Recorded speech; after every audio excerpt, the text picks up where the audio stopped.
Chapter 1298. P.S.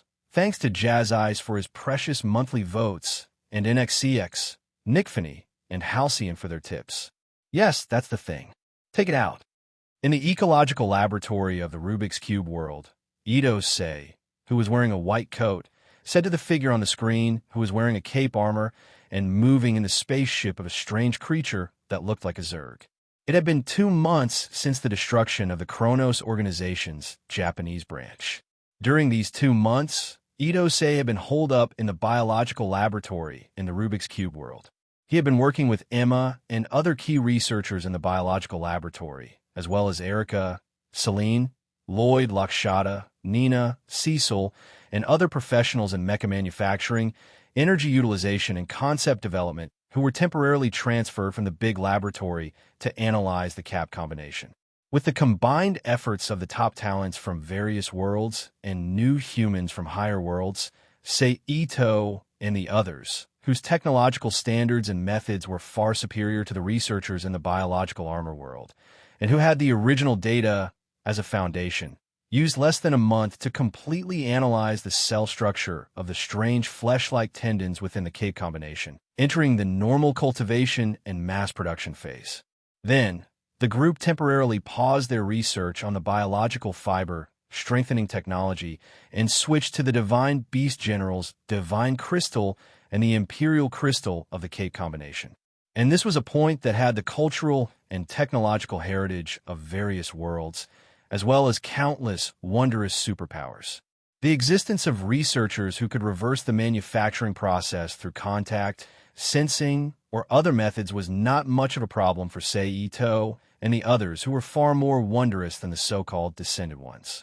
They still managed to decipher the material structure and partial manufacturing methods of the Divine Crystal and Imperial Crystal in the shortest time possible, advancing the research to the replicative manufacturing stage. Then, the research operation began to be divided into two. One part of the researchers in the ecological laboratory continued to study the manufacturing technology of the Beast God General Crystal and the Imperial Crystal with Royd, Erica, Celine, Nina, and the others, as well as the formation theory of the cape armor. The other part was devoted to the research of the biological spaceships of the Outsiders. However, the biological spaceship of the Descenders only allowed Beast Divine Generals and those wearing the cape armor to enter, so it was impossible for them to enter. Furthermore, it was also because they were planning to conduct sex experiments. Sei Ito and the others used human cloning technology to clone a subject as the recipient of the cloak. It was only after studying the complete Capthus cloak and the Descender spaceship that the first scene occurred. The project they were currently working on was to remotely command the experimental receiver and extract the unit that could initialize the cape combo from the depths of the Descender spaceship. That way, he would be able to conduct a comprehensive research on Capthus Imperial Crystal. All right, all the conditions have been met. I've told you everything you need to know. I'll leave the rest of the research to you. Sei Ito, who was on his way back to the laboratory, turned around and spoke to the main researchers in the ecological laboratory. Okay, the researchers nodded in agreement. Of course, if you have any questions, contact me through the communicator, Sei Ito said as he took off his white cloak and put it in the hands of female Homo evolutus researcher. The researchers continued to nod in understanding. Seeing this, Sei Ito didn't say anything. He disappeared from the laboratory and appeared in Milei's office. He hugged her tightly from behind and pressed his palms against Milei's chest. Milei, who felt her body being attacked, instinctively let out a cry. Phew, that scared me. When Milei thought that there was only one person who dared to invade her office so presumptuously and would not be recognized as an enemy by the office's built-in defense system, her expression immediately relaxed. She raised her hand and slapped Ito Sei's palm. She said angrily, "Is the experiment done?" Milei ignored Sei Ito's hand and continued to pick up the documents on the table to review. In the past 2 months, Sei Ito didn't have any free time. He spent most of his time with Milei, Cornelia, Uchiha Yoshiko, Karen, Sakura Bisei, Kagura Sayaka, Jian Lihua, and other women who have been in the Rubik's Cube world. So they all know about the research work, say, Ito is currently doing. Well, the general aspects are done. The rest are just the details. I'm not interested in those, just let the people below do it. Say Ito, who used instant transmission to send himself under Millet and let her sit on his lap, said with a smile. Oh, Millet nodded indifferently. Well, don't look at it. While I have time, let's go out and have some fun. Say Ito reached out and grabbed the document in Millet's hand. Really? Millet turned around and said in surprise. Yes. Say Ito smiled and said affirmatively. Oh, great. I can finally have a good rest. Millet, who got a positive answer, raised her arms and stretched her body with a look of relief and said with satisfaction, Where do you want to go? Say Ito leaned his head and kissed Millet's mouth and asked, Let's go to the beach. I haven't gone to the beach for a long time. Millet thought for a while and said, Well, let's go to the beach. Say Ito nodded and agreed. Then he waved his hand and grabbed a piece of white paper and used psychokinesis to control the oil pen on the table to write a message on the white paper. I'm going out to play on the surface of the white paper. Then he used instant transmission to embed it on the door outside the office. Then he held Millet in his arms and used the power of the Rubik's Cube world to leave the office and appeared on the former headquarters of Pandora Organization, Pandora Island, which had been completely turned into a holiday resort. He used his authority to live in the luxurious presidential suite specially reserved for him. Then the two of them changed into swimsuits prepared in the room in advance and walked towards the beach for the next month or so. Say Ito spent his time leisurely playing with Millet, Cornelia, and her sister Yufei, Uchiha Yoshiko, Karen, Kaneyama Yomi, and his followers Tsutamaya Kagura, Sakura Bisei, Kagura, and Jiang Lihua. When he felt that it was about time, he left the world of the bioaugmentation armor and returned to the main world. Sir, this is the information you asked me to investigate about the Calamity legend.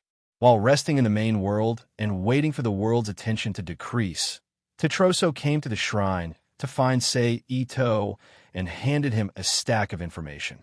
Did you find anything? Sei Ito asked casually as he took the documents and looked at them. There's indeed something strange, Tetroso said with a serious expression. Oh, Sei Ito made a sound of doubt. Through the internal channels of the Freemasonry, as well as my original sex network, I learned that in the past 30 years, whether it is the members of the Freemasonry, the sect's low-level disciples, or the so-called spiritual cultivators who are concerned about the mysterious power, they had all come into contact with a consciousness called Meltron during their meditation. It claims that as long as you are willing to accept him and follow his knowledge, you can obtain salvation when the world changes. Tetroso replied, Meltron? Archangel Meltron? Meltron Cube? Sei Ito looked at Tetroso with a surprised expression. Yes, in addition, there is a secret organization called GA and the Milky Way Federation that seems to be opposing each other. Their purpose is the same as Meltron. They both preach that as long as you trust them, follow their guidance, and you can obtain salvation when the world changes. Tetroso nodded and replied, GA, Milky Way Federation? Isn't this an alien organization that emerged in 2012, which was claimed to be the end of the world? How come there is also one in this world? Sei Ito frowned and thought to himself, Did you find out the nature of those two organizations? Sei Ito asked in a deep voice. I found some clues. Based on the situation, I found some clues. From the looks of it, it should be an alien organization. Tetroso nodded and said, Aliens? Sei Ito pretended to be surprised and said, About 60 years ago, under the contact of the Prophet and the United States government, I saw them in Area 51, Tetroso replied. Then, without waiting for Sei Ito to ask with an interested expression, Tetroso tactfully replied, There are many types of aliens. Just the ones I have seen are from number 5 and number 6. Among them, there are slender, gray-skinned people like those in American blockbusters. There are also lizard people, mantis people, octopus people, and some semi-energy blue people. What are you doing there? Sei Ito asked curiously. Soul search, Tetroso replied. At that time, the United States government secretly detained a gray-skinned person in the name of a secret meeting. They wanted me to control him through some secret methods so that the United States government could use him. However, I don't know if our life structure is different or for some other reason, but the gray-skinned person was very resistant to the secret methods I used. Not only did I not succeed, but I also angered him. Because of this, we fought. Seito's face showed a look of interest. Obviously, he was very interested in this group of aliens no matter what. That gray-skinned man's fighting style is basically based on their technological weapons, but the power and nature of those technological weapons are very powerful. Something as small as a Glock pistol can actually fire a beam cannon that is comparable to a full-strength attack from a B-rank expert. Tetroso recalled and said, other than that, there were some mental attack abilities, and judging from the degree of proficiency and resistance to the secret methods, the gray-skinned person has a deep understanding of mental power. After that, because of the fight, that group of aliens went crazy. Fortunately, the United States government was very vigilant against the appearance of aliens at that time and secretly arranged a lot of ability users. So in the end, the aliens and their spaceship were all killed. However, the number of casualties was quite high. A team of 12 B-level ability users and 3 A-level captains died in that battle. Tetroso said with a look of lingering fear on his face. It was after that battle that the technological level of the United States completely exploded and reached its current level. Tetroso concluded, "It seems that aliens are very difficult to deal with." Seito said with a frown. "Yes." Tetroso nodded and confirmed with a solemn expression. Looking at Tetroso's expression, Seito nodded slightly to show that he understood. In fact, even if he didn't say it, Seito also knew very well that not to mention the exaggerated force of the aliens in the dimensional world, just the mythical legends of extraterrestrial visitors in the main world had already revealed some of their strength. It would be an idiot to treat them as soft persimmons. Can you know when the transition period they mentioned is? Seito asked again. From December 21st, 2012 to the end of 2017. This period is the transition period they mentioned. Tetroso replied, in their words, it is ascension. The overall dimension of the Earth will increase. As for more specific information, it is all in that document. Then what will happen if the so-called ascension fails? What will happen if it succeeds? Seito, who looked at the document in his hand again, asked with a frown. If it succeeds, the Earth will connect with the higher dimensional existence of Sun T and then re-establish contact with the mother body of the higher dimensional existence, Gaia. At that time, the human form of the entire world will undergo a transformation and enter another form. At the same time, the Earth will receive feedback from Sun T and Gaia, allowing the soul matter. In your understanding, it is spirit energy and vitality of the world to be replenished and enter the ancient era. Tetroso explained.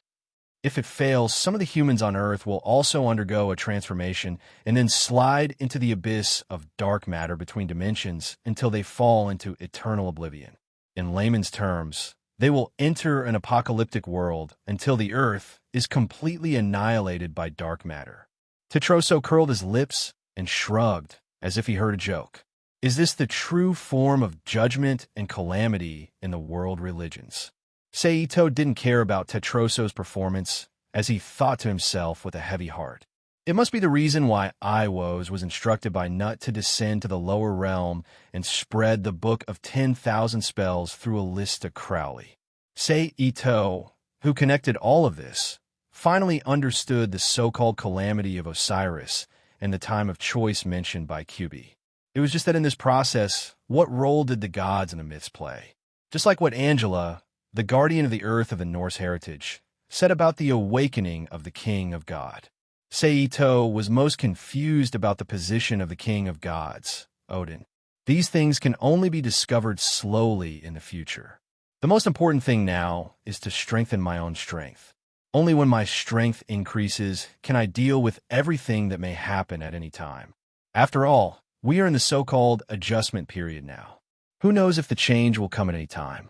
But before that, I should send Mother and the rest into the Rubik's Cube world. No matter what, that place won't be affected. is the safest ideal place. Chapter 1299. Sei Ito, who had a plan in mind, sent Tetroso out and began to seriously look at the information in his hands. The information was very rich, so rich that it was enough to destroy Sei Ito's worldview. It was not only about the birth and origin of humans, but also about the origins of the so-called gods, saints, immortals, and Buddhas, as well as the unknown content of the entire history of Earth, such as the reason why the vitality of heaven and earth decreased over the years. First, let's talk about the birth and origin of humans. In this public document that expanded the two major alien alliances, the GA and the Milky Way Federation, it said that humans were not like this in the past. Instead, they were connected. They all had 12 spiritual circuits and could use spiritual connections. They were high-dimensional life forms living under a large spiritual network. It was only because of an unexpected change in TR1 that a certain group of people had spread the virus that these isolated high-dimensional life forms, which were the ancestors of humans, were transferred from TR1 by the higher dimensional life forms living in the G1 domain through super pseudo methods. Then, using the G3 and above, which was the understanding of the gods and demons, the high-dimensional life forms in the L1 domain, they created Earth, a planet that was not connected to TR1 for humans to live on. Because of the connection to TR1 and the subsequent high-dimensional worlds, these transferred life forms began to change. They had physical bodies, and the 12 spiritual circuits in their bodies began to close one after another. They became the ancestors of humans. Of course, at this time, according to the information, these high-dimensional life forms, whose hearts were full of love, did not give up on humans after eliminating the virus. They were still thinking of ways to pull them back to the high-dimensional world TR1. Therefore, there was a follow-up plan for redemption. The first to arrive was a group of people with special antibodies in their bodies, known as electrical life forms. They were the earliest gods and demons in the legends of Earth. According to Sei Ito's understanding and the description of their characteristics in the information, they were directly imagined to be people like Zeus and Odin. Of course, in addition to this, there was another group of high-dimensional life forms that descended on Earth.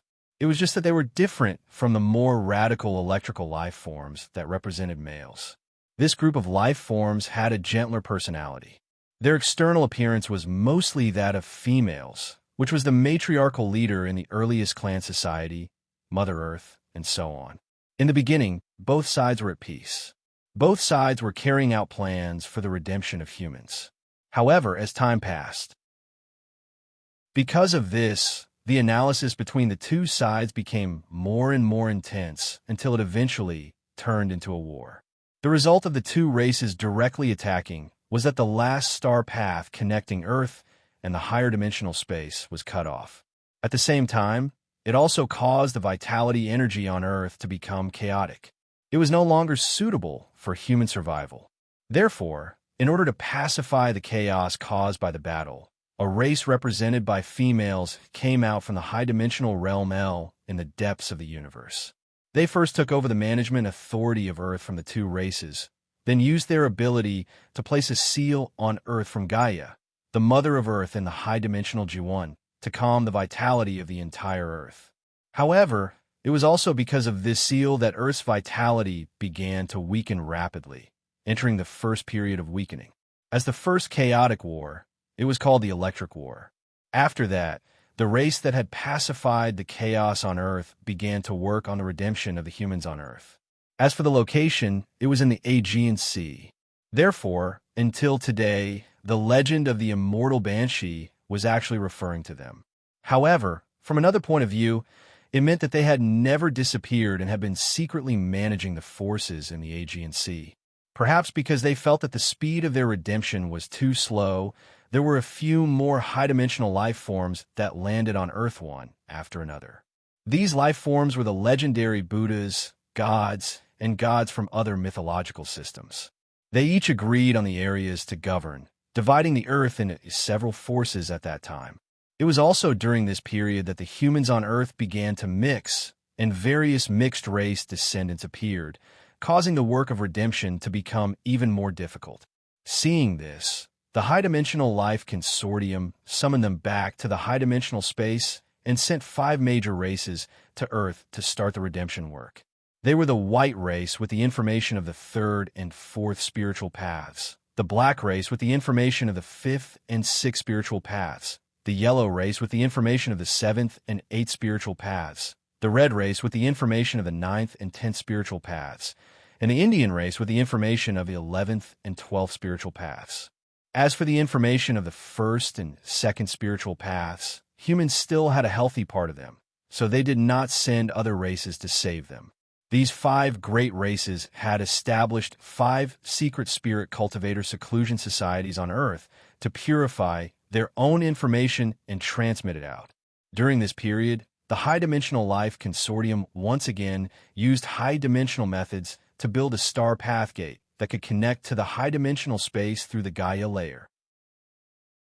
However, due to some reasons, there was some conflict with the original seal. Therefore, in order to ensure that the star pathgate was unobstructed, another seal was set up outside the gate. This was the legendary sword of Akshata. However, this way, the vitality that pervaded Earth was once again suppressed, causing Earth to enter the time before the age of Dharma decline. This process lasted for over 1,000 years. During this period, there was also a chance for Earth to rise up. However, due to some reasons, Earth did not succeed in rising up, causing the vitality on Earth to change once again. Therefore, the high-dimensional life consortium had no choice but to set up a 3rd seal on Earth, causing Earth to enter the age of Dharma decline. At the same time, it also caused the various cultivation methods that the hermit orders had spread to become useless. This was the entire process of Earth's evolution. Now, this was the last chance for Earth to rise up in the last 20,000 years. Therefore, the high-dimensional life consortium once again paid attention to Earth's situation. Therefore, they sent these Pleiadians, blue crystal children, and so on to Earth to redeem the people on Earth. If it was in my previous life, I might have believed it. However, now, there are so many cultivators on Earth. Obviously, many of the things in this information are to deceive ordinary people. However, there is one thing that is true. Humans are very powerful. As long as they pursue their own origins, they will definitely be able to obtain eternal immortality. They don't need to hand over their thoughts to others like religions and be controlled by others. Sei Ito, who had finished browsing the information, allowed a long sigh and thought to himself, "The above is indeed the public information of that GA organization, but the specific process seems to be wrong. I have pieced it together based on the part of my memory. You could go to the details, but let me remind you, please look at it with a skeptical attitude. Above. But speaking of redemption, did the Rubik's Cube bring me to this world to redeem humanity? Or did it want me to integrate Earth into the Rubik's Cube world and complete the redemption of the entire Earth? Or is there any other reason?" Sei Ito murmured with a distant gaze. This was also the first time he seriously thought about the purpose of the Rubik's Cube, bringing him to this world since he had obtained it. After all, Sei Ito had never thought about how the world would be like in the past. Naturally, he would not think about redeeming humanity. He only thought of the Rubik's Cube as an opportunity that allowed him to achieve what he was now. However, after receiving Iwa's revelation, Kyubi's reminder, and the information in his hands, Sei Ito's thoughts could not help but lean towards this side. It couldn't be helped. His Rubik's Cube was too powerful, and it happened to be an insurance that could prevent Earth from sliding into the abyss. "Why are you thinking so much? Just let nature take its course." Shaking his head, Sei Ito got up and said as he shook his head to get rid of those nonsensical thoughts in his mind. But even so, Sei Ito still had a faint sense of heaviness in his heart. Ancient gods, demons, immortals, and Buddhas, I hope that when the time comes, you will really be able to continue the existence of humanity. Riko, go and call Mother and the others. Sei Ito, who was sitting in the hall, ordered Riko, who was dressed as a maid. "Yes, master." Riko bowed, turned around, and walked into the inner room. She called Eriko, Suzu Ito, Rita Ito, and Erika to come out. "What's wrong, little brother?" Suzu Ito, who came to the living room, looked at Sei Ito, who was in a daze, and asked, "Oh, I have something to say." Sei Ito, who came back to his senses, said, "What is it?" Rita Ito asked curiously. "Something big," Sei Ito said with a serious expression. Seeing this, Suzu Ito, Eriko, Rita Ito, and Erika, who walked into the room later, looked at each other and silently found a place to sit down, waiting for the others to come back. About 10 minutes later, Liliana, Yamahira Suzuki, Kinuhita Sai, Karen, Valletta, and Oriana also rushed back one after another and found a place to sit down in the living room. "Since everyone is here, then I will be straightforward." Sei Ito's gaze swept across everyone present one by one and said, "Immediately hand over your work to others." "King, can you know the reason?" Liliana frowned and asked. "The reason is very simple. The current Earth is not safe," Sei Ito replied calmly. Then, under the shocked, stunned, and incredulous expressions of Eriko, Suzu Ito, Rita Ito, and the others, he explained everything, including Iwa's revelation, QB's reminder, and the results of his own investigation to everyone. "So, in order to deal with the sudden changes that may occur at any time, I hope that you will return to the other side," Sei Ito finally concluded. "Is this true?" Rita Ito asked in disbelief. "Yes," Sei Ito nodded solemnly and said. "Then what about the people outside?" Yamahira Suzuki asked hesitantly. Among everyone present, only she and Liliana were the most likely to ask such a question. Kinuhita Sai, who was from the Umbu, and Oriana, who was a sorcerer, didn't care about it. Karen and Valletta completely listened to Sei Ito's instructions. Erika was even more decisive and knew what to do at the right time.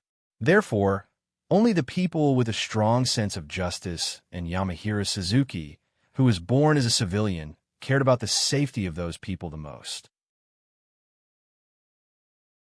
Chapter 1300. For the time being, we can only let them be. After the incident, we can make a move. Otherwise, if we make a move now, we may fall into danger first. Sei Ito sighed softly. "Oh," Shimabira Linghua whispered. "Then what about grandfather?" Ito Rina asked when she thought of Ito Kikujiro, who was breaking through in the secret room in the backyard. "Naturally, I will take care of him." Sei Ito smiled. "You always run around. How can you take care of him?" Ito Rina muttered. "Even if I am not there, there is still the artificial angel." Among the people present, except for Shimabura Linghua, who had the lowest cultivation, who was not a person with good hearing and vision. Not to mention, Sei Ito was one of the best among them. Therefore, after hearing Ito Rina's muttering, he raised his eyebrows and said, Ito Rina's words were just a joke. She trusted her brother Sei Ito very much, so she deliberately rolled her eyes and did not speak. At this point, everyone reached a consensus and began to carry out Sei Ito's instructions. By the way, Linghua, how was the situation at school? Sei Ito looked at Shimabura Linghua, who got up and was about to leave, and asked. From the feedback, more than half of the virtual game users of the age group have accepted the invitation and directly completed the registration through the virtual game interface. Moreover, this number is still increasing. As for the specifics, you can ask little Ling Ming. Shimabura Linghua, who suddenly heard the greeting, was stunned at first. Then she recovered and looked at Sei Ito and replied. In addition, the registration office also received about 1,000 students from all over the world with invitation letters. They are currently arranged to stay in a temporary hotel. When the registration ends on December 1st, they will be transferred to the school building in a half-plane. Shimabura Linghua continued. Treat them well, or they will be the seeds of the continuation of the earth in the future. Sei Ito nodded and said, Yes. This time, Ping Linghua nodded seriously. Then, seeing that Sei Ito didn't have any further instructions or questions, he turned around and walked out of the living room. He headed to his workplace to find a trustworthy assistant to hand over his work. What an eventful year. After the others left, Suzu Ito, who stayed in a room with Eriko and Rita Ito, sighed softly. First, the demons went berserk, and then Kyubi came out. Then, the monster horde swept through half of the world. It's even more exaggerated now. It's directly adjusting the entire Earth. That's right, I think this is also related to the so-called transformation, Eriko sighed softly. In my opinion, we should just stay in Ah Cheng's world from now on. Anyway, every time he came out, he would have to go back because of other things not long after. Isn't it troublesome enough to go back and forth? He didn't know how long he had lived in the Rubik's Cube world. Rita Ito, who had long been accustomed to the environment of the Rubik's Cube world and had made far more friends there than in the main world, said. Agreed. Suzu Ito and Eriko looked at each other and nodded in agreement. All right. Under the gaze of Sei Ito, Suzu Ito, and Rita Ito nodded. Eriko, who lowered her head and thought for a moment, nodded in agreement. Ling, later go find the family liaison department and call them. Tell them to try their best to move to Akikuruno City. It's also our duty as family. Afterward, Eriko raised her head and looked at Suzu Ito. Okay. Suzu Ito nodded in agreement. At the same time, she couldn't help but think, should I also make up a reason to let my good friends and sisters move here, so as to increase their chances of survival in this great transformation? Do we even have relatives in this branch? How come I don't know about it? Seito was stunned. You probably forgot. When you were young, I took you to visit a few families, but after you grew up, you basically didn't participate in this kind of thing. Everything was handled by me and Ling, so it's normal that you don't know about it. Eriko explained. And most of them are different from us. They are ordinary people, and most of them don't even know about our family situation. They only know that our branch is special, and they have generations of Kagami. You probably don't know, but there is a famous person in our family. Suzu Ito said mysteriously. Who? Rita Ito curiously asked. Shizu Ito. Suzu Ito smiled. The singer and voice actress Shizu Ito? Rita Ito was surprised. Yes. Suzu Ito nodded affirmatively. Speaking of which, according to seniority, she is of the same generation as us. Then Suzu Ito stood up, turned around, and went out of the living room. She went to her mother's room to get the family liaison department to subtly persuade them to move to Akikuruno. Of course, this matter was not forced. She just did her duty as a family member to inform them. And even if she really told them the truth, they might not believe her. They might even think that her family member was sick and would not have a good ending. I didn't expect that there would be a famous person in our family. Rita Ito sighed. TSK, famous people can't make a living. Sei Ito teased. And do you know few famous people? Let's not talk about those who are far away. Take Suzuka, for example. She is now a famous singer. Almost every few days, people from entertainment companies come to poach her. In terms of influence, she is not necessarily worse than Shizu Ito. Unromantic guy, I don't want to talk to you. Rita Ito said in a bad mood, then stood up, turned around, and left the living room. Erika, Suzuki Yamahira, Karen, Valletta, Oriana, Kinuhita Sai, and Liliana handed over their work and guided their successors to get on the right track. Suzu Ito took the department and contacted people everywhere. 5 days passed in the blink of an eye. During this period, news from Tsuchimikado Yujin of the Ministry of Environment, ISE Grand Shrine Master Namatori, and Royal Dove came one after another, reminding Sei Ito of the existence of the calamity.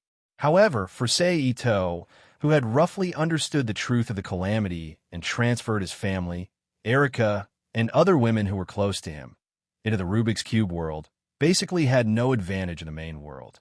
After reading it, he threw it aside and began his planned journey again. Crackle, accompanied by the familiar sound of glass breaking, Sei Ito's figure appeared in an uninhabited desert. Looking at the situation, it seems that this is still Earth.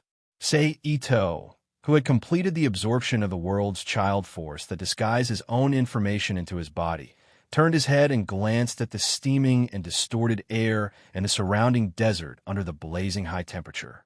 I don't know what time it is now. I hope I can still make it in time. Ito stomped his feet, and his body immediately rushed straight into the sky like a cannonball at more than 3 times the speed of sound. Although more than 3 times the speed of sound was fast, it was basically a movement speed of more than 1 kilometer per second. It was not inferior to the same 1 kilometer per second teleportation, but it was still far from the speed of a rocket of 7 or 8 kilometers per second. Therefore, it took a long time for Ito to break through the atmosphere and enter the geosynchronous orbit. Sure enough, no matter which universe it is, the consumption of psychokinesis is very high. Ito, who was hovering in the universe with a psychokinesis shield, felt the speed of his psychokinesis consumption and thought to himself, "But in general, it's much better than the first time I used psychokinesis to enter the universe.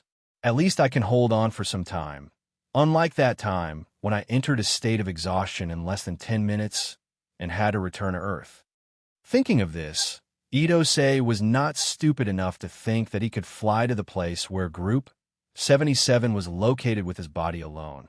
So after sighing, he immediately summoned the Archangel and flashed into the bridge of the Archangel.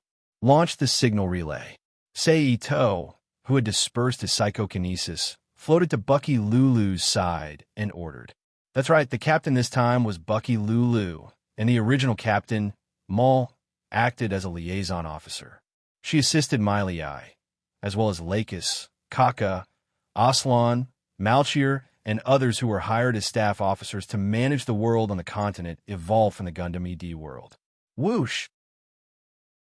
As Ito's voice fell, a cannonball launch port at the tail of the Archangel immediately opened outward, and then a spherical object shot out from the cannonball launch port and flew to the geosynchronous orbit not far away. Several long metal wires unfolded on the outside like horns, and the surface flashed with red, green, and yellow light. The signal relay has been successfully activated. The bridge staff reported. Stargazer, invade all the network systems on Earth and find the universe route to Group 77 for me. Ito ordered. Yes. Stargazer's crisp, childish voice sounded in the bridge. The invasion has begun. As soon as the voice fell, on the wide optical screen diagonally above the bridge, the picture of the outer universe that was originally displayed immediately changed into a series of fluorescent green digital waterfalls formed by a bunch of data symbols, and a large number of zeros and ones slid up and down the screen. This situation lasted for more than half an hour before it ended with a soft ding. Why did it take so long? Ito asked Stargazer strangely as he looked at the route map displayed on the screen. The system program logic of this world is a bit strange. The internal program composition is not purely digital information, but it has a program connection similar to a neural network. In order to avoid the invasion being discovered and copying the other party's system, it took a little longer. As a bunch of light particles suddenly appeared, Stargazer, who looked like a 12 or 13 years old girl, appeared in front of Ito. She explained while displaying the copied system on the idle optical screen. I see. Ito suddenly understood. Try to crack the design concept and production method of this program system. Then produce the development data and give it to me. Yes. Stargazer responded. Let's go. Target group 77. Ito retracted his gaze and ordered. Chapter 1301. P.S. Thank you to Cherub for your precious monthly votes, and thank Halcyon and Nickfany for their awards.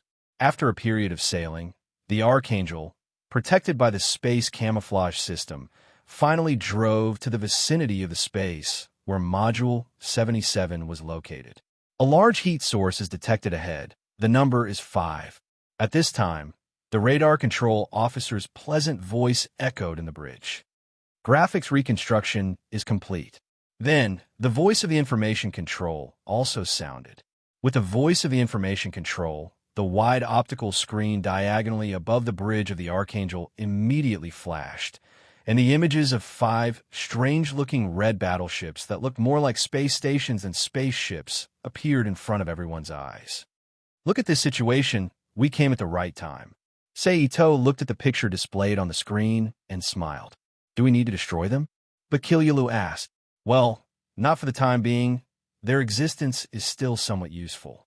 Say Ito thought for a while and said, but the space warfare system of this world is different from the world you came from. Just in case, we have to leave something for the Archangel. I'll go to the garage.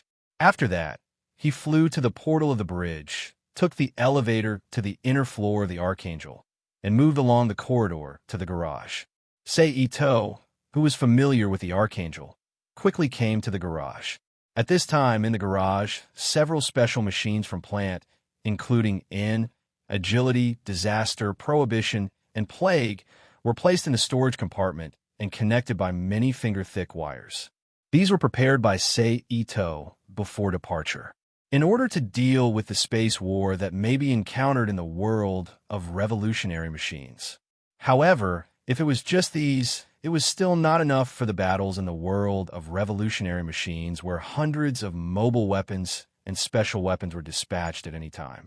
Therefore, Sei Ito, who came to the blank area of the garage, released more than 20 intelligent drones that could be connected to the Stargazer to increase his forces. Of course, this was only the number of UAVs in one garage. Sei Ito also left the same number of UAVs in another garage. This way, coupled with the various Gundams piloted by the Homo Evolutus and Enhancers, the Archangel alone was enough to deal with the enemy. As for the future, if the other side sent more battleships to fight a full-scale war, Ito-sei would have no choice but to use the Rainbow Light Cannon. He didn't believe that the Rainbow Light Cannon could cover an area of 100 kilometers. How many of them would survive? Nader, pay attention to the opponent's movements. Remember to contact me if anything happens, said Sei Ito as he connected to the bridge through the hangar's communication system. Okay, Balulu nodded. Then I'm leaving. Sei Ito smiled. Be careful, Buggy Lulu warned. Sei Ito responded softly and cut off the connection with Buggy Lulu. Then, he used Blink to disappear from the garage and reappeared in space. He turned around and waved his arm at the bridge. Then, wrapped in psychokinesis, he turned into an undetectable yellow light and flew towards Module 77 at high speed. In the vacuum environment of the universe without the restraint of gravity, Sei Ito's speed directly broke through the upper limit of his psychokinesis flying speed on Earth and reached several times the speed of sound. However, judging from the light yellow light he could pull out when he flew, his speed was definitely not slow. If it were not for the protection of psychokinesis, it would not be surprising if he was directly burned to ashes.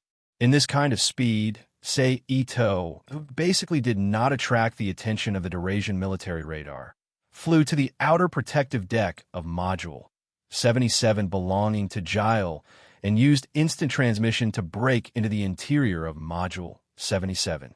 The Module 77 of this world was indeed a fixed living space that imitated the environment of Earth. Whether it was the air quality or the environmental facilities, they were the same as the environment on Earth, or even better. However, in terms of the degree of facilities, it was different from the colonial satellites of the Gundam world. What a peaceful scene, just like Heliopolis before it was destroyed. The people here probably didn't expect that in 4 or 5 hours at most, this place would become a battlefield.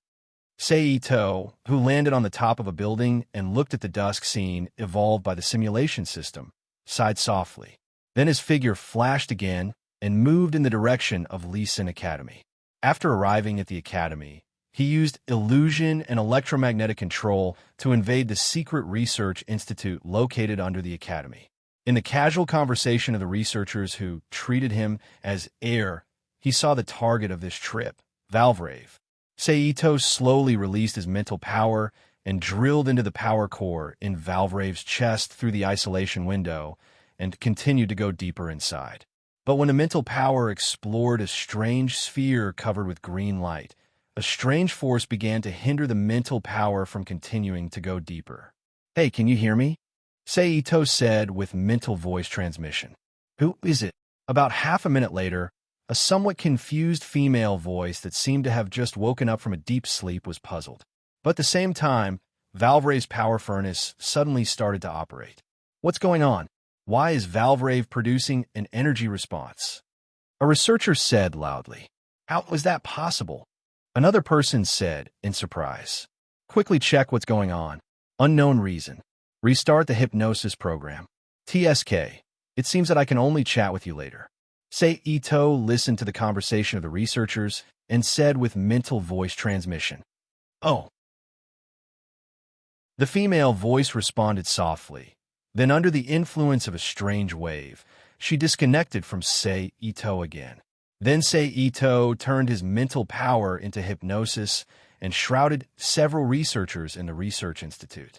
He began to steal all the information about Valvrave from them. Probably because this was only a test site, there was not much information stored in this research institute, and the researchers knew about it. And most of the information was only about Valvrave's adjustments. Even the students' adjustment plans were not clear. For Sei Ito, it was only a reference manual about Valvrave, which was not very useful at all. Then, Sei Ito, who obtained part of the information, sat on the shoulder of Valvrave's body that was fixed by the restraint frame and quietly waited for everything to happen. About 4 hours later, accompanied by the sound of exhaust, 5 teenagers wearing Hanson Academy's uniform rushed into the Research Institute from behind the automatic door and pulled the trigger at the staff in the Research Institute. Bang, bang, bang, bang. In an instant, gunshots were heard. For researchers, almost didn't even have time to react before they were shot to death by the white-haired man who broke into the laboratory. They fell to the ground. Wow, that's amazing. None of them survived. A short young man with red hair and an excited expression that made him look like a lunatic squatting beside the corpse of one of the researchers and joked. But when the other's eyes fell on Valvrave behind the isolation window, one of them should have a special heart position. Therefore, the male researcher who didn't die immediately after the first shot propped himself up. He reached out and pressed the button of the elevator. In an instant, Valvrave's body shook, and under the support of the restraint frame, it was lifted to sit on Valvrave's body. Sei Ito, who used illusion to hide his body, rose to the ground together with him.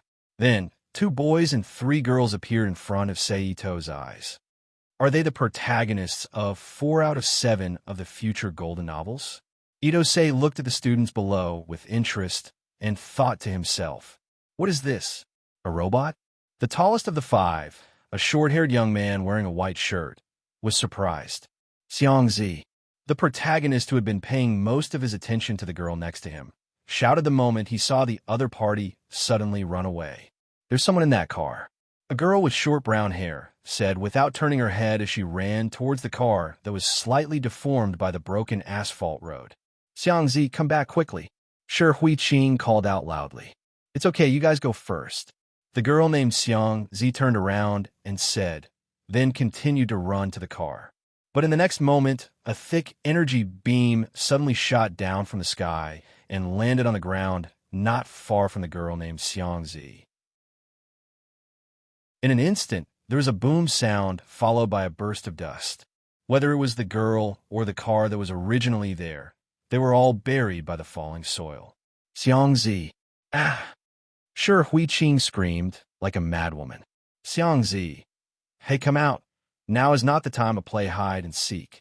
After a moment, Shi Hui stared blankly at the place where Xiangzi disappeared and said softly with a trembling voice, Classmate Qing. A petite woman with a pair of frameless round glasses on her face and brown hair tied into 2 short ponytails with 2 slender white hair ribbons called out from the side. Let's go, Qing. The tall young man in white sighed. I'm not going because Shi Hui, who seemed to have been hit on a sensitive spot, suddenly turned around and shouted, Shut up, we can only accept the reality now. She's already dead. Another beautiful girl with long, straight, black hair said loudly. Boom! At this time, another explosion reverberated in the sky, reminding them that now was not the time to delay. Unforgivable. Shi Hui, who was looking up at the night sky, suddenly shouted. Then the tall young man shouted, Qing, danger! Wait here, for the Lord. He quickly ran up the stairs to the driver's cabin that Valvrave had unfolded and jumped in with his body lowered. Solitaire, 1 in position. Ito-sei, who was flying into the air, looked at Valvrave, who had closed and entered the activation state again, and whispered to himself. But at this time, all of Sure Huey's thoughts were focused on avenging Shoko, so she didn't see the activation screen of the body's program. Naturally, she didn't enter the step of inhuman transformation. So even though she made the body stand up from the ground, she still couldn't control it. Like a target, she was attacked by Dorcia's semi-humanoid mobile weapon, Buff. At the same time, the invasion of Module 77 was uploaded to the internet under the control of Lianfeng Lu Jing, and it was broadcasted live to the whole world. Like a target, Valvrave was attacked for a minute. Then at this time, the color of Valvrave's body suddenly changed from the original gray-white to bright red, and for the first time, it launched a counterattack. Oh, the power is really strong. Ito-sei sighed as he slowly descended to the side of Ryuki Nobita, Inazuka Hizuma, and Sakurai Aina, who were hiding nearby. But their speed seems to be a bit lacking. Oh, hearing Sei Ito's voice, the tall young man Inazuka instinctively protected Sakurai Aina behind him, and looked at the strange appearance of Sei Ito and asked, "Well, it should be someone who is ready to help you." Sei Ito turned his head and looked at Sakurai Aina, who had some fear on her face, Inazuka Kyuka, who had a vigilant face, and Inazuka Kyuka, who didn't have any special expression on his face, but gave off an awe-inspiring aura. While the few of them were conversing, Seigneur, who had gradually familiarized himself with Valvrave's control skills, began to display a certain degree of combat prowess. He wiped out the buffs that discovered his tracks and landed on the ground near the sea. He knelt on one knee like a human, and his entire body emitted a large amount of blazing steam. Siren-san. Sakurai Aina looked at the distance and whispered, "Bang, bang, bang." As soon as her voice fell, several gunshots came from the distance. Feeling that something was wrong, Inazuka no longer cared about Ito-sei's existence. Together with Sakurai Aina and Nogi Rugu, who looked back at Ito-sei deeply before leaving, they ran away together. Sei Ito shrugged his shoulders and slowly followed. When they all arrived at the place where the gunshots came from, Sei Ito, who was lying on the ground covered in blood, and a strange white-haired young man who was lying on the ground, came into the sight of Inazuka Kyuka and the other two. Siren-san. Sakurai Aina, who was kneeling beside Sure Hui, shouted, "Siren-san, Siren-san." Inazuka Kyuka, who reached out to check Sure Huey's pulse, called out, and then, with some relief, continued to say, "His life is not in danger. He has a pulse. But his whole body is covered in blood." Sakurai Aina said in a trembling voice, "There are no injuries on his body. The blood was probably splashed." Inazuka Kyuka comforted her. "Take him back to the school. In short, let the school doctor take a look." But before he could finish his words, a gunshot suddenly sounded, and then the figure of four unfamiliar young men wearing Mori Gakuin's student uniform appeared in front of Inazuka Kyuka and the other two. "Please stay away from Valvrave." Among them, a young man with lavender hair, who faintly exuded a noble aura, pointed at Inazuka Kyuka and the others and said. Chapter 1302. V. Inazuka Hisashi, who heard the official name of the robot for the first time, struggled to repeat it. That's the name of the robot that people sneered at. There was a red-haired, short, young boy who looked like he was only 13 or 14 years old, with a somewhat neurotic expression on his face, shrugged and said, "Isn't that name given by you Georgie people? Aren't you the students of Mori Gakuin?" Ryoki Najuo was surprised. "We are Dorcias." The red-haired boy pointed his gun at Ryoki Najuo and said, but before he could finish his words, with a sudden gunshot, the pistol in his hand flew out of his hand in the impact of a bullet. Then, the figure of a white-haired youth who was also holding a gun was reflected in the eyes of everyone present. "Al Silver." The purple-haired youth was surprised. "There's a vent over there," said the gray-haired young man, Al Silver, who was holding a gun and facing off against the other party. Receiving the other's hint, Ryoki Najuo, who was quite decisive, immediately reached out and grabbed Sakurai Ina's arm without any doubt and ran to the vent next to them. Yo! Just at the moment when Ryuki Najuo and Sakurai Ina jumped into the vent, Ito-sei, who had been inside since who knows when, greeted them with a smile. "It's you?" Ryuki Najuo exclaimed. Then, without waiting for her to speak, Inuzuka Hisashi's figure also appeared in the vent. Then, a series of intense gunshots were heard from outside the vent. Then, Alan Elfo's figure also jumped into the vent. Ryuki Najuo, who had temporarily suppressed his doubts, Sakurai Ina, who hadn't recovered yet, and Inuzuka Hisashi, who was thinking about something, ran along the ventilation duct into the intricate interior. Until they came to the intersection of several intersections, they stopped. "What the hell do you mean?" Ryuki Najuo, who was leaning against the wall, looked at the smiling Sei Ito and Al Silver, who was standing in front of him, and asked. Hearing Ryuki Najuo's question, Al Silver, who was using Al Silver's body, instinctively raised his hand and pointed his gun at Sei Ito and asked, "Who are you?" Looking at the performance of the two people in front of her, although Ryuki Najuo's heart was somewhat strange, but she was also happy to see these two people who were dangerous to her, Sakurai Ina and Inuzuka Hisashi. So she didn't speak.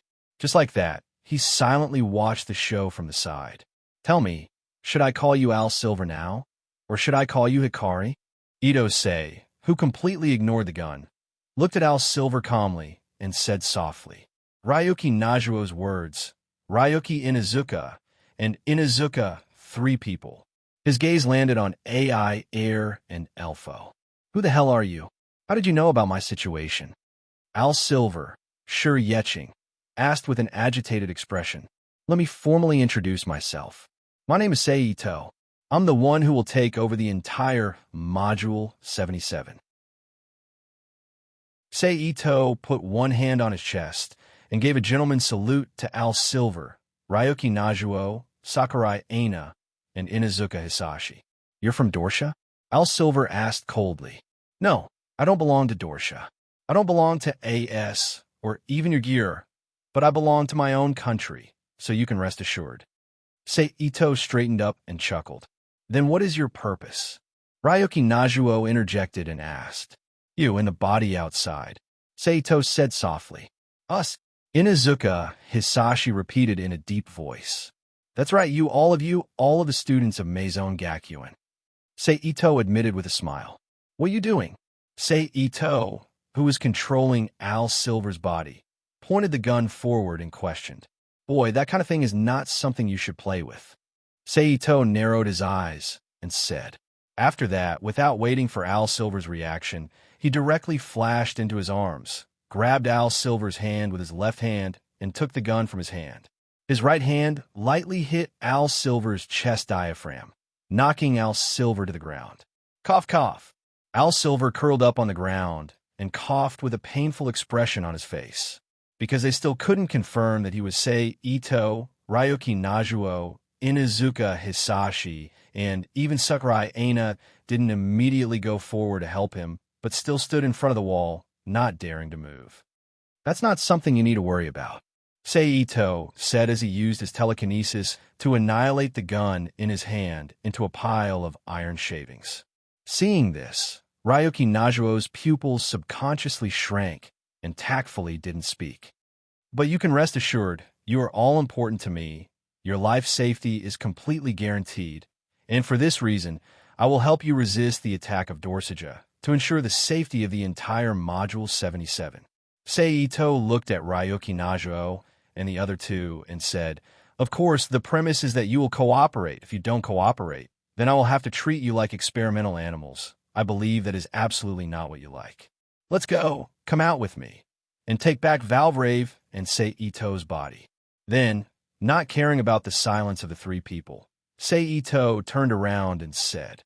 However, at this time, Al Silver, who had been curled up on the ground, suddenly jumped up from the ground and launched an attack at Sei Ito, but before his fist could finish, a powerful force immediately shrouded his body, as if an invisible hand lifted him into the air and imprisoned him there. What is this? Inuzuka Hisashi looked at the strange scene in front of him and subconsciously said, "Superpower?" Ryoki Najuo said in his heart, "This is the last time. If there's a next time, I will directly attack the people around you who are familiar with you. I will let you watch them die in front of you. I promise I will do what I say." Ito Sei directly threw Al Silver to the side of the wall and said without looking back, "Cough, cough, cough, cough, hateful." Al Silver cursed in a low voice. "Are you really Sei?" Inazuka Hisashi asked hesitantly. I don't know why my body became like this, but I am indeed Sei," Al Silver said with a painful face while holding his abdomen with one hand and standing up from the ground with the other hand on the wall. Ryoki Najuo, Sakurai Aina, and Inazuka Hisashi looked at each other and finally chose to believe Al Silver's words. And then with the support of Sakurai Aina and Inazuka Hisashi, they followed Sei Ito out. After a while, they returned to the ground. Sei Ito, who was standing on the ground, didn't care about Inazuka Hisashi and the others who were a little far from him, and directly summoned Karen and Red Lotus Saint Heavenbot G-Style, Valletta, and Gunniver to his side. Looking at the sudden appearance of two people and two machines, Ryoki Najuo and Inazuka Hisashi were shocked, but in the end, they had seen some strange things about Sei Ito before, so they quickly calmed down again. But in their hearts, the possibility of resisting Sei Ito became more and more uncertain. Destroy all the weapons within the scope of the module. Sei Ito ordered Karen and Valletta, but be careful, don't kill this guy, capture him alive. While talking, Sei Ito used Genjutsu to create an image of Sei Shiki and showed it to Karen and Valletta. "Okay, got it," Karen and Valletta replied respectively. Then, without any nonsense, they directly jumped into the cockpit of Red Lotus Saint Heavenbot, G-Style, and Gunniver, and started the machine. In an instant, two energy-solidified wings, one red and one green, stretched out from the back of the two machines. Then, the two machines flew and directly turned into two streams of light that were difficult to be followed by the naked eye. They flew to the north and south of the module and began to fight for the return of the entire module. "Natale, let's start. Remember not to destroy their main ship. I still need the people there." Sei Ito, who retracted his gaze, took out the communicator and contacted Archangel. "Understood." Bookie Lulu responded solemnly.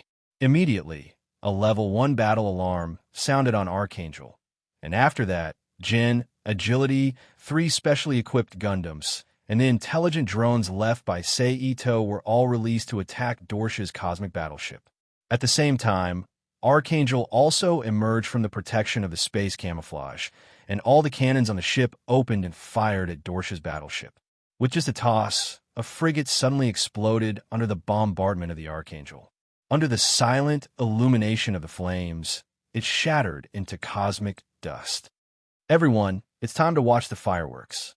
Sei Ito turned and smiled at Ryoki Najuo, Sakurai Aina, Inazuka Kyuma, and Sei Shiki, who controlled Al Silver's body. Looking at the smiling Sei Ito, they instinctively felt a chill in their hearts. But no matter what they thought, they had no choice but to follow Sei Ito and continue to walk away, and then stop at a high point to accompany him to watch the fireworks that bloomed in the entire Module 77. "Since you have such a powerful machine in your hands, why do you still want to take Valvrave?" Al Silver asked. "Naturally, it's because Valvrave has the technology one want to have." Sei Ito glanced at Al Silver and said lightly, "Then you clearly had the opportunity to seize Valvrave before. Why didn't you seize it at that time, but delayed it until now?" Suddenly remembering Ito Sei's appearance, his appearance time, as well as his strange means, Ryoki Najuo questioned. Chapter 1303. Because I need Zero-san to mutate. Ito Sei turned around and looked meaningfully at Sei Shiki, whose consciousness was stored in Al Silver's body, and said. As soon as he finished speaking, Al Silver's expression immediately turned ugly as he thought of something. "Do you know why I became like this?" Al Silver asked in a deep voice. "Of course I know, and you already know the answer." Sei Ito chuckled. "Valvrave," Al Silver muttered to himself in a voice that only he could hear. After that, everyone became silent, and only the sound of explosions echoed in their ears from time to time. Ah Chung, I have found the target and the target's location, but I can only protect one person. If the target's body is in the way, I need you to deal with it. At this time, a virtual screen suddenly appeared in front of Sei Ito, and Valletta's image appeared on the screen. I know, I'll go there now, Sei Ito replied. After that, the screen disappeared from everyone's sight. Ito-sei didn't care about Aina Sakurai, Yuma Inazuka, and Al Silver. He directly used instant transmission to rush to Valletta's location. What should we do? Looking at Sei Ito, who suddenly disappeared in front of them, Sakurai Aina asked in a low voice. We can't run away. We can only hope that guy is telling the truth and won't do anything to us. Inazuka, Jyoga sighed. Xiangzi. For some reason, Al Silver fell into an inexplicable state of mind and muttered in a low voice. The more solitary Ryoki Najo didn't say anything. He just stood on the side and looked at the flashes of explosions in the distance, quietly lost in thought. On the other side, Sei Ito, who used instant transmission to rush to Valletta's location, appeared in the battle area. In the sky above this area, there were more than 20 football players that were magnified dozens of times.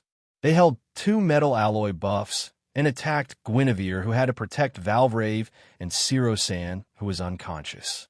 Seeing this, Sei Ito turned his wrist and held the divine sword Celestial Clouds in his hand. He then covered the sword with plasma energy that was almost solid, strengthening the sharpness of the Celestial Clouds. He then appeared behind one of the buffs in a flash and slashed it from top to bottom. Although the outer layer of the buff was made of a super alloy that could adapt to the universe, the divine sword Tian Songyun was a demigod relic that surpassed the standard. Moreover, the sword was covered in a layer of almost melted lightning energy. Its sharpness and high temperature could not be blocked by ordinary cosmic alloys. Therefore, as soon as the sword landed, the buff's body immediately split from the middle and exploded. Then Ito-sei, who had completed the attack, flashed again and appeared behind another mech, continuing his sneak attack. Just like that, under Sei Ito's sneak attack and Guinevere's attack, the 20 buffs were completely destroyed by the both of them. Peace returned to the area for the time being. Leave this to me. Go and take care of the other troops, Sei Ito said as he appeared next to Valvrave in a flash. All right. Valletta's voice was heard from Guinevere's external loudspeaker. Then, the body shook and turned into a pale green stream of light that shot into the sky. In the blink of an eye, she disappeared from Sei Ito's sight. After watching Guinevere leave, Sei Ito did not hesitate and recalled Valvrave into the Rubik's Cube. He then carried Shiro-san's unconscious body that suddenly appeared in his hand and disappeared.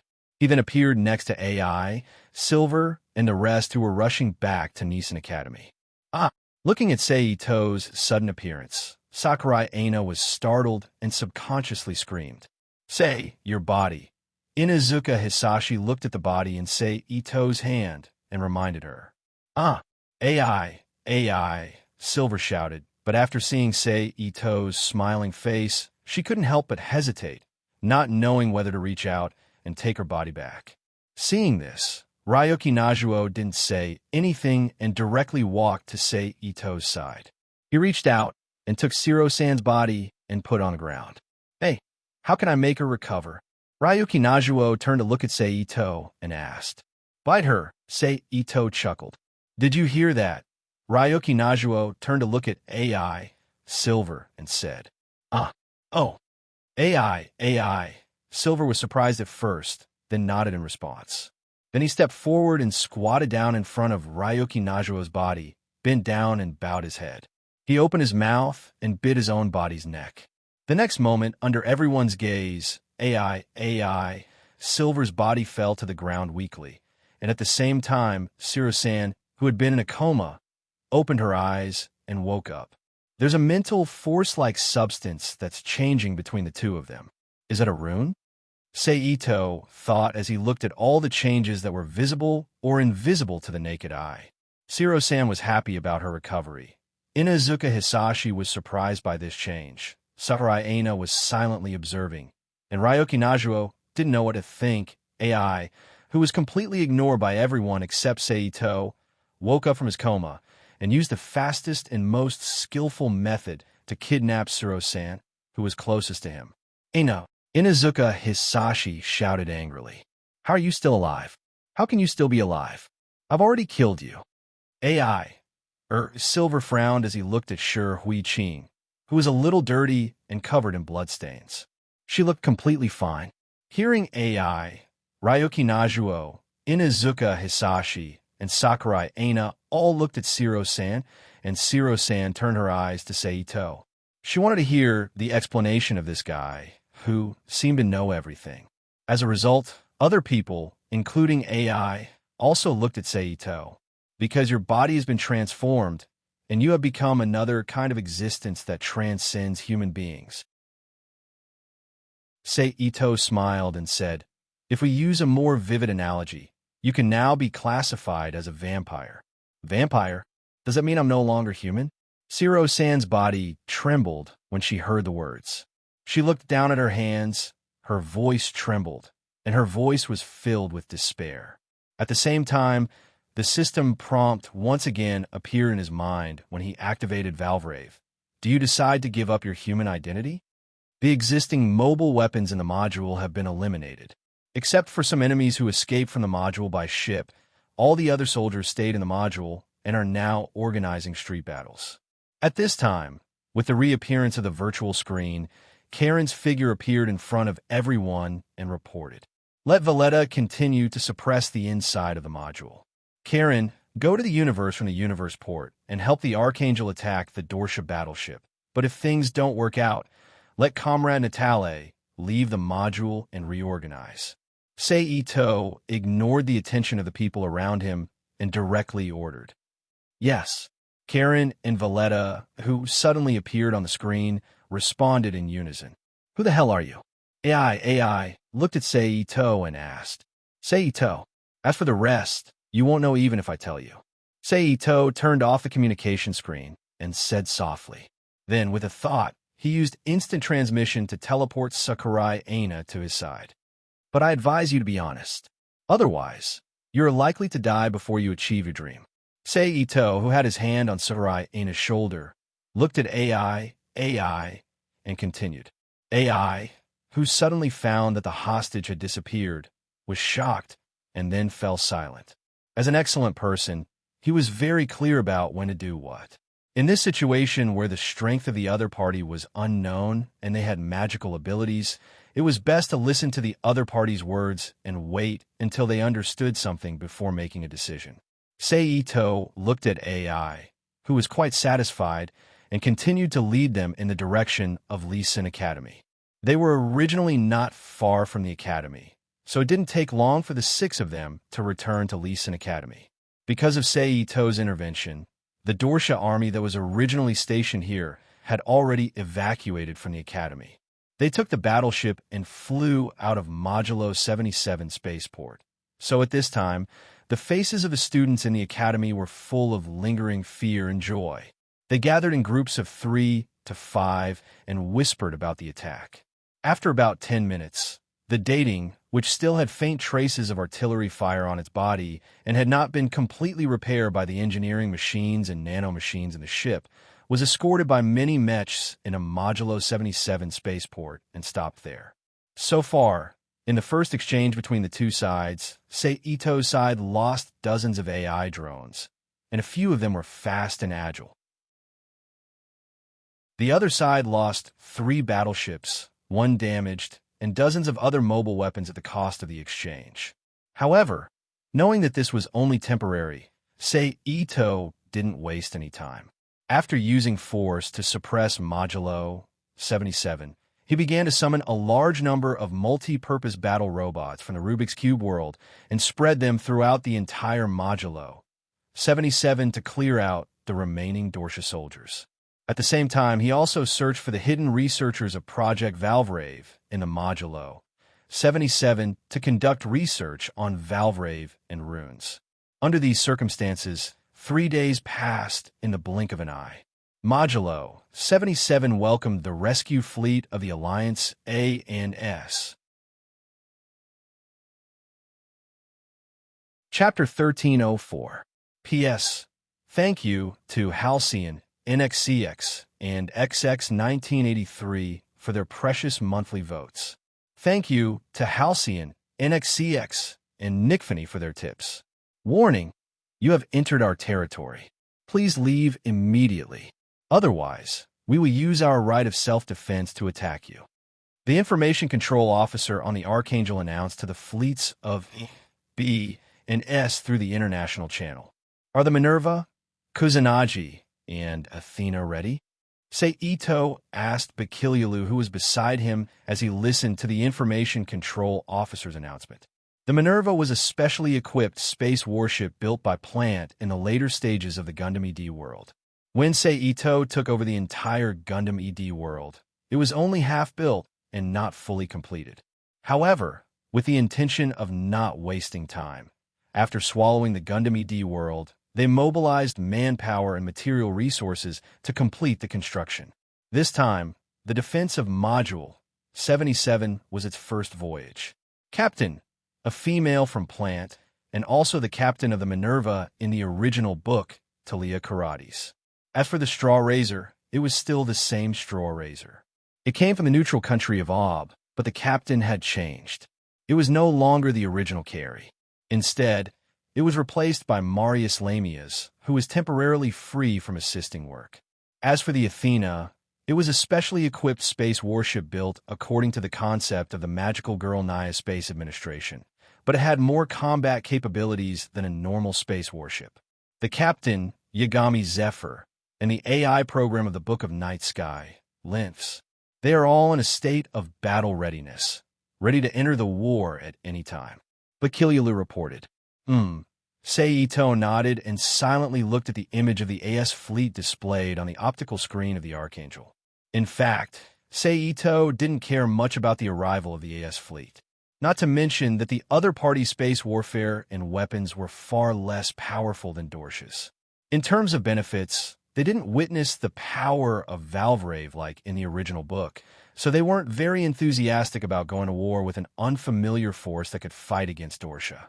If it wasn't for the purpose of appeasing other allies, they wouldn't even send a warship over.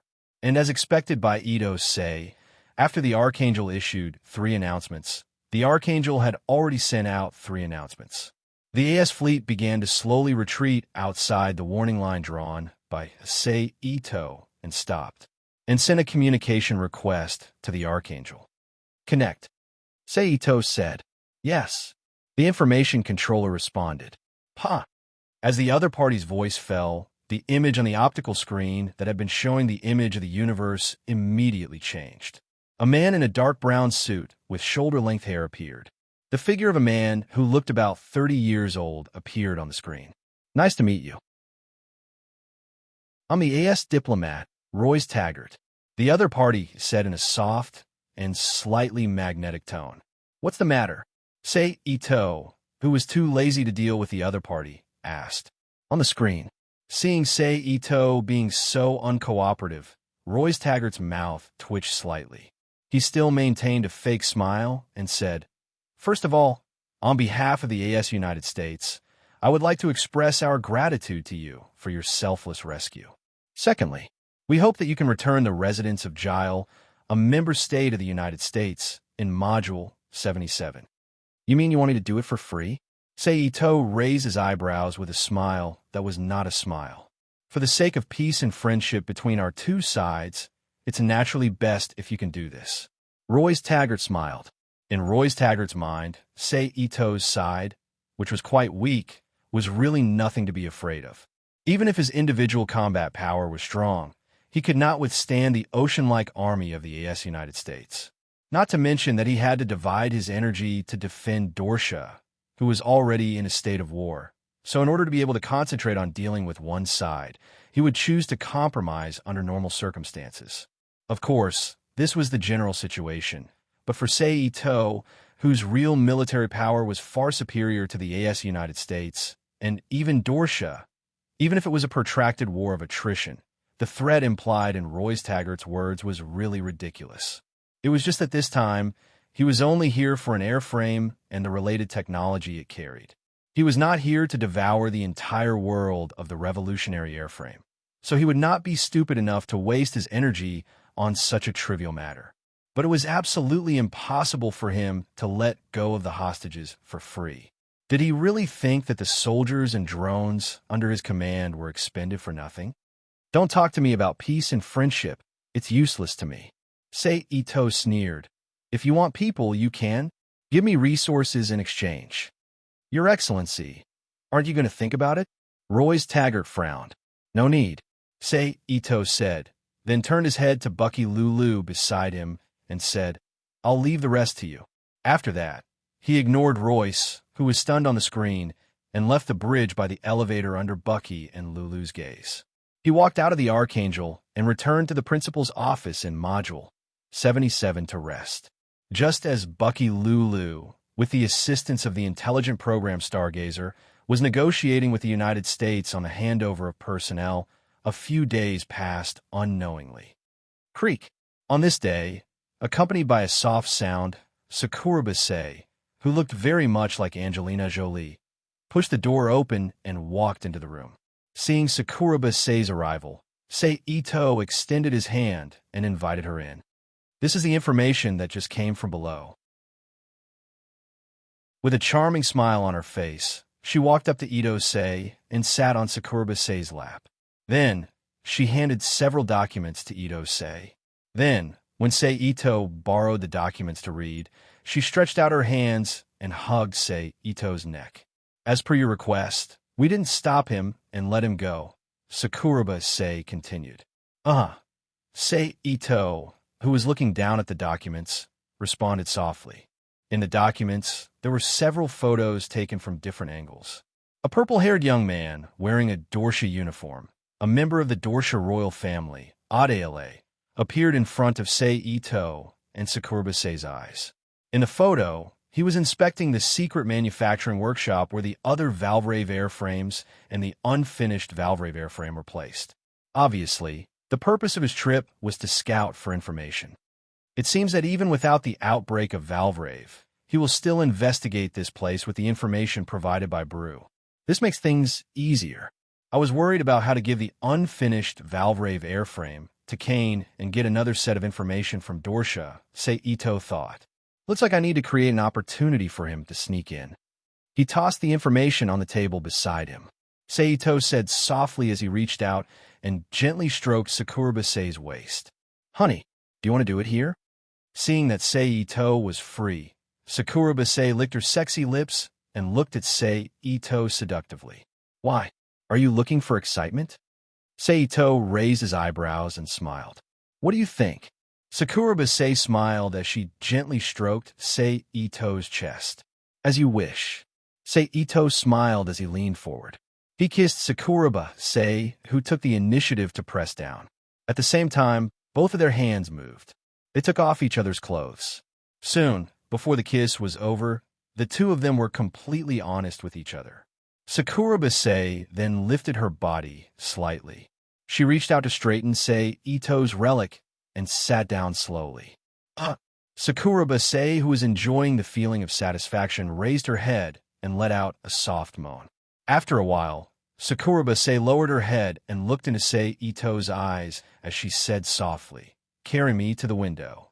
There are a lot of students outside. I don't care about the girls, but I don't want the boys to see your body. Ito-Sei raised his eyebrows as he rubbed Sakuraba Sei's chest and enjoyed her service. Then move the chair over as well. That way, they can only see my shoulders and a small part of my back. Is that okay? Sakuraba Sei smiled as she moved her body up and down rhythmically. It seems like you're looking for excitement today, Sei Ito said. Yes. Sakuraba Sei smiled. All right then. Sei Ito nodded. He hugged Sakuraba Sei's waist and stood up from the chair. He quickly walked to the window at the side and pressed her back against the cold window. He then pressed his other hand on the surface of the window and activated his alchemy skill silently. Suddenly, there was an undetectable flash of lightning. The composition of the glass on the molecular layer was immediately changed. It turned into a transparent glass that could only be seen from the inside, but not from the outside. Come on. Seito looked into Sakuraba-sei's eyes and smirked.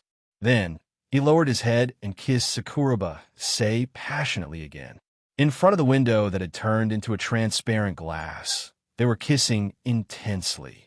Waves of erotic air filled the room. Both of them were experienced warriors.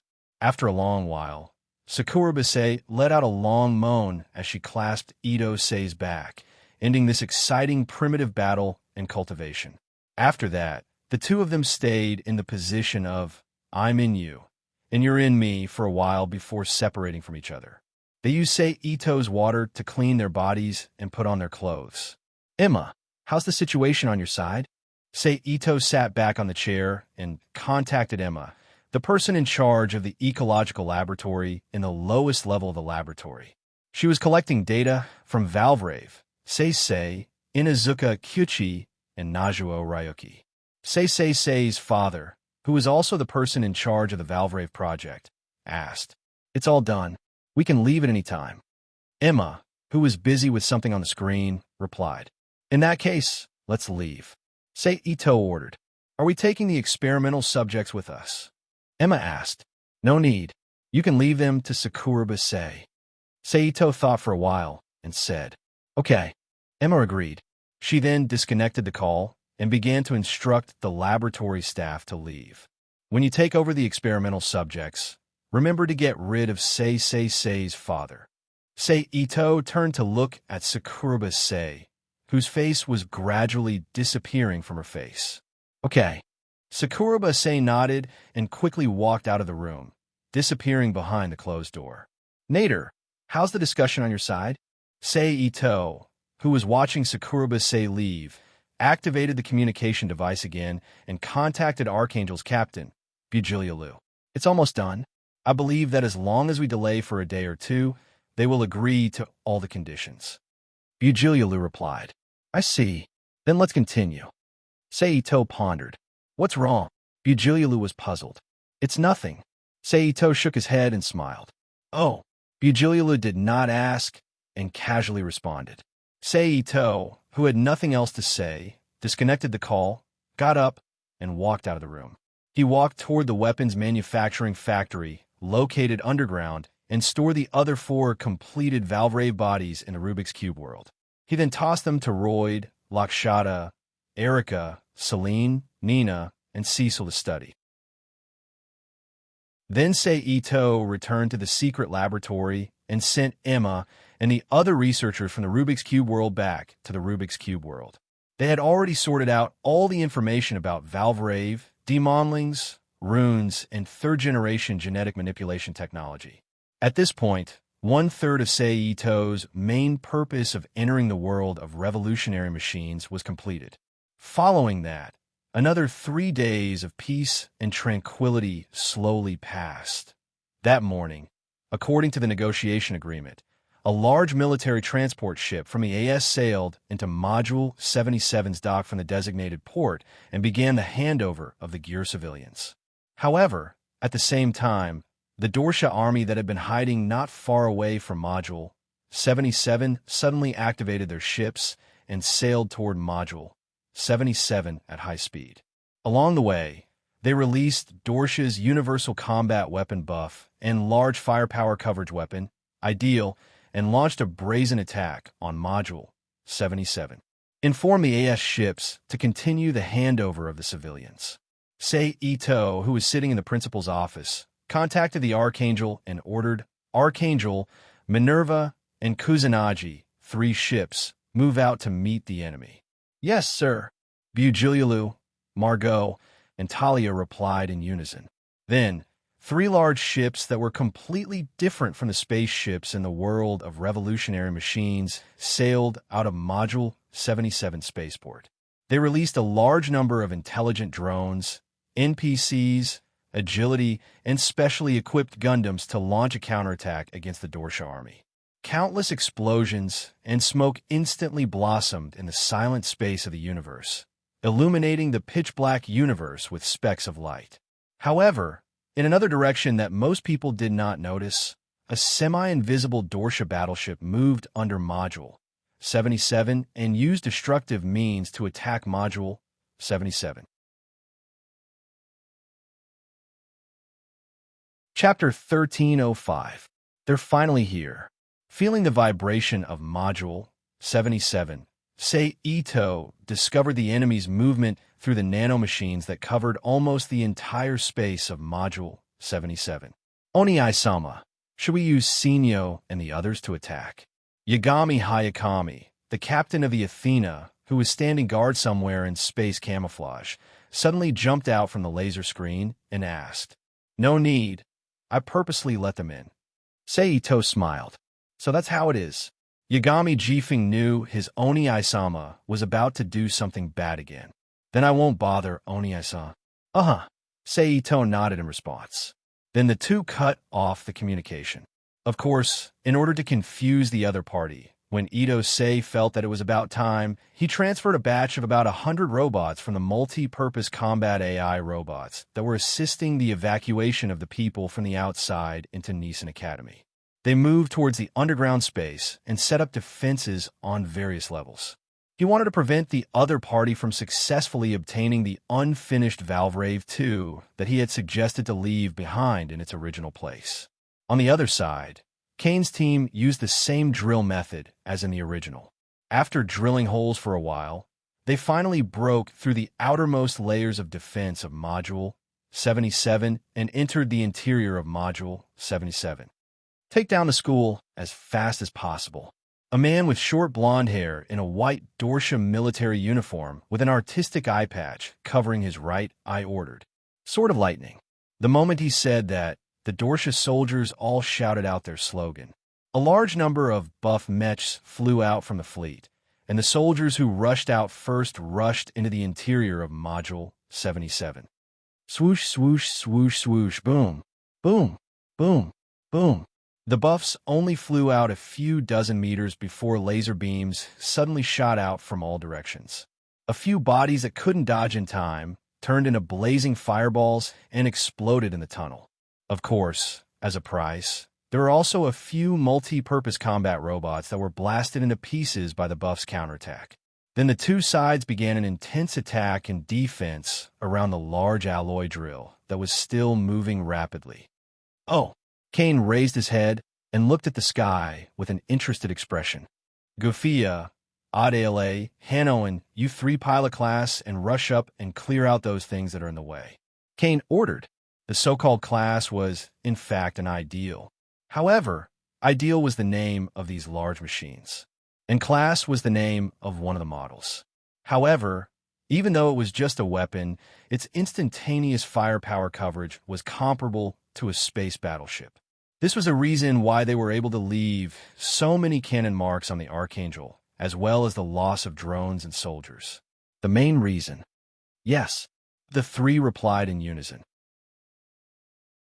Afterwards, the three spaceships that were similar in size to small used spaceships used for carrying people use. A gigantic semi-humanoid body covered with cannonball launchers soared into the sky. Then, he rushed up to the intersection above him. Very quickly, the three airframes arrived at the battle location at a speed that did not match their size at all. They opened up the hundreds of missile launchers on their bodies and fired the missiles in all directions. Boom, boom, boom, boom. In an instant, a series of violent explosions sounded. A large number of multi-purpose combat robots were destroyed under the intense bombardment. They turned into piles of metal garbage and scattered on the wreckage of the surrounding buildings that were also destroyed by the bombardment. Then, under the protection of the three class, the drill continued to move upward at a faster speed. Ike's, look here. Kane, who saw that the position was about right, ordered. Captain. Ike's was puzzled. Kane didn't answer. He just jumped into a buff and drove the buff upward. When he reached the level where the secret munitions factory was located, he stopped, jumped out of the cockpit again, and walked toward the secret munitions factory alone. At the same time, Seito also focused his attention on Kane, who was gradually walking into the dimly lit munitions factory that was surrounded by large test tubes filled with liquid. In the image, Kane looked at the prototype of Valvrave in the surrounding test tubes with interest while he walked toward the test tube of the unfinished Valvrave 2 machine, placed alone at the innermost end. Valvrave, the hope of our race. Standing in front of the huge test tube wall, Kane looked up at the Valvrave 2 machine floating in the test tube and said softly. Then he raised his hand and took out an amber-like green stone from his arms and said softly, I know you have experienced a lot of bad things, but now I have to trouble you again. As soon as he finished speaking, as if in response, the thing that seemed to be an afterimage in the strange emerald gem quickly moved. In the blink of an eye, it turned into a little elf that was similar to the program image of Pinot in the Valvrave, but the gender was male, the demon envoy. Then, the transformed demon envoy and the stone lit up and slowly flew up from Kane's hand. At this time, Kane also seemed to have entered an inexplicable state. He opened his mouth and uttered a series of words that were unintelligible to humans. Immediately, Kane's body lit up, and his whole body exuded the same green light as the stone. Then, the stone that rose to the chest position of the Valvrave 2 machine rushed into the power core ball in the chest of the Valvrave 2 machine in the test tube. In an instant, the power core in the chest of the Valvrave 2 machine also lit up. Then the Valvrave 2 machine, operated by an inorganic engineer spontaneously, broke the outer wall of the test tube and jumped from the test tube to the ground. Finally, it's time. Kane whispered softly and quickly jumped into the cockpit of the Valvrave 2 machine. He connected the light emitted from his body with the Valvrave 2 machine and completely drove it. In an instant, a large number of green lights began to appear abruptly in the dimly lit secret munitions factory. They swarmed around the unfinished Valvrave 2 machine and evolved into the shape of 4 limbs, temporarily completing the construction work of the Valvrave 2 machine. Karen, Valletta, it's your turn to appear.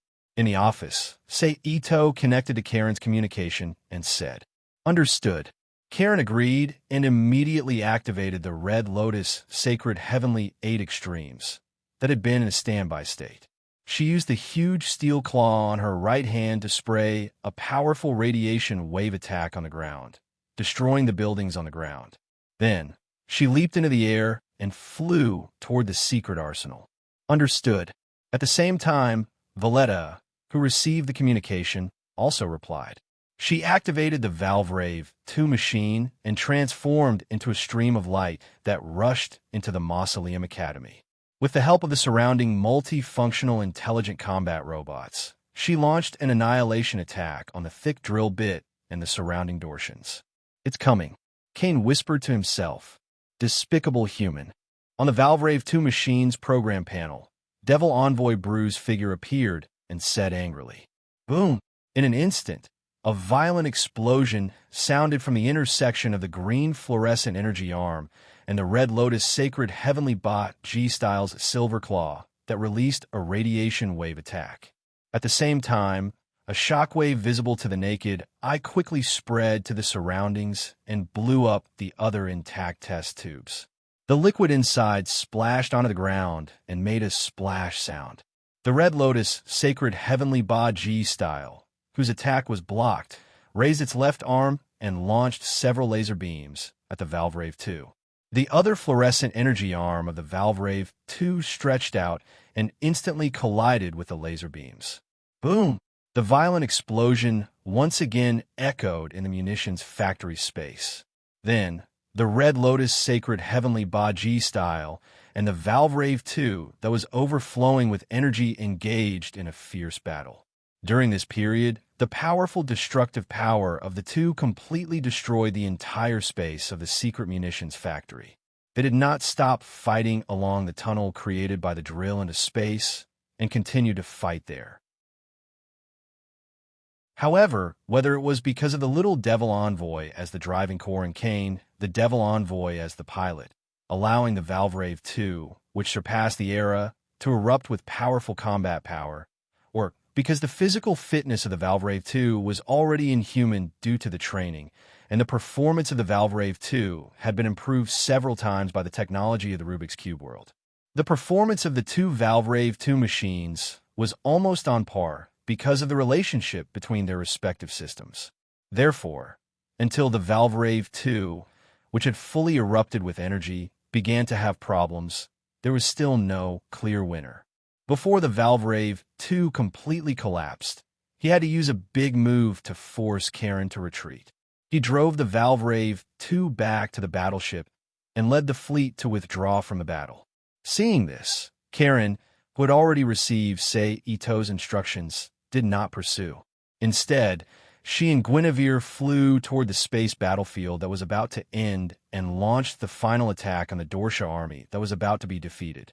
With the addition of the two new forces, the Dorsha army that was already in a precarious situation was quickly defeated. In a short while, the Red Lotus Sacred Heavenly Baji style, Guinevere, the three specially equipped Gundams, as well as the Great Angel, Grass Razor, and Minerva, all of them turned into space garbage. And without the obstruction of the Dorsha army, the actions of the AS side were even faster. In less than 2 days, they had transferred all the people on Module 77 to the battleship and flew back to Earth.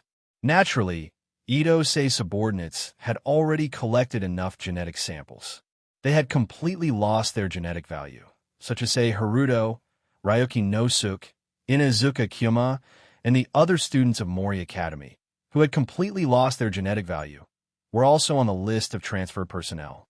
They left Module 77 together with the fleet, temporarily abandoning Module 77, or rather, giving it to Ito's side, who had actually occupied this place. Chapter 1306. Regarding the behavior of Ace, who took other countries' things lightly, Ito's naturally would not be polite. Shortly after AS's army left, he opened a Rubik's Cube world and absorbed Module 77 into the Rubik's Cube world for his own use. Or like the base of the Pandora organization, he transformed it into a vacation and leisure place. In short, he will not let it go to waste. Then Sei Ito collected the Kusanagi, Minerva, and Athena, and took the Archangel that was left alone and headed towards Earth. Karen, you were the closest to the other party at that time. How did that green energy feel to you?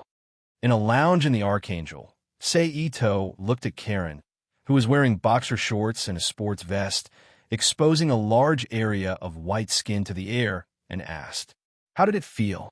If you want to talk about it, it's somewhat similar to Yang Chakra." Karen tilted her head and recalled the feeling at that time. Yang Chakra. It seems that the green rune energy is really a kind of life energy. Sei Ito said with certainty. By the way, didn't you want to get something from the guy who took the number 2 machine? Why don't you go after him now, instead of returning to Earth? Karen, who didn't care much about the nature of those energy and technical things, asked with a puzzled look. The battleship that person was on was attached to by me with nanomachines as early as when he took people to destroy Module 77. Now, as long as I want, I can find his trace at any time, but what I want from him is scientific and technological information, even if the other party is against the heavens. It also requires some research and development process, so the matter on his side is not urgent for the time being. Sei Ito replied with a smile. Oh, Karen said suddenly. Then what are you going to do on Earth? Karen asked again. To find someone. Sei Ito turned his head and looked in the direction of Earth, and said softly as if his eyes could penetrate the distance. The Archangel's sailing speed was very fast, and it only took more than a day to return to the geosynchronous orbit again. Sei Ito greeted Bigu, Karen, and Valletta, then moved and disappeared from the Archangel using instant transmission and appeared in the outer space, then wrapped his body with psychokinesis and turned into a meteor. He rushed into the atmosphere, under the gradually clear gravity drag. Sei Ito, falling at 3 times the speed of sound, quickly broke through the atmosphere and entered the inner space of Earth, and finally landed in a strange city. In order to figure out where he was at this time, Ito-sei used the old method to directly grab a passerby. He controlled the other party with hypnosis. Asked what he wanted to know. I'm lucky. You actually landed in the territory of Dorsha. Idose, who erased the other party's memory and sent the passerby away, said with a smile. Then his figures zestes and disappeared. He moved toward the location of the former imperial city of Dorsha. The city where Sei Ito landed was not far from the city where the former imperial city of Dorsha was located, so it didn't take long for Sei Ito, who used instant transmission to hurry, to appear in the vast area of the city. The palace complex exuded a cold and dilapidated atmosphere regardless of day or night. Then Sei Ito released his mental power and began to search the entire palace floor by floor. Who is it? At the same time, in a cold room without any entertainment facilities in the palace, a purple-haired girl wearing the Dorsha royal costume with a petite figure, who looked only 14 or 15 years old, but the expression on her face and the emotions contained in her eyes were full of mature charm, turned her head abruptly and asked in her mind, "Hello, Lizaludi." A strange voice sounded in her mind. Then Sei Ito's figure appeared in front of her. "Who are you?" The girl called Lizaludi by Sei Ito looked at the stranger, who suddenly appeared in her room with a calm expression, and asked in her mind, "My name is Sei Ito. Like your clan? I came from another world." Sei Ito, who maintained the mental connection, said softly, "You are indeed different from the people of this world." Lizaludi replied softly, "Oh." Sei Ito's face showed a curious expression. "I don't feel the aura of runes from you." Lizaludi replied, "Huh?" Sei Ito raised his eyebrows in surprise. According to his understanding, things like runes should be a universal substance in all dimensions. Even in other worlds, there might be races that discovered and used this substance. At most, they just had different names. After all, the demoniacs were erased from another universe dimension, and they were not native creatures like humans. But even so, they could still find the existence of the so-called runes from the humans in the world of the revolutionary machine, which was enough to show that they were not ordinary people. But now, as a member of the Demon Envoy clan who fed on runes, Lizaludi actually said that she didn't feel the existence of the so-called runes from him, which made Sei Ito feel a little surprised. But this thought only existed for less than 2 seconds before it was thrown aside by Sei Ito. It couldn't be helped. His form of existence was very special and couldn't be inferred with common sense, so it was normal for there to be some deviation. What about him? Then, Sei Ito immediately summoned a human from the Rubik's Cube world and placed him in front of Lizaludi. Lizaludi showed a look of curiosity about Sei Ito's summoning method. After all, although their Demon Envoy clan could also use some strange powers, they didn't have this ability. But at most, she was a little curious and didn't have the intention to get to the bottom of it. So after looking at Sei Ito for a while, she set her eyes on the human he summoned. "I can feel it." Lizaludi, who felt it silently for a while, said, "What about him?" Sei Ito asked again after putting away the previous man and transforming into a new man. "The same." Lizaludi looked at Sei Ito somewhat inexplicably and replied. Sei Ito didn't answer and released several humans from different worlds, different races, and even with different powers for Lizaludi to test. The final conclusion was that runes were indeed a power that could be used in all dimensions. It would only change in strength or weakness depending on the method of cultivation. Sure enough, it's life energy. Sei Ito secretly thought. Only life energy would undergo external changes in strength according to different cultivation methods.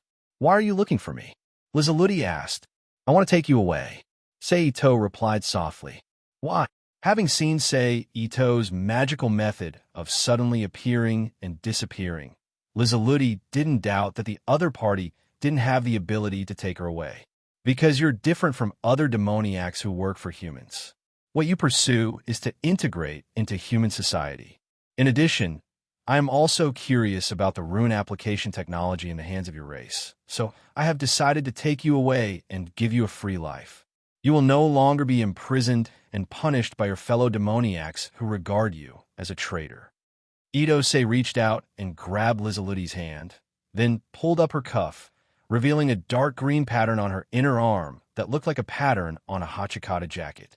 A very beautiful color, but unfortunately, it's something that can take a person's life. Seito said while gently stroking the dark green pattern with his finger. This pattern was a punishment forbidden technique of the demoniacs for sinners. It could continuously absorb the rune power from the sinner until the sinner was completely dead. It could be regarded as a death penalty forbidden technique specially developed by their race. Then Seito used his finger to destroy several patterns on Lizaluti's arm from a hyperdimensional perspective, breaking the seal on her body. Then he activated the authority of the god of life in his body and injected pure life energy into Lizaluti's body, restoring the life energy in her body that had become very scarce. On the other hand, it also replenished the rune information in her body. "Thank you." Lizaluti thanked him. "Is there anything you want to pack?" Seito asked after putting down Lizaluti's arm. "No." Lizaluti turned her head and glanced at the room, then said softly, "That's good." Seito said as he held Lizaluti's hand again. After that, with a thought, he used the Flying Thunder God technique to disappear from the room and return to the captain's lounge in the Archangel.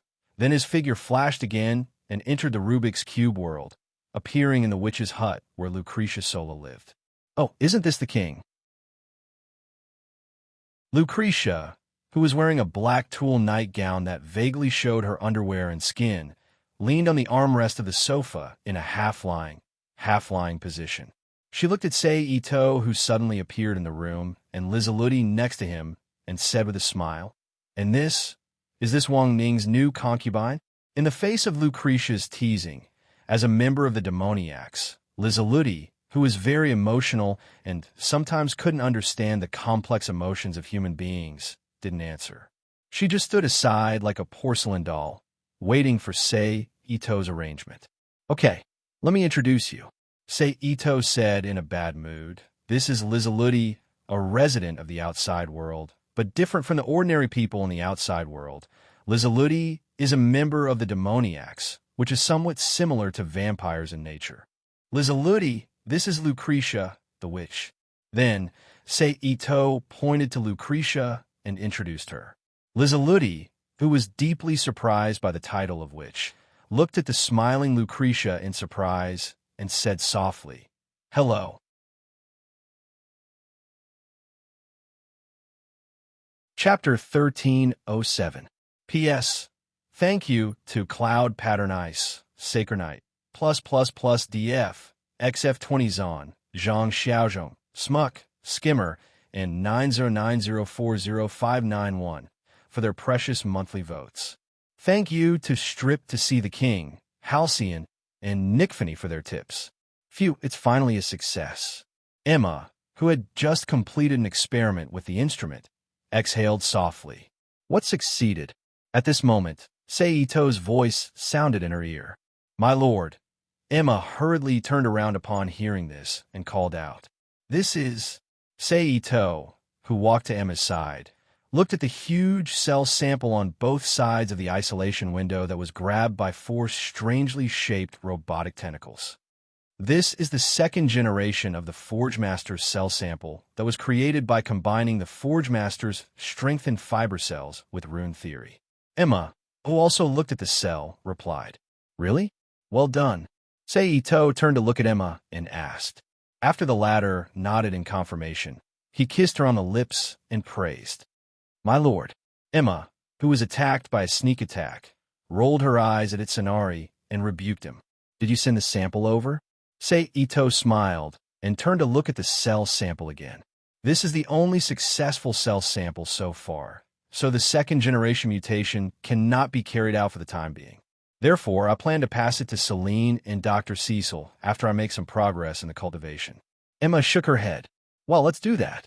But I find that I am now looking forward to the biological material made from these cells and nanomachines." Seito smiled. "With our current technology, I believe we will soon see it," Emma said confidently. "By the way, how is the research on the ruins of the spaceship?" Seito, who retracted his gaze and looked at Emma again, asked. "We've already obtained the biological tissue samples that make up the spaceship ruins. We're currently deciphering its core information. As for the other aspects, we're still stuck at the level of simple verification." Emma shook her head in response. I see. Saito nodded. There's no rush. Take your time to crack it. Yes, Emma replied with a slight nod. Sir, you're here for? Emma asked curiously. She was curious about Saito's purpose in coming here. Nothing much. I just dropped by to check on your research progress and tease you. Saito reached out and pinched Emma's buttocks under her skirt. Immediately, he teleported to the entrance of a laboratory. He laughed strangely. My lord, it seems that I need to add your name to the blacklist. Emma pretended to be serious as she looked at Ito Sei and said softly, Oh, that's not good news. Saito raised his hand in surrender. All right, I won't disturb you from modifying the samples. I'm leaving, Saito said as he stepped back. With that, Saito's figure appeared in front of Emma again in a flash. He leaned forward and kissed her on the lips. Then, before Emma could react, he disappeared from the laboratory, using teleportation. Damn you, sir. Emma, who raised her hand to caress her lips, gritted her teeth and cursed. But soon, her expression changed. She shook her head slightly and chuckled. Then, she turned around and focused on modifying the remaining cells behind the isolation window. On the other hand, Saito, who left the ecology laboratory, instantly appeared in the energy and body design laboratory led by Nina, Royd, Lakshata, and Erica. Pino is hungry. As soon as Saito appeared, Pino's delicate voice echoed in the laboratory from inside the Valvrave. Someone, find a beast for her. Royd, who was studying rune power with Nina, ordered without looking back. Another beast.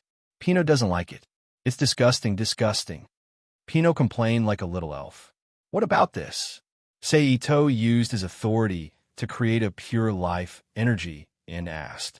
Pino likes it, Pino said with a happy face. My lord. Hearing Saito's voice, Royd and Nina, who were studying rune power, as well as Lakshata and Erica, who were inspecting the entire Valvrave, looked up at him, either nodded or greeted him. Saito nodded slightly in response to everyone's greeting. He then focused on using his ability to create more life energy. Then, when he felt that it was about time, he used a seal to create an aquamarine diamond-shaped crystal and threw it to Nina. This was not the first time Saito made this crystal. As early as a few days ago, when Saito placed Lizaludi in Lucretia's place, he used the same method to create a life crystal with a higher content and gave it to Lizaludi for her to eat when she was hungry, as well as a life-saving tool in case Lucretia was in danger while studying the forbidden technique she carried with her. In the future, when she's hungry again, use the channeling array to guide the energy here and feed it to her. Saito, who had created a new mass of life energy and sent it to the core power furnace of the Valvrave for Pino to eat, instructed Nina. Okay, Nina, who looked down at the aquamarine crystal lying quietly in her hand, agreed. How's the progress? Saito turned his head to look at Royd and asked. The design of the Valvrave is very simple. We can basically come up with the same or even better design immediately. It's just that there's a small problem with the compatibility of the cells, but it's not a big problem. I believe it will be solved soon. Royd, whose eyes fell on the Valvravave's fuselage surrounded by many researchers with instruments, raised his hand to push the glasses on his face and said in his unique, strange voice, Have you thought about how to solve the problem of the supply of rune energy? Saito nodded and asked again. We have come up with 2 sets of plans in this regard, Nina said on the side. After years of sharpening, her initial timidity had long disappeared. She had become full of confidence, and her body exuded a mature charm. She also raised her hand to push the glasses on her face with her middle finger and said, The first is to use the latest batch of energy crystals and then use the exclusive energy conversion array developed by the Magic Array Department to achieve the purpose of rune energy supply. However, this has certain requirements for the materials. Without determining whether the new ecological material can adapt, effective experiments can't be conducted for the time being to correct the data. The second is to continue to use the high-purity biological energy extracted from animals and demonic beasts as power. It's just that this is different from the original model, except that the consumption items are changed from human pilots to animals. Other than that, there are no changes at all.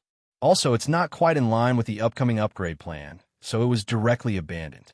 In other words, everything is on the new ecological material that combines the characteristics of the cells, rune theory, and nanomachine technology. Saito said thoughtfully. It's like this for the time being, Nina confirmed. Then I have a piece of good news for you. Emma has managed to cultivate a second generation of strong reproductive cells with runic characteristics. I believe it won't be long before the cultivation work is completed and handed over to Celine and Cecil. The third generation of biological material cultivation will be carried out, Saito said with a smile. That's really good, Royd said with a strange smile. Okay, you guys continue. I'm leaving. Saito glanced at the researchers in the laboratory, and then his figure flashed. He disappeared in front of Royd and Nina's eyes and returned to the Archangel in the geosynchronous orbit of the revolutionary machine world. He sat cross-legged on the bed and began to cultivate. Saito either sat cross-legged alone in meditation or through the way of communicating feelings with his women. More than a week's time quickly passed by in silence. At this point, Saito had entered the revolutionary machine world for nearly a full month.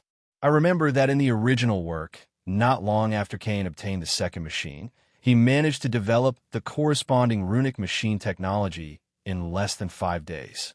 Obviously, before obtaining the second machine, he, or rather, the Demon Envoy race had obtained the corresponding manufacturing technology through another elf-like Demon Envoy brew.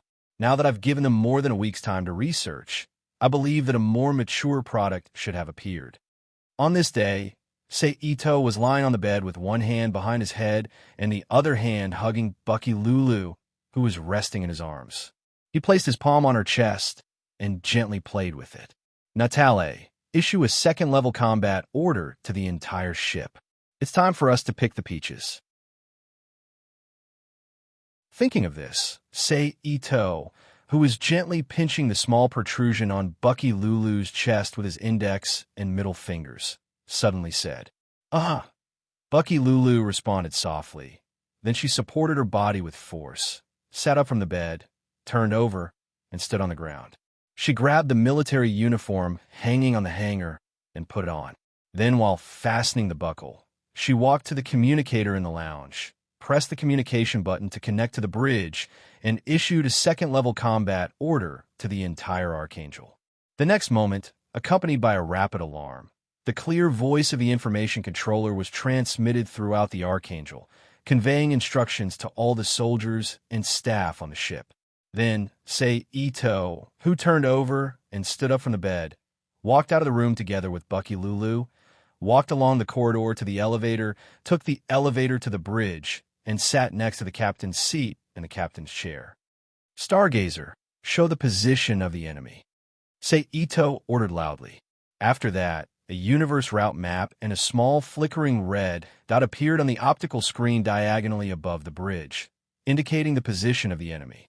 Correct course, target lunar orbit forward.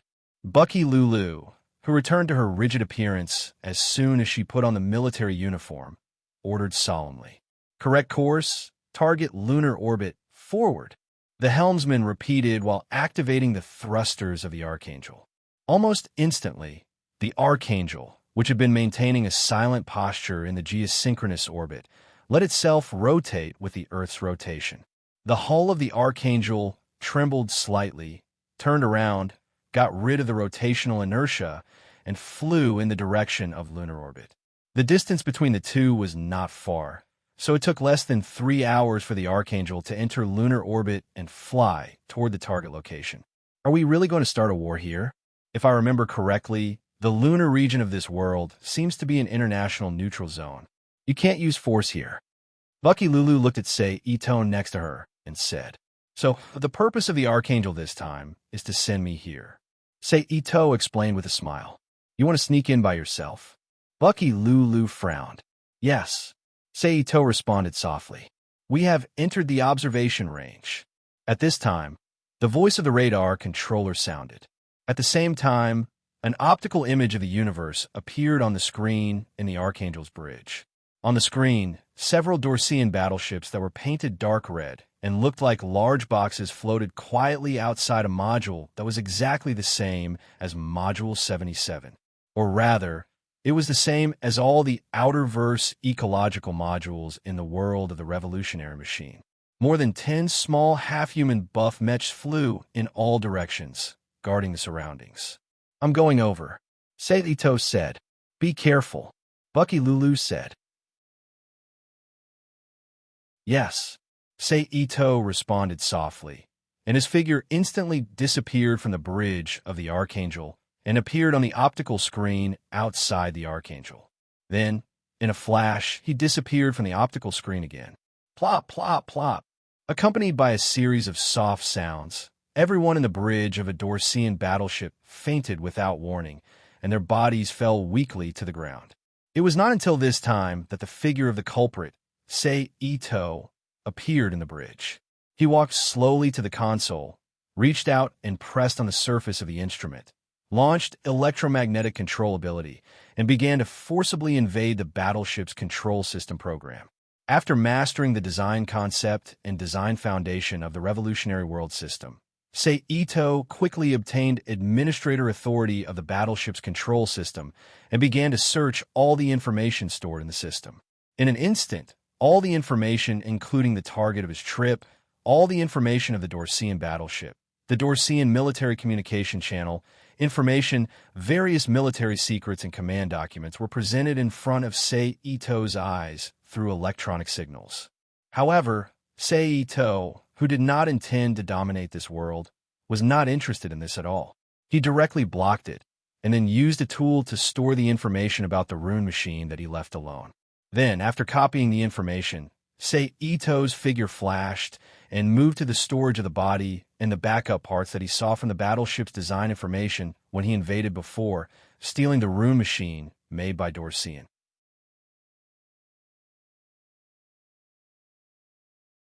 Chapter 1308. The air quality in this world is really bad. Seito, who was standing on the top of a mountain, muttered with an unhappy expression, "The smell of blood in this world is really unbearable. But then again, only this kind of situation is in line with the nature of this world." That's right. The world Seito was in was no longer the half-peaceful revolutionary machine world, but the third world that he planned to land in, the world of the Evangelion of the new century. That day, Idose secretly sneaked into the Rubik's Cube world and transferred all the information and equipment related to the rune machine that Dorsia had developed into the Rubik's Cube world. He gave them to Lloyd and the others to study. Then he set off to find Kane, who was possessed by a monster that was a combination of spirit and energy.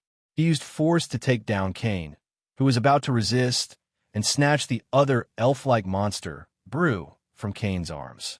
Naturally, Brew, who had an agreement with Kane, wouldn't just let himself be captured. But with the combat power of his race, without the Valvrave machine, there wasn't much to see. They were about the same as the warriors in the main world. At most, they had an additional layer of immortality. For Seito, it wasn't a problem at all. A simple space sealing technique imprisoned Brew and threw him into the Rubik's Cube world. He handed him over to the female, elf-like spirit creature, Pino, who had a good relationship with Seito, Nina, Cecil, and Celine, as well as Lizaludi, who occasionally came to the laboratory to help persuade him. After all, one of them was his sister, and the other was his race. In terms of words, they were much more useful than the humans he was hostile to. At this point, Seito's purpose of coming to the revolutionary machine world was achieved. Then, he separated from the dorsal warship. Seito returned to the Archangel and sent the Archangel back to the Rubik's Cube world. Then he also returned to the Rubik's Cube world and began to speed up the research of materials. Just like that, after staying in the revolutionary machine world for about 3 months, the new biological material that combined the strengthened fiber cells, rune principles, and nanomachines technology was finally researched by Emma, Cecil, Celine, and the others. After handing it over to Royd, Nina, Lakshata, and Erica, they began to design and modify the body. Seeing this, Idose knew that there was no need to stay in the revolutionary world anymore, so he returned to the overworld. After spending a few days with Kuraki Mai and Nagisa Masami in the overworld, he entered the new age Evangelion world. I wonder what time it is now. In the lingering sound, Idose's figure suddenly disappeared from the top of the mountain. He moved towards the east that he had chosen based on the position of the sun. About a minute later, Ito appeared in a European-style city. But unlike the modern cities he had traveled through before, this seemingly prosperous city showed a hint of depression. Not only were there few pedestrians on the streets, but they were all listless. Even most of the buildings in the city looked very old and looked like they had been in disrepair for a long time. Tisk, Ito, who took everything into his eyes, walked toward the convenience store that was still open not far away. Ding-ling-ling. The bell hanging on the door made a crisp sound, reminding the staff of the convenience store that there was a customer. Welcome. A feeble welcome sounded. Where's this? Ito's eyes flashed as he walked in front of the staff wearing a green vest and a white short-sleeved shirt. Weestrom. The staff replied with a blank look in his eyes. Obviously, the moment he looked at Ito, as an ordinary person, he was hypnotized by Ito. What's the time now? Ito asked again. April 4th, 2015.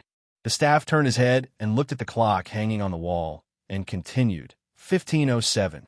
I have time to fly. Ito turned around and walked out of the convenience store. When he opened the door, he raised his hand and snapped his fingers to wake the staff up from the hypnosis. Then, regardless of whether there was anyone around him, he directly flew into the sky and shot in the direction of Japan. A few hours later, when it was close to dusk in Japan, Ito finally flew over the mountains and seas and arrived in the sky above Japan.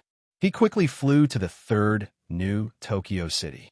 This time, it took even less time. After only a few minutes, Ito appeared on the street of the third new Tokyo city and stopped in front of an unoccupied phone booth. Ito reached out and opened the glass door. He quickly entered the phone booth.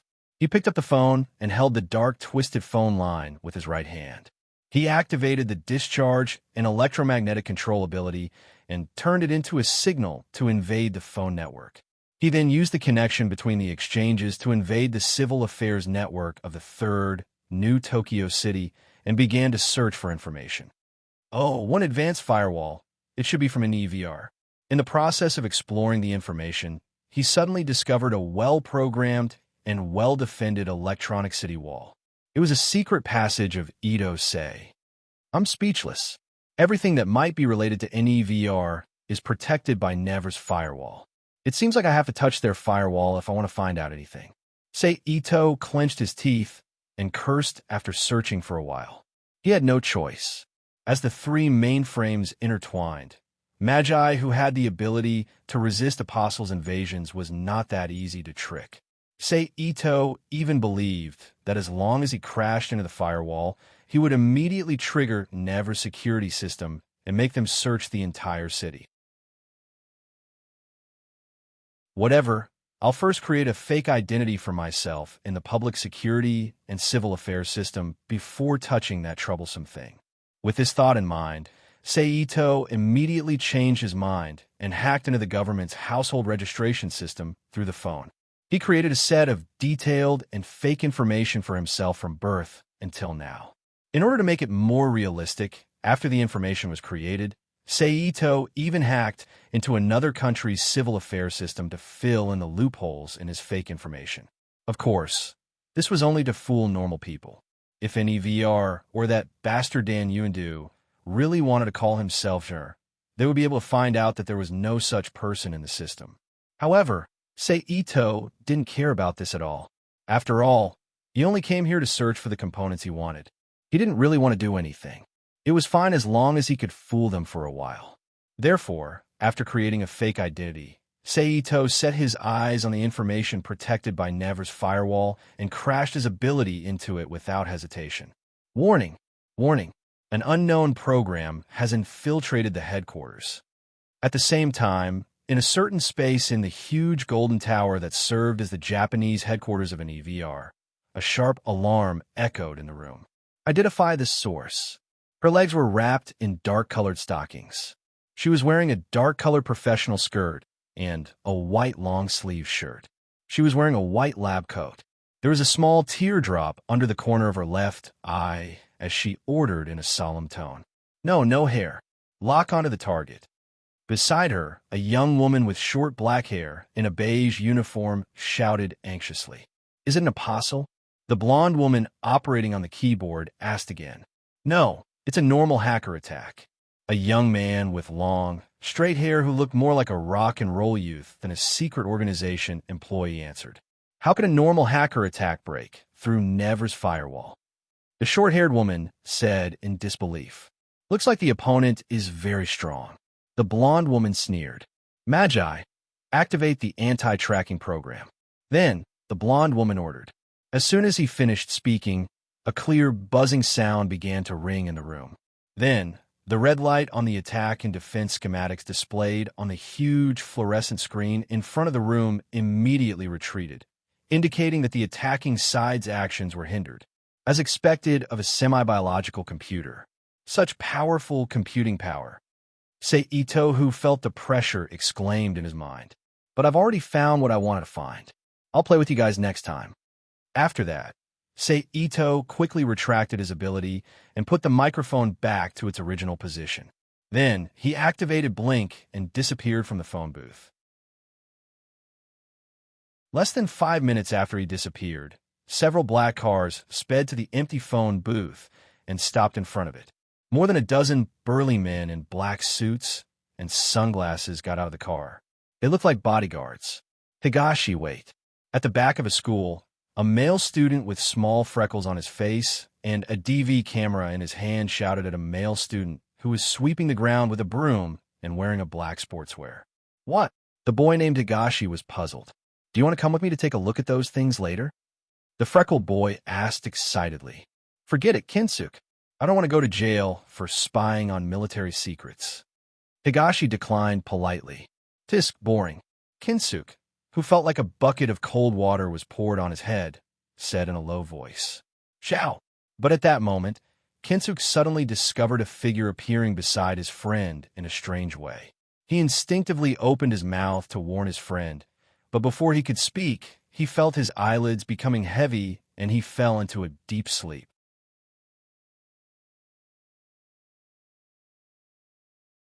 Chapter 1309. Is this the place? Seito said softly as he stood under a dilapidated multi-story building that looked like it was about to be demolished. At this moment, if a traveler familiar with the storyline of the Evangelion was here, he would discover that this dilapidated building was the building where the goddess, Rei Limbo, resided. As for how Seito found this place, it started before dark. After investigating the location of the school where Shinji and others studied in the original novel, Seito immediately used instant transmission to arrive at the school after school. Originally, Seito thought that he would have to wait until the class started, but he didn't expect to be lucky. He actually met Suzuki Toshiharu and his best friend Ida Kinsuke, who were left in the school because of the duty arrangement. Seeing this, Seito naturally wouldn't be polite. He immediately appeared beside the two of them, controlled them with hypnosis, and learned Rei Ito's home address from them. After all, the school they studied in was a subordinate unit of the NEVR organization. It was the same as the Kisen Academy in the revolutionary world. It was a place specially used to place EVA-qualified people. Therefore, as far as the general home address was concerned, it didn't need to be disguised at all. It was directly written on the school's commuter record. Therefore, Seito was able to find this place so smoothly. 1, 2, 3 for 4 hidden centuries. Ito Seijin closed his eyes and released his psychic power to explore the surrounding situation, thinking to himself. Then he stepped out of the dark corner and quickly disappeared from the eyes of the hidden centuries like an illusory bubble. He swaggered into the building and walked toward the room where Reito lived. Reito's room was on the 4th floor. It was a room near the middle of the building. In addition, neon people had the habit of showing the owner's name to the public, so Seito quickly arrived at the room. The word Rei Ito was written on the door. The delivery box was filled with various newspapers, and the surface of the door was full of black stains. On the surface, it didn't look like an inhabited room, but more like a haunted house. He opened the door and walked in. In an instant, only the nearby starlight penetrated through the window. There was no artificial light in the room at all, and the ground was covered with dim light. Ito saw a large number of blood-stained gauze scattered on the ground. He didn't know what it was for, but it had been crumpled into a ball of waste paper. It made the whole room look like a junkyard. Ito didn't take off his shoes. He just stepped on the floor with his shoes on. Walked to the bedroom inside. The entrance was not long, only about 5 to 1, 6 meters in length. It only needed 3 steps to complete it. Then, the Rei Itos, a curtain and 2 beakers that could only be seen in a laboratory.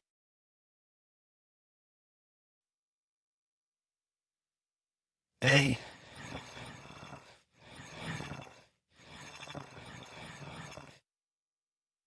She didn't come back. Ito glanced around the room. Then he walked to the bed, turned around, and sat down. Although I've seen it in the original work, I still can't help but feel a sense of desolation when I see it with my own eyes. That bastard Dan Yuendu deserves to die. Ito slightly narrowed his eyes to hide the murderous light in his eyes. He couldn't help it. In his previous life, he had seen anime on TV. Except for a few characters in Feudal Heaven and Earth, Natsuya Yamamoto, and Miyuki Kobayakawa in The Arrest Warrant, there was only Rei Ling from New Age Evangelion. As for the Sailor Moon, sorry, what was that? His memory seemed to be blurred. So after personally experiencing this situation, Ito couldn't help but want to kill. Ito slowly put away his anger, sat cross-legged on Rei Ling's bed, and entered a state of cultivation while waiting for Rei Ling's return. And this wait lasted for 2.5 days. On this day, with a soft sound, Rei's figure appeared in front of Ito-sei. She was wearing a white short-sleeved shirt, a light blue wide-strap skirt, and black socks. She had a black leather bag in her hand. She had short sky-blue hair. She had no expression, no mouth, and no heart. Her right forearm was wrapped in bandages. She was wearing a white short-sleeved shirt, a light blue wide-strap skirt, and black socks. "Who are you?" Rei Ling stared at Ito with her emotionless red eyes and asked in a flat voice. Ito said softly as he stood up from the bed and walked towards Rei Ling. "I don't know you." Rei Ling said again, without any change in her tone. "It doesn't matter as long as I know you." Because the distance between them was very close, Ito only took 2 steps to arrive in front of Rei Ling. Then he raised his hand and reached towards Rei Ling's cheek and said, "And don't we know each other now?" Just as Ito's palm was about to touch Rei Ling's cheek, Rei Ling, who had been motionless, suddenly grabbed Ito's wrist with a speed comparable to a trained soldier.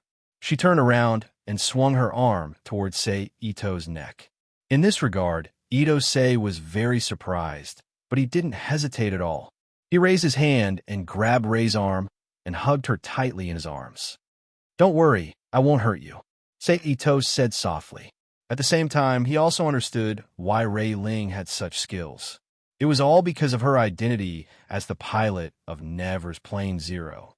In terms of organization composition, she was a member of the underground party. She was an important special talent.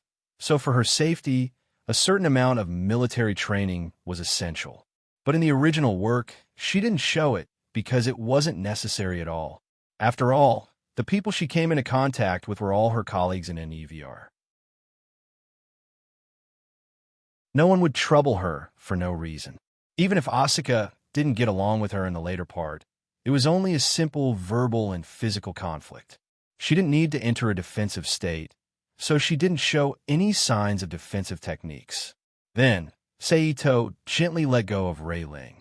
After regaining her freedom, Lingbo Li's reaction was even simpler. She directly turned around and walked toward the entrance. She looked like she couldn't beat him, so why not just ignore him? Seeing this, Ito quickly used instant transmission to teleport her in front of him, then stretched out his arms and hugged her again.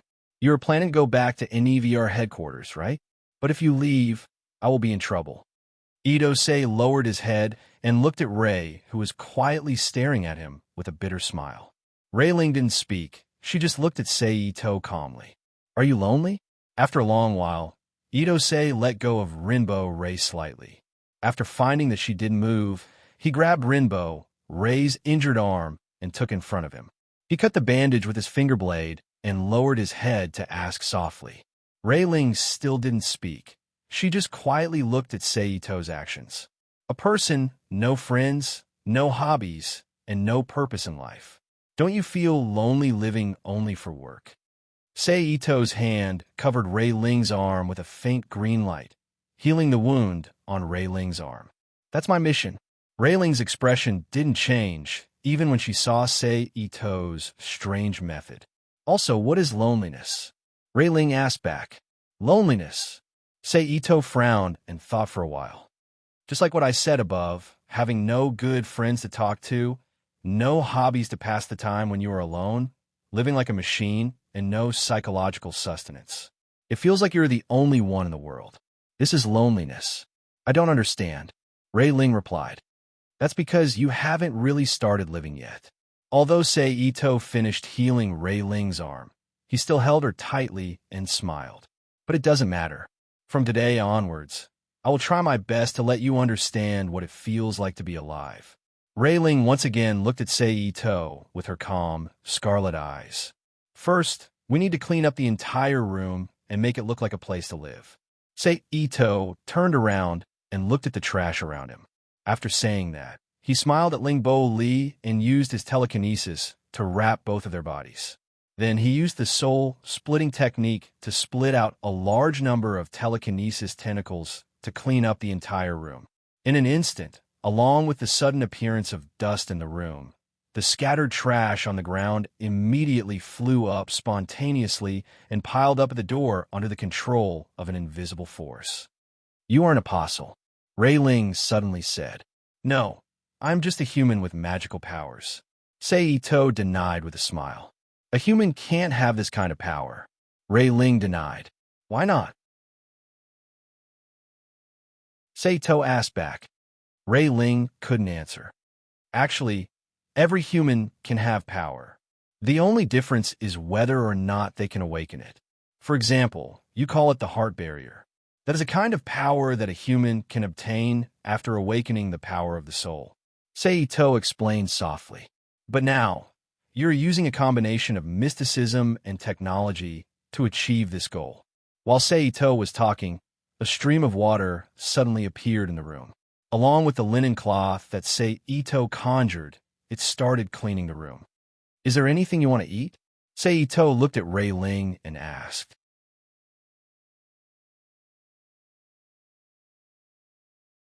Chapter 13:10.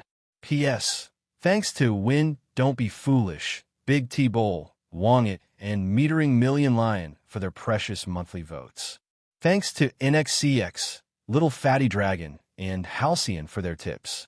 Along with a soft sound, a blue-haired girl walked out of the bathroom next door. She was completely naked except for a fluffy white towel around her neck. Sei Ito, who was about to ask Rinbo Ray to eat, was stunned. He then smiled bitterly and said, I say, Ray, don't you know that your current appearance will easily attract people to commit crimes? Lingboli didn't reply. She walked to the bed at the side and naturally picked up the white underwear and shirt on the bed. Forget it. I don't know what you like to eat, so I just made 2 dishes. Try them and see if you like them, Sei Ito said again as he shook his head helplessly. On the small square table he got from the Rubik's Cube world, there were tomatoes, scrambled eggs, mapo tofu, fried shredded potatoes, egg pancakes, and a small bowl of vegetable soup. 5 steaming dishes and 2 bowls of white rice were placed on the table, emitting a tempting aroma. After putting on her clothes, Rinbo Ray, who had changed back to her student appearance, walked to the table and sat down. She silently picked up the bowl and chopsticks in front of her, picked up some tomato eggs and rice, and put them into her mouth. How is it? Sei Ito asked with a smile. It's delicious, Rinbo Ray replied expressionlessly. Thank you. You're welcome. Sei Ito, who also picked up the bowl and chopsticks, smiled and said, but if you really want to thank me, please smile at me. Smile? Rinbo Ray repeated softly. Yes. Sei-Ito looked at her with a smile and replied. Rinbo Ray looked at Sei-Ito quietly for a while. Then, her expression stiffened and the corners of her mouth curled up, revealing a slightly fake smile. But that was all. Sei-Ito was still very happy to be able to make Rinbo Ray smile. It's beautiful, Sei-Ito praised softly. Okay, let's eat.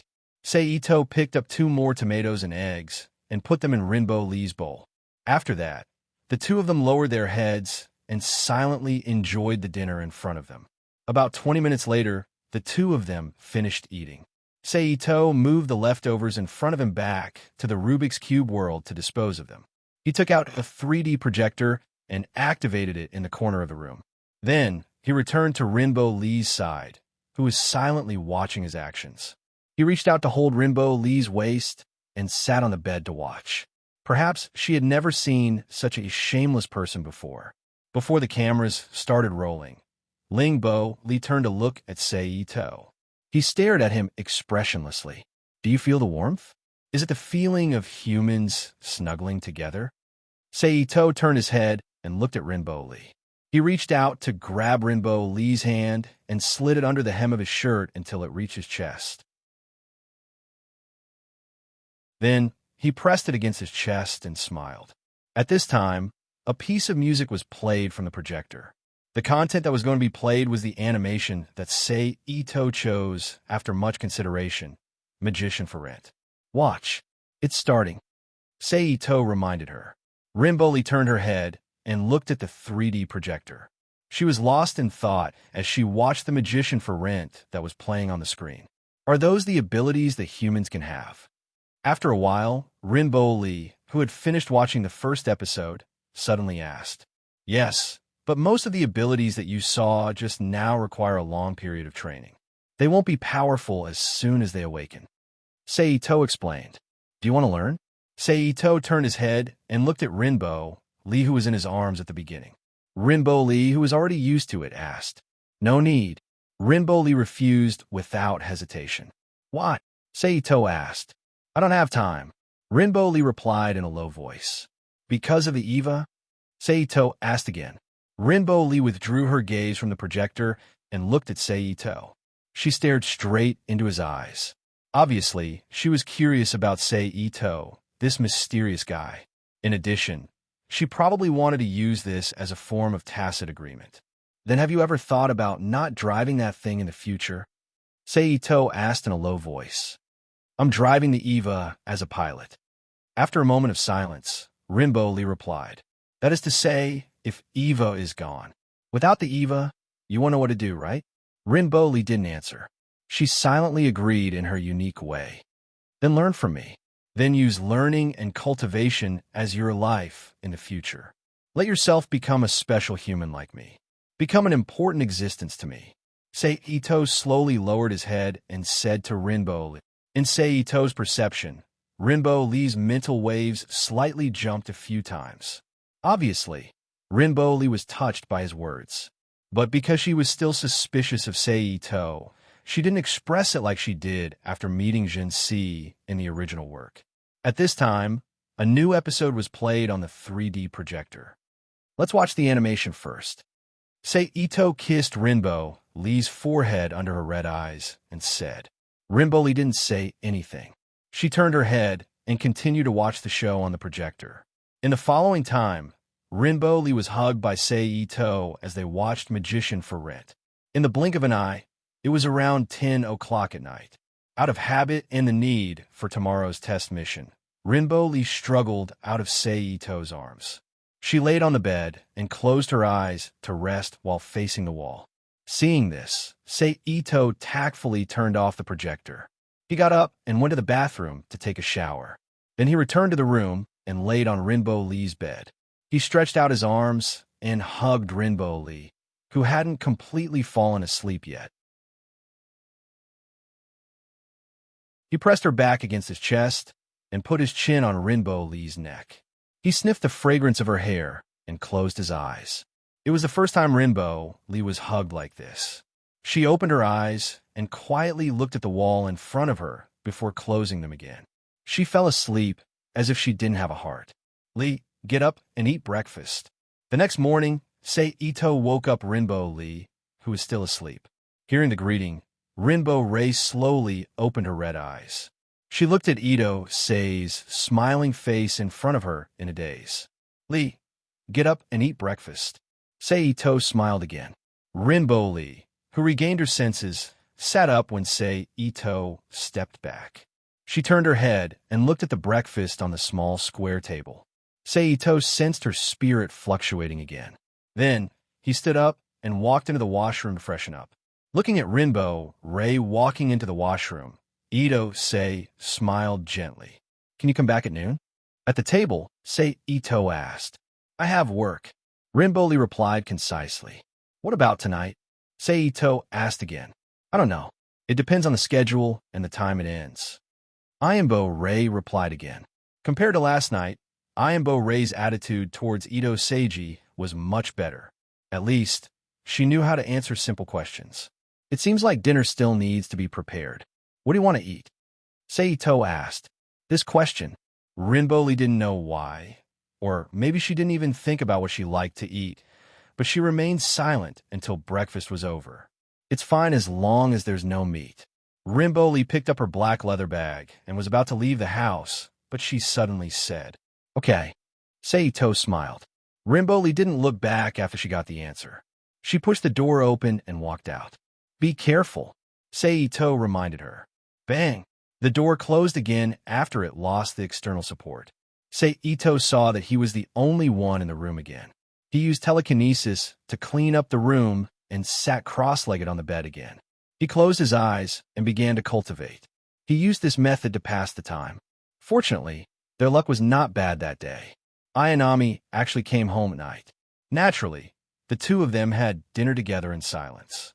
After washing up, she was forced to open her arms and embraced by Ito Saihara.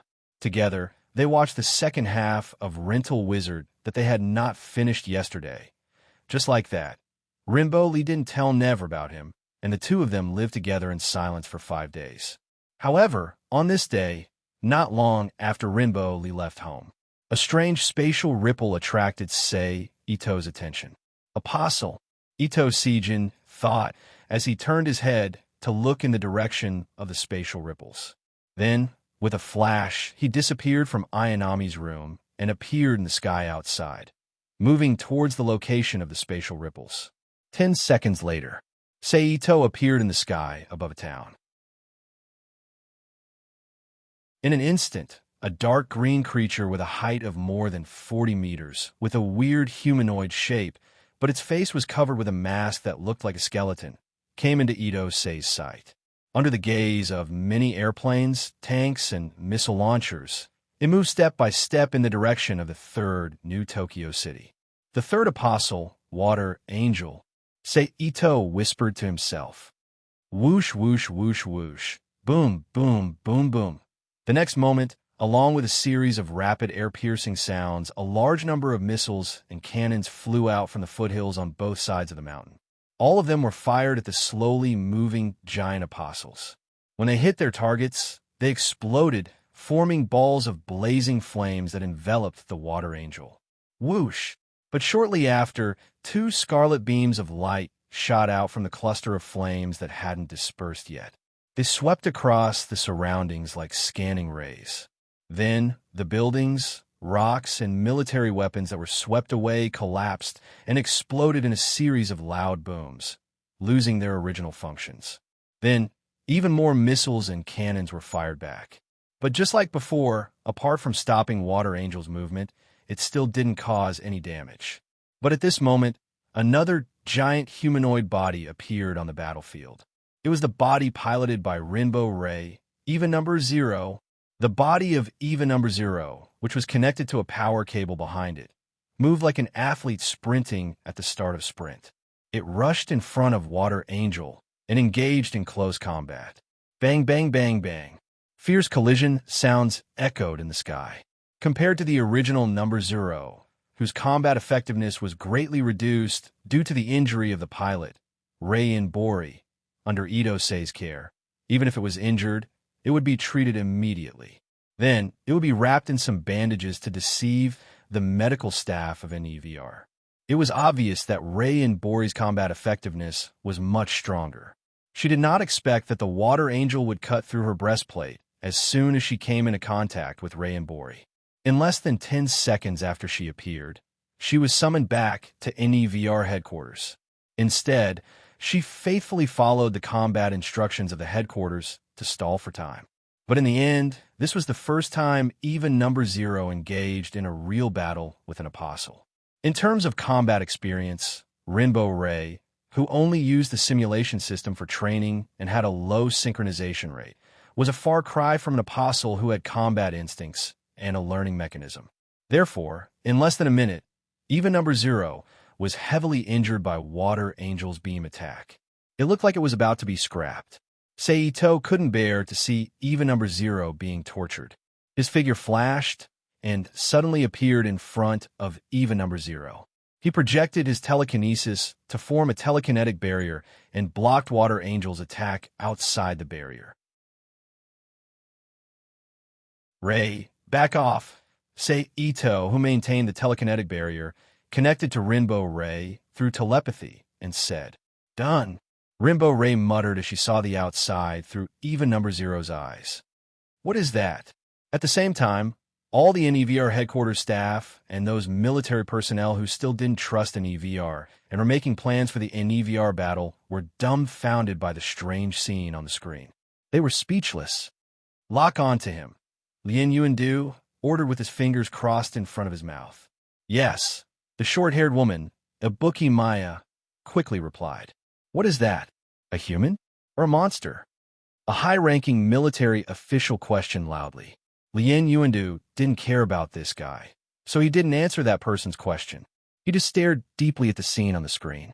No one knew what he was thinking. "What is that?" On the other side, the protagonist of the New Age Evangelion world, Ibuki Shinji, also stared in shock at Seito, who blocked the apostle's attack with his tiny human body. Who knows?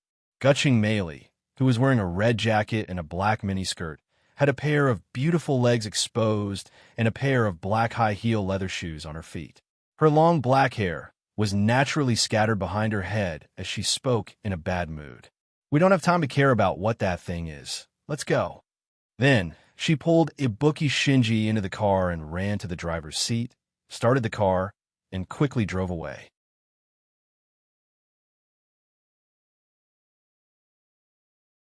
Chapter 1311. P.S. Thank you to Yinix and Yin, Gu168-878-0145, and Tcan for your precious monthly votes. Okay, they're in 2 mines buried under the ground here. Leave quickly. Rainbow Ray, who regained her senses, quickly reminded Seito loudly. As soon as these words came out, they were instantly transmitted to the NEVR headquarters through the communication system connected to the EVA. All the NEVR staff were shocked and confused at the same time. They couldn't figure out how Rainbow Ray, who had always been like an ice goddess and whose life consisted of school, home, and the NEVR headquarters, got to know this guy. "I know. You leave first." Seito, who used the psychic barrier to block Water Angel's continuous attacks, turned his head slightly and looked at the Zero machine behind him from the corner of his eyes. Rainbow Ray, who looked at Seito through the Zero machine, gritted her teeth, quickly retreated, and took an elevator back to the NEVR headquarters.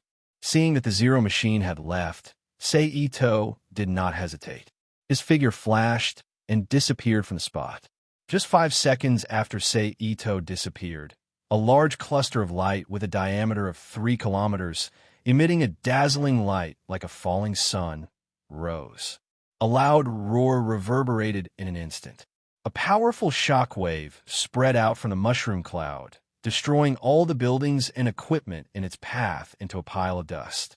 "Success! We killed him! Great!" Similar sounds of praise could be heard from the group of officers. "Dongyu, go and call Rainbow Ray over." Lien Yundu, who was looking at the screen that had temporarily lost its effect due to electromagnetic interference, ordered the white-haired man standing beside him. "Yes." The man named Dongyu accepted the order, then left the command room and went to the garage to meet Rainbow Ray, who had just gone offline. On the side, a glamorous woman with short blonde hair turned her head and glanced at Dongyu, who turned around and left. Then, her gaze fell back on the big screen in front of her. "I received the signal," Ibuki Maya shouted. As soon as he finished speaking, the screen flashed, and the scene of the apostle scene appeared on the big screen again, reflecting in everyone's eyes. How is this possible? Our trump card. We even sacrificed the city. Monster! The officers, who had been very excited just now, were now shouting crazily with disbelief on their faces. "Yes, I understand. Yes, I'll take my leave first." At this moment, the old man with the highest rank among the officers suddenly picked up a phone and answered in a low voice with a respectful expression. "Ting!" Then, the old man who had hung up the phone looked at Ting Yuandu sternly and said, "Headquarters has issued an order. From now on, the command of this battle will be handed over to you. Let's see what you've got." Our country has confirmed that all the weapons of the army have no effect on the target, but... "Can you win?" the old man asked with a worried expression. "Don't worry. An EVR was established for this purpose." He was wearing a black clerical uniform and white gloves. Ting Yuandu, who was wearing brown sunglasses, raised his hand and said in a deep voice, "Then we'll wait for your good news." The old man looked deeply at Ting Yuandu's face and said in a deep voice. Then he pressed the button of the elevator and disappeared with the seat below. "In addition, we'll investigate the suspected human target from before. You and EVR don't need to intervene." The old man spoke again before disappearing. But from the meaning of the words, no matter how you looked at it, it was a warning for any VR to take the lead. "I understand," Ting Yuandu replied in a deep voice. Suddenly there was a soft sound. The group of old men from the military department completely disappeared under the closed deck and disappeared in front of the people in the NEVR command room. "Target 2 has appeared again." At this moment, a young man with short hair and rimless glasses on his face, who looked to be around 25 years old, suddenly spoke, attracting the attention of everyone around him to the screen. On the screen, Ito's figure, which was many times smaller than the apostle's figure, once again appeared in the sky in front of the apostle. He floated there and quietly confronted the apostle.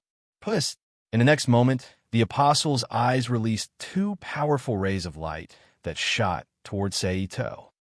Ito stretched out his left arm.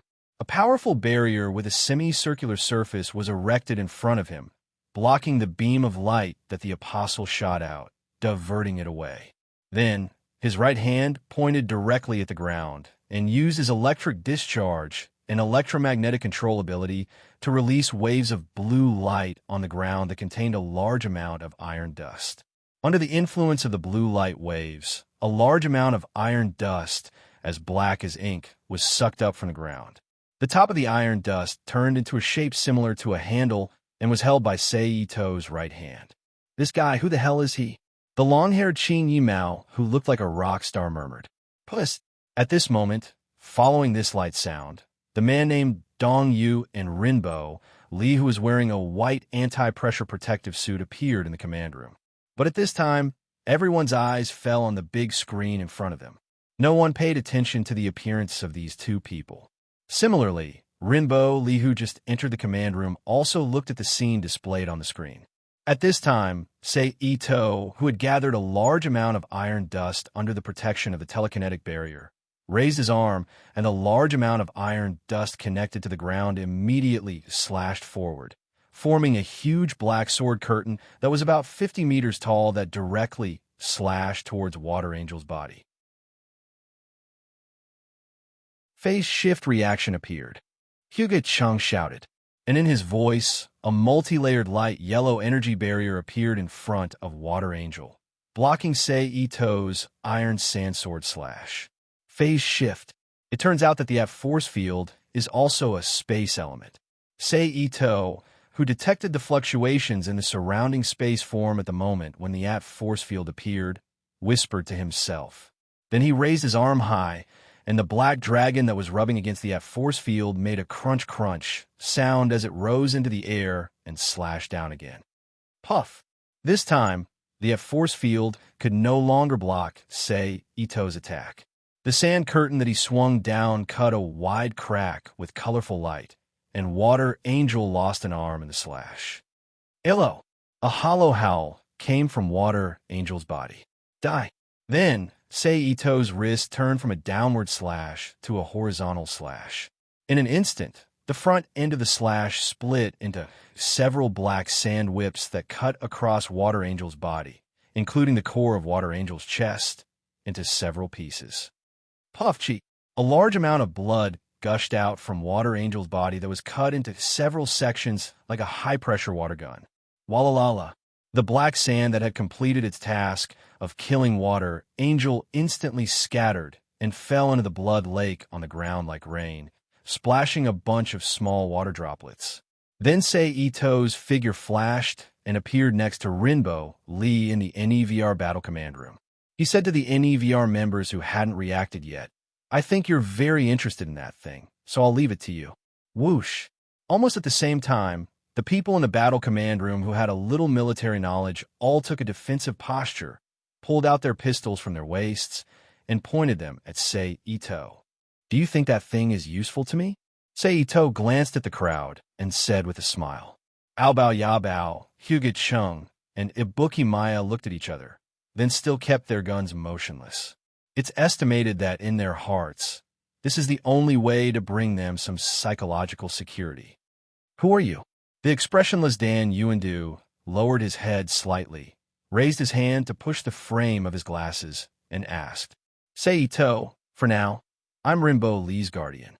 Sei Ito turned his head and looked at Rinbo Lee beside him with a chuckle, then turned his head and looked at the three people with guns on the other side. He squinted at Dan Yuandu and continued, "But are you really going to continue the discussion here? Come with me." Dan Yuandu and Sei Ito looked at each other for a moment with a smile on his face, then turned around and said. Sei Ito smiled slightly and stepped forward to follow. "Inform the logistics team.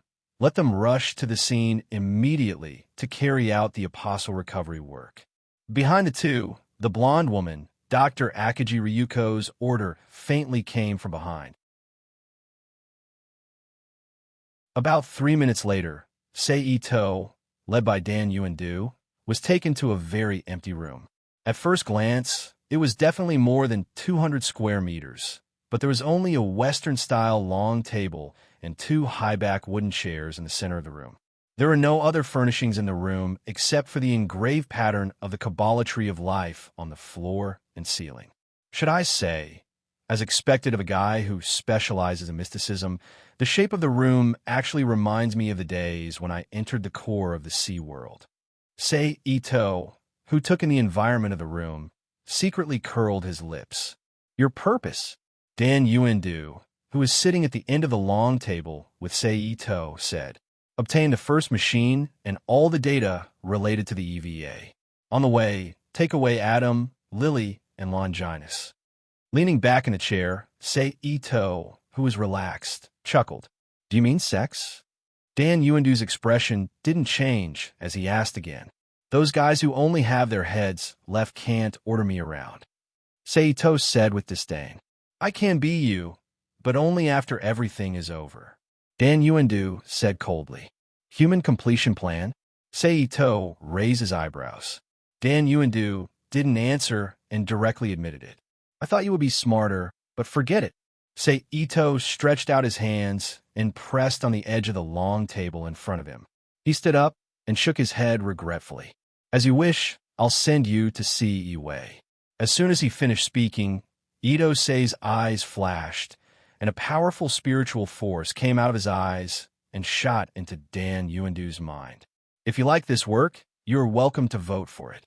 Your support is my biggest motivation. Mobile users, please read it here."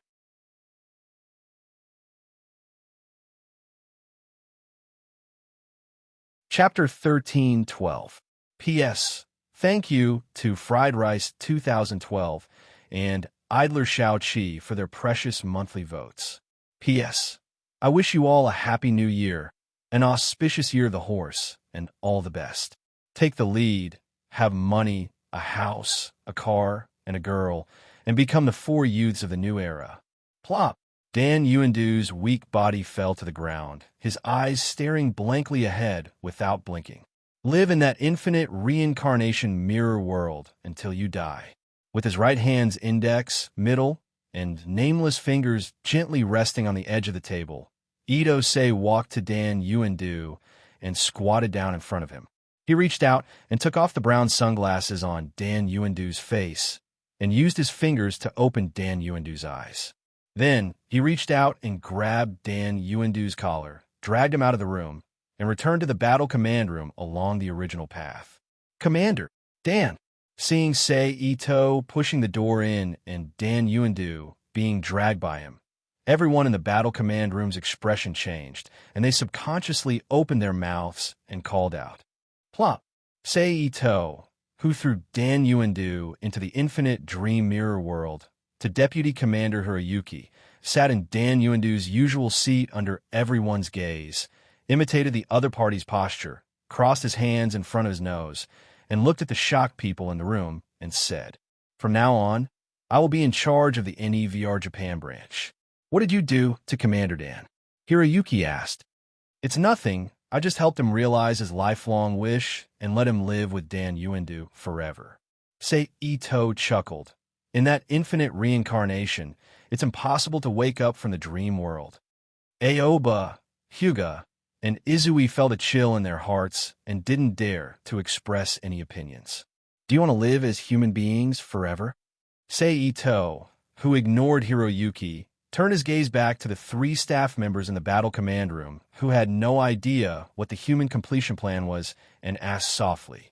It's just that this normal question turned into a death threat in their ears, and their expressions tightened. Their eyes flashed with fear. What do you mean? Akagi Ritsuko, who could still remain calm, asked. Human completion plan, you should know about it. Sei Ito looked at Akagi Ritsuko with interest. Akagi Ritsuko's pupils shrank and fell silent. I can take you out of this reincarnation and continue to live as a human being with the personality of Akagi Noriko. Ito-sei's voice continued to float. What about Commander Ding?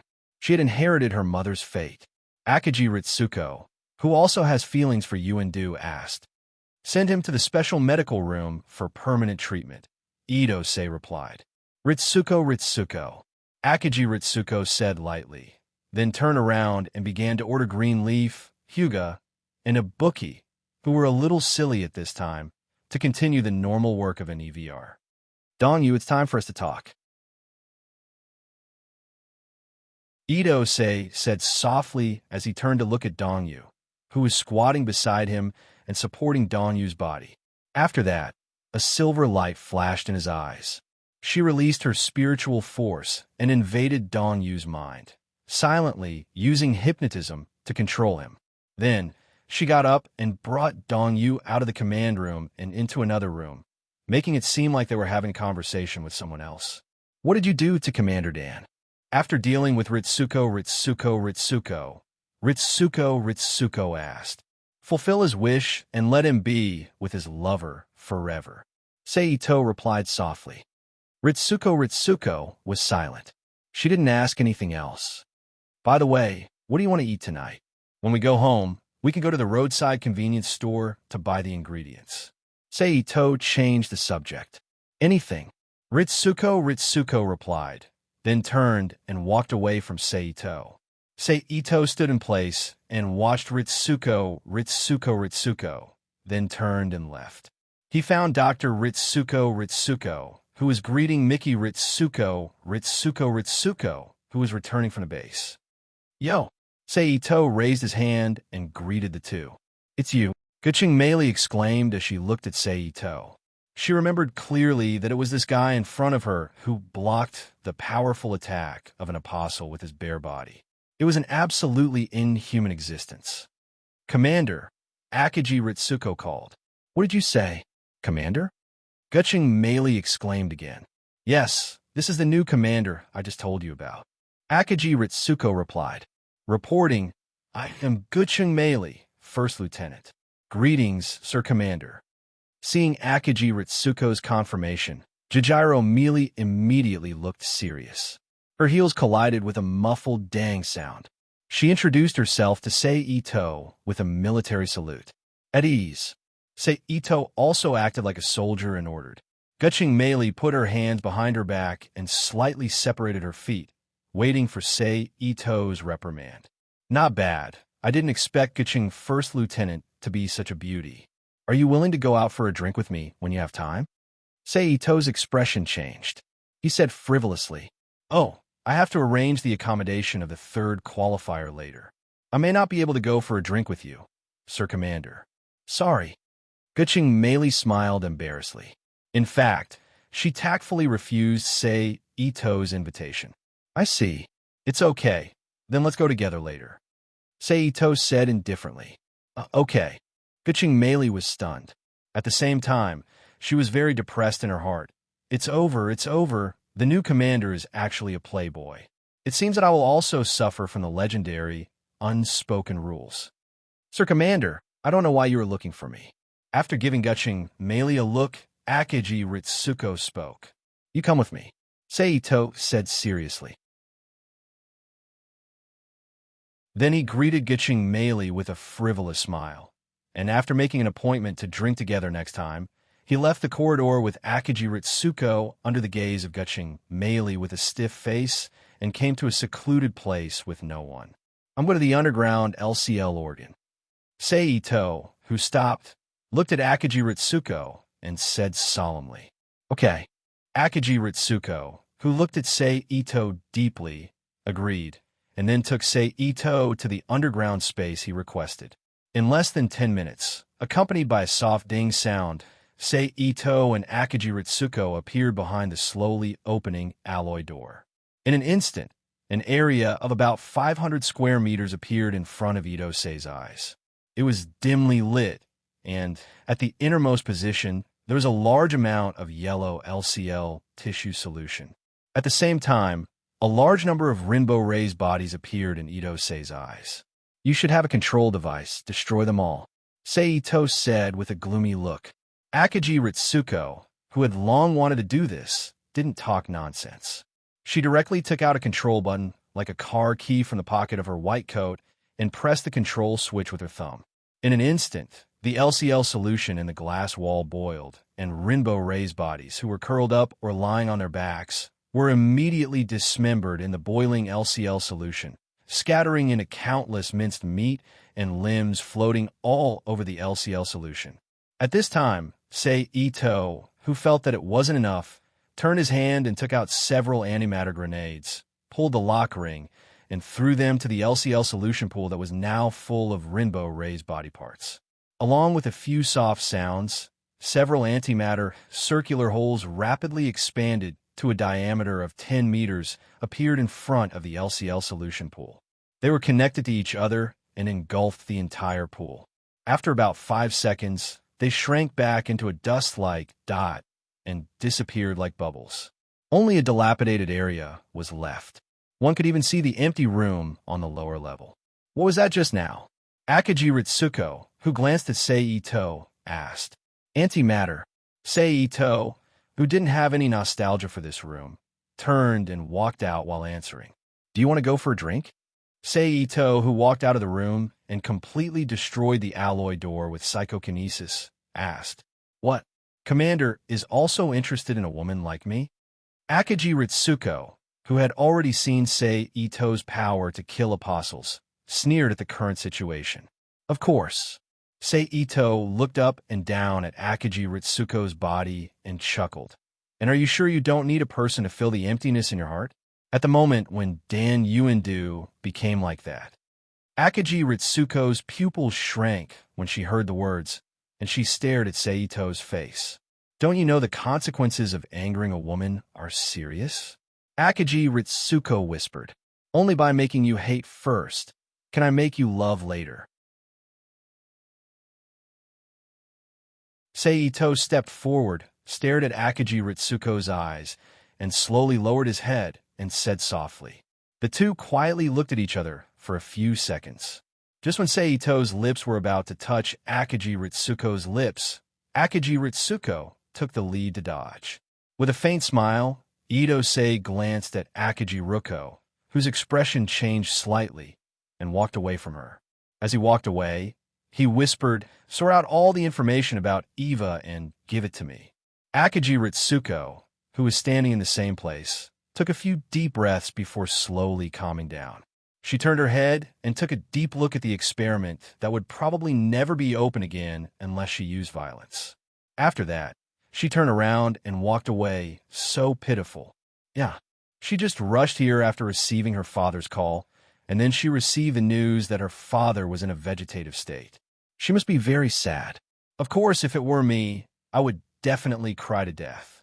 At the same time, outside a certain intensive care ward of the NEVR-affiliated medical department, Dan Shinji, who was quietly standing in the isolation zone and looking at Dan Yuandu, who was connected to a series of advanced equipment, listened to the gossip of the nurses who occasionally passed by with a blank expression.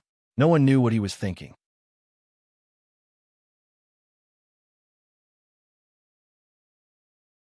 Chapter 13:13. P.S. Thank you to NXCX, OpenLu, Skyglass, and Uanx for their precious monthly votes. Thank you to NXCX, LMXY, Chubby Little Dragon, Skyglass, and Halcyon for their tips. Seal's people came looking for me. This morning, Dongyu reported to Sei Ito in the commander's office in Never's underground headquarters. "Oh, what did they say?" Sei Ito asked with interest. "They asked about you, Dan Yuandu, and Never's future." Dongyu replied. "What did they mean?" Sei Ito raised his eyebrows. "They probably wanted to know your identity and purpose to see if you would ruin their plan." Dongyu deduced. "Humanity is finished. A bunch of lunatics, using their own wishes to make decisions for humanity. They should be thrown into the universe's black hole." Sei Ito sneered with disdain. "Based on their intentions, some secret personnel will enter NEVR in the near future to investigate." Dongyu ignored Sei Ito's cold words and continued. "Hell, but now I'm very curious. Their original intention should be for Eva to kill the attacking apostles and obtain the fruit of life from their bodies. Then, through the final manifestation of Liline, she would be able to reconstruct the tree of life and complete the unification of all spirits. But now that the third apostle was killed by me, an outsider, how will they retrieve the fruit of life that has already turned into nothingness?" Ito-sei looked at Dongyu and asked with a smile that was not a smile. "Perhaps they will let other Eva series bodies kill you." Dongyu replied. "That's possible." Sei Ito smiled. "Also, just now, Seal's people seem to have taken Dr. Redwood away." Dongyu reminded. "Are they trying to make me a mere figurehead?" Sei Ito sneered. Dongyu didn't reply. "Whatever. Go out and watch those guys in the base. Don't let them run around." Sei Ito stood up and ordered. "All right," Dongyu replied. He then turned around and left the commander's office to carry out Sei Ito's task. After that, Ito-sei stayed in the empty room for a while. Then he walked around the desk in front of him and left the office. He walked toward the medical hospital attached to the base. About 10 minutes later, Sei Ito arrived at the hospital and walked to the ICU where Dan Yuandu was. He pushed open the door and walked in. Sei Ito walked to Dan Yuandu's side and pressed his hand on his forehead. He closed his eyes and activated hypnosis and mental sensing abilities to invade Dan Yuandu's brain. He found Dan Yuandu, who had been living in a peaceful world created by the huge amount of calculations he released from his subconscious mind, living in a world of two people with Dan Wei. Using illusions, he transformed the surrounding space into the appearance of the hospital he was currently in and began to guide his consciousness. In the dreamland, Dan Yuandu slowly opened his eyes and sat up. He looked at his surroundings in confusion before standing up from the bed. He walked out of the room and found the medical staff on duty nearby. "Commander Ting." The nurse looked at Ting Yuandu, who was wearing a hospital gown, in astonishment. "What time is it now?" Dan Yuandu asked coldly. "Although it's a bit cruel, it's the best thing to cut off your thoughts." In front of Dan Yuandu's bed in the real world, Sei Ito chuckled as he held a USB-like disc in his hand. Then he didn't stay in the room for long. He put away his things and left the room. He followed the same path back to the NEVR headquarters. However, he didn't immediately return to his office. Instead, he went to the warehouse where the body was stored. He stood in front of the EVA-1 body. Ito slowly released his mental power and invaded the protective sphere inserted behind the restraining device on Eva's chest. From there, he entered the virtual space and entered Eva's soul. He found a sleeping beauty, Dan Wei, who was sleeping inside. Ito, who used quantum entanglement to create a mental entity, squatted down and gently pushed Dan Wei's body. "Who is it?" Dan Wei mumbled with a confused expression. Ito didn't say anything. He got up and took a step back. At the same time, Dan Wei, who had woken up, blinked and stood up from the grass. "Who are you?" Dan Wei asked curiously after noticing Ito's existence. "A new pilot?" "No." Ito shook his head. "My name is Ito. I'm an outsider." "Outsider?" Dan Wei was confused. "In your words, I'm from outside this world. I'm not a native of this dimension." Ito chuckled. "You're an apostle?" Dan Wei was surprised. However, before Ito said anything, she shook her head and denied it. "No, the origin of apostles is Adam. Adam is an egg of life bred by the earth itself. Are you an extraterrestrial visitor like Lilith? We're roughly the same. However, Lily is the ancestor of life that was born from the tree of life in this dimension of your universe. I came from another universe created by the tree of life. I'm the same as you guys, but with a different origin. I'm a human living in a different dimension." Ito corrected her. "You're saying a parallel world?" Dan Wei blinked her eyes. "It's different. A parallel world is still within the same universe.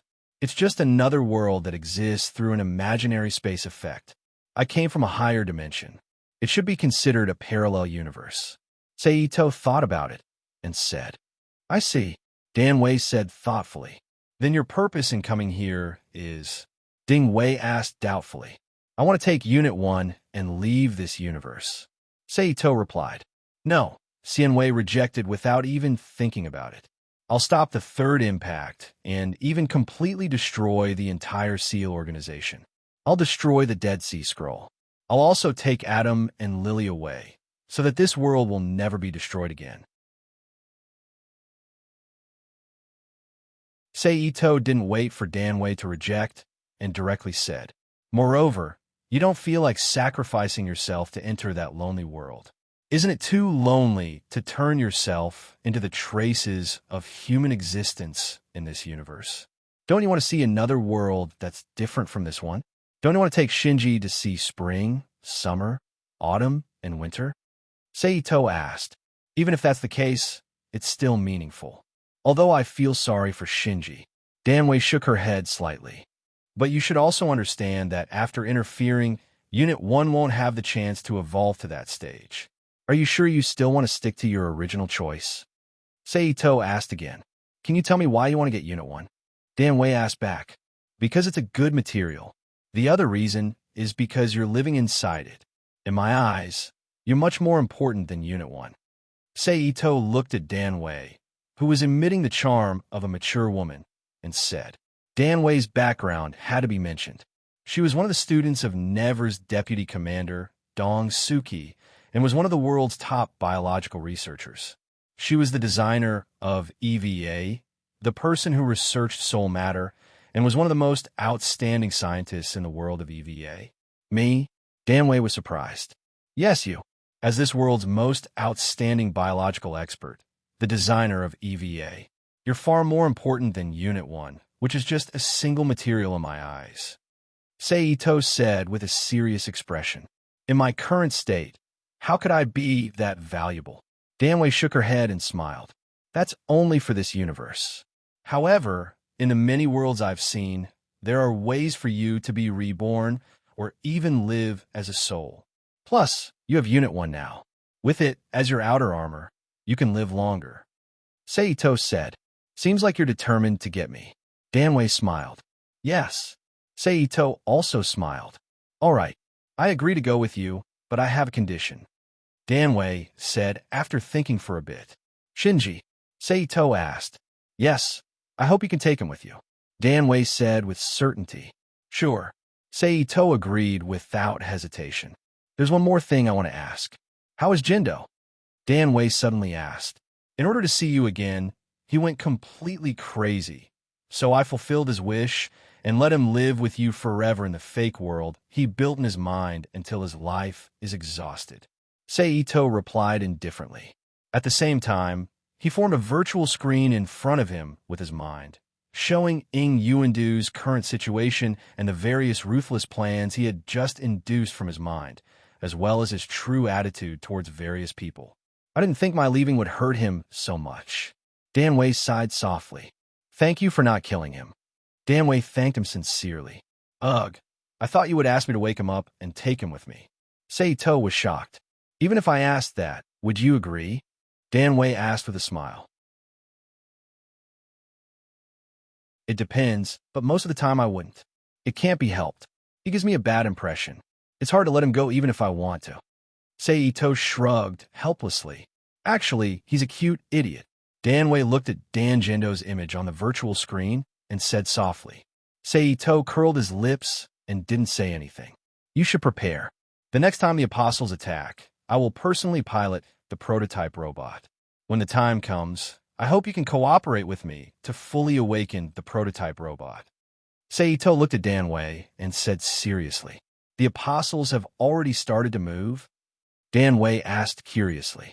Yes, just a week ago, the third apostle, Water Angel, descended on the continent and was killed by me. Seito nodded slightly and said, I understand. Danwei nodded and didn't ask why Seito wanted to awaken the prototype robot. I look forward to our next meeting in a different form. Seito said after seeing that they had finished discussing the important matters. Okay. Danwei smiled. With that said, Ito-sei's body suddenly dissipated into countless energy photons and slowly disappeared in front of Iwei's eyes. Maybe this is not bad.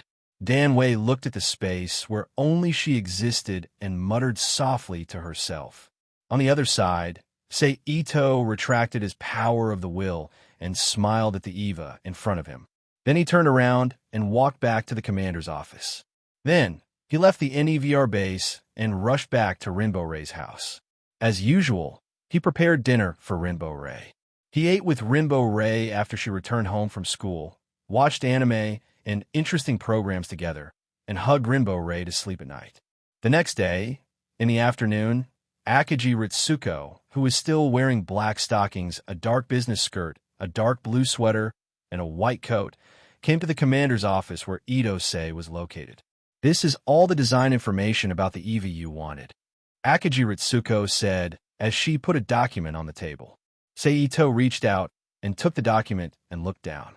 For a moment, there was no other noise in the empty office except for the occasional sound of paper flipping. Thank you. After a while, he finished reading all the information and threw it into the big laboratory in the Rubik's Cube world.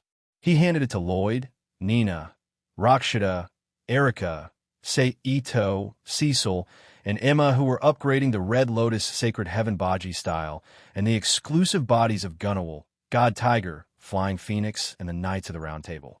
Commander, you're welcome. Akagi Ritsuko said lightly. This is for you. Seito threw a device similar to a USB memory to Akagi Ritsuko. After Akagi Ritsuko raised her hand and took it, she smiled meaningfully and said, I hope this thing will help you. You can go now. Seito said, I'll take my leave first. Akagi Ritsuko, who put the USB memory into the pocket of her white coat, then turned and left the commander's office. She returned to her exclusive office and sat in front of the computer in a daze. It wasn't until about a minute later that she came back to her senses.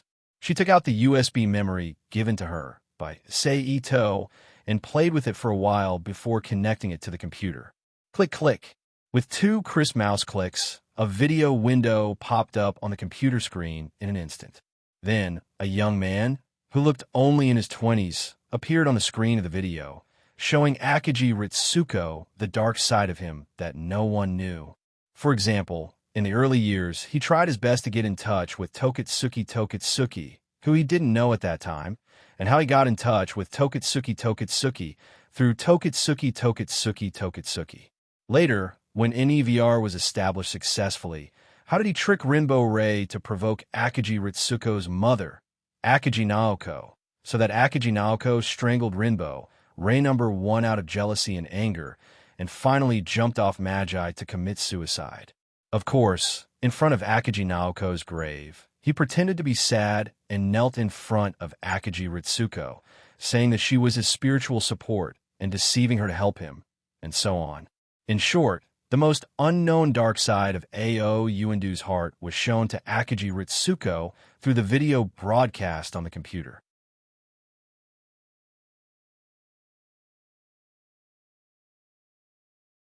Chapter 13-14. It turns out that I am just a tool in your eyes, a tool that can be discarded at any time after being used. Staring blankly at the screen, where she was finally shot by Ao Uendu, without hesitation, Akagi Ritsuko muttered with a distorted expression. As for the falsehood of this video, under the influence of Sei Ito's emotion amplification warlock, Akagi Ritsuko has long understood that according to Ao Uendu's true character, this is the final result of her being ruthlessly abandoned. Because in that person's eyes, only Chi Wei's existence was his everything. Even the child he had with Chi Wei, Shinji, was not enough. Shinji was Chi Uendu's love rival, an existence he both loved and hated. Afterward, Akagi Ritsuko reached out and turned off the computer in front of her, stood up, and left her exclusive office. "Commander, do you mind going out for a drink together?" After a while, Akagi Ritsuko, who pushed the door directly into the commander's office, invited him. "It's my pleasure." Sei Ito smiled. Then he stood up, walked around the desk to the door of the office, and left with Akagi Ritsuko, who was waiting there, and took the elevator to the garage of the NEVR base. Then, the two got into a white Honda car, driven by Akagi Ritsuko herself, and drove away from the base toward the interior of the city. Screech, a moment later, the car came to a stop in front of a hotel, accompanied by the ear-piercing sound of brakes. Akagi Ritsuko did not speak, directly turned off the engine, pushed the door, and walked into the hotel with Sei Ito, who also pushed the door and got out of the car. A vegetable salad, a beef pie, and a bottle of red wine. Akagi Ritsuko, sitting at a table in the restaurant on the top floor of the hotel, said to the waiter standing next to her. "Same," Sei Ito said. "Okay, please wait a moment." The waiter nodded and turned away. Then, after more than a minute, he came back with a bottle of red wine and showed the label on the bottle to Akagi Ritsuko. "Open it." Akagi Ritsuko, who casually confirmed, said. The waiter, who got permission, took out the cork extractor from his pocket. She opened the bottle of red wine that had been sealed by the wooden board. "Please enjoy your meal." The waiter who had poured wine for them greeted them. Then, he bowed slightly and walked away from them. "Cheers for our acquaintance." Akagi Ruko smiled gently and took the initiative to extend a glass of wine. "For our acquaintance." Itsunari gently bumped his wine glass with Akagi Ritsuko's wine glass, making a tinkling sound. He smiled. The two of them put away their wine glasses and took a sip. But unlike Ito Sei, Akagi Ruko drank the red wine in the glass in one gulp. "Take it easy," Sei Ito said softly as he looked at Akagi Ritsuko, who reached for the bottle and poured wine for herself. "Can you tell me how you obtained those images?" Akagi Ruko gently shook the wine glass and asked. "Just like I let him fall into a dream that he can never wake up from, I just slightly changed the environment in his dream at this time. Let his consciousness mistakenly think that he is now in his memory." Sei Ito explained softly. "Those images are real," Akagi Ritsuko said with a slightly gloomy expression. "Do you want to get a negative answer from me?" Sei Ito asked. "Don't you know what the consequences of breaking a woman's dream are?" Akagi Ritsuko sneered. "But only in this way can you completely exclude him from your heart and let you throw yourself into a new relationship," Sei Ito said with a relaxed smile. "You," Akagi Ritsuko, who took a big sip of red wine, squinted at Sei Ito and said, "Why not?" Sei Ito raised his eyebrows and said, "Guessed, you." ordered salad. At this moment, the hotel waiter reappeared beside the two and put 2 plates of vegetable salad in front of them. Don't just drink, it's easy to get drunk. Eat something first.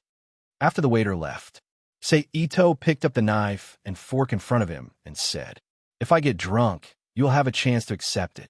Akagi Ritsuko said lightly, "I'm not that tasteless.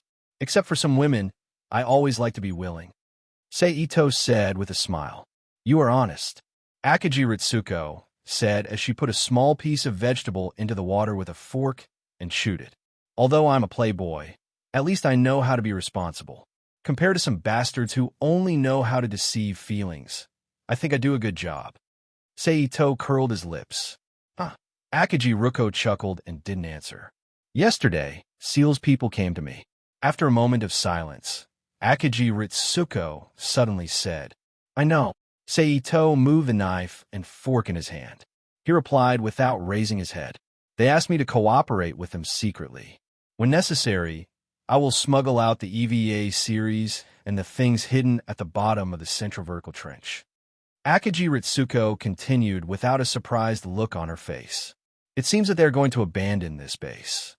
Ito sneered. At this time, Ito and Akagi Ritsuko both found the hotel waiter coming to them with a tray in his hand, and they tacitly closed their mouths. They ate the salad in front of them or drank the red wine in the glass. "Guest, you ordered steak." The waiter came to the two of them and put the steaks on the tray in front of them and said, "Please enjoy." After that, he walked away from the table again. "I want to know your plan." Akagi Ritsuko picked up the glass and drank the red wine in the glass, then picked up the knife and fork to cut the steak into small pieces and said, "You are really direct." Ito smiled. "If you don't want to answer, just pretend I didn't ask." Akagi Ritsuko said without raising her head. Then she put a small piece of beef in her mouth and chewed. "There is nothing to hide." Ito said softly, "My goal has always been very clear. That is to get Lily's silk stored at the bottom of the central vertical trench, Adam, Longinus's spear still in Seal's hands, the prototype machine, the S2 machine, the Apostle's body, and you and Rinbo Lee. I didn't expect that I could be listed with those things and become your goal. It's really an honor." Akagi Ritsuko said, with an unknown smile on her face. "As one of the top scientists in the world, your value is far more important than an EVA, not to mention that you are a beautiful woman. You are worthy of me." Ito smiled. "What happens after you get us?" Akagi Ritsuko continued to ask. "After killing all the apostles, I will take you out of this world." Ito replied. "Leave this world?" Akagi Ritsuko looked at Ito with a strange look and repeated, "Yes, leave this world." Ito smiled. Later, Ito told Akagi Ritsuko about the composition of the world, the similarities and different development routes of civilizations, and his own origin. "It sounds more incredible than the existence of apostles." Akagi Ritsuko, who was very receptive to this kind of occult matter, shook her head and said, "But I've already sat in front of you and had dinner with you." Ito smiled. After that, neither of them spoke. They silently finished the food in front of them and drank half a bottle of red wine. Akagi Ritsuko's cheeks were slightly red. They just left the restaurant, but did not leave the hotel. They took the elevator directly to the middle floor, opened one of the rooms, and walked in. Bang! The door was closed again. However, behind the closed door, Akagi Ritsuko suddenly stretched out her arms and hugged Ito's neck. She took the initiative to stand on tiptoe and kiss Ito's lips. Their tongues were entangled together. "I'm not a gentleman." After a while, Ito looked at Akagi Ritsuko, who was panting slightly because of breathing difficulties. "I am not a good woman." Akagi Ritsuko replied. After that, she took the initiative to kiss Ito again. Seeing this, Ito directly hugged Akagi Ritsuko's waist. While kissing her fiercely, he pushed her to the inner bedroom and pushed Akagi Ritsuko to the soft bed. At this moment, Akagi Ritsuko and Ito, who were drunk and had a vengeful heart, stretched out their hands at the same time and rubbed each other's body. Then, with the cooperation of the other party, they took off each other's clothes. Although Akagi Ritsuko was a woman who often sat in the office. Her figure was not out of shape at all. Her waist was soft and slender, and her skin was white and smooth. Coupled with her cold and elegant expression and implicit mature charm, it was very arousing a sense of primitive desire and conquest. Let's start. Seito looked at Akagi Ritsuko, who was blushing under his body, and said, "Come on." Akagi Ritsuko took the initiative to open her legs and said affirmatively. Seito smiled slightly, bowed his head, and kissed Akagi Ritsuko's lips. Then, he lowered his body and pierced Nibelung's root into Akagi Ritsuko's garage. Akagi Ritsuko, who was satisfied, straightened her body, and her face was full of intoxication. Then, Seito slowly moved on Akagi Ritsuko's body. After a while, the sound of fierce body impact and a woman's scream from time to time echoed in the room with the lights turned off. At the same time, a mixture of perfume, alcohol, and Akagi Ritsuko's perfume filled the room. When Seito and Akagi Ritsuko were having S*X in the hotel room, Rinbo Lee, who saw that Seito had not returned after dark, lay on the bedboard. She looked at the room that suddenly gave her a sense of coldness. She didn't know what she was thinking, but it should have something to do with Seito.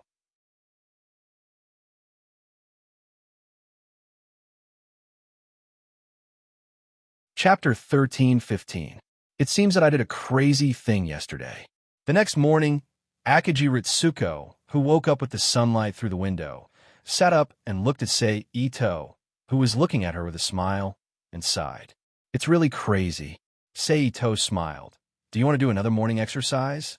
Then leave it to your Ayanami Ray." Akagi Ruko said with disdain as she turned around and stood up, then walked to the bathroom naked. "Oh yes, I haven't injected her with a maintenance agent for a long time. I don't know how long her body can last." Just when Akagi Ritsuko walked to the bathroom door and was about to push the door in, she said again, "As long as I don't act like it, her body will be fine for the rest of her life." Seito, who was leaning back on the bed, said lightly. Akagi Ritsuko's expression froze when she heard the words. She pushed the door and walked into the bathroom without saying anything. After a while, a rustling sound of water came from the bathroom. "Jealous," Seito whispered softly. Akagi Ritsuko washed quickly. In less than 20 minutes, she walked out of the bathroom with a towel while wiping her hair. Then she bent down to pick up the scattered underwear, stockings, and skirts and put them on one by one. On the other side, Seito also turned around and stood up from the bed, but he did not enter the bathroom. Instead, he directly summoned a stream of water from the void to wrap his whole body. After about half a minute, he recondensed into a stream of water and flew into the bathroom with the door still open and flowed into the sewer. "Is this the way you aliens take a bath?" Akagi Ritsuko, who was holding a dark blue sleeveless shirt, said. "Of course not. This is just a lazy way to appreciate your body and see your seductive movements when you wear clothes." Akagi Ritsuko took the clothes in front of her with her telekinesis. Seito, who used instant transmission to put on the clothes, said with a smile. "But it is indeed very convenient." Seito continued.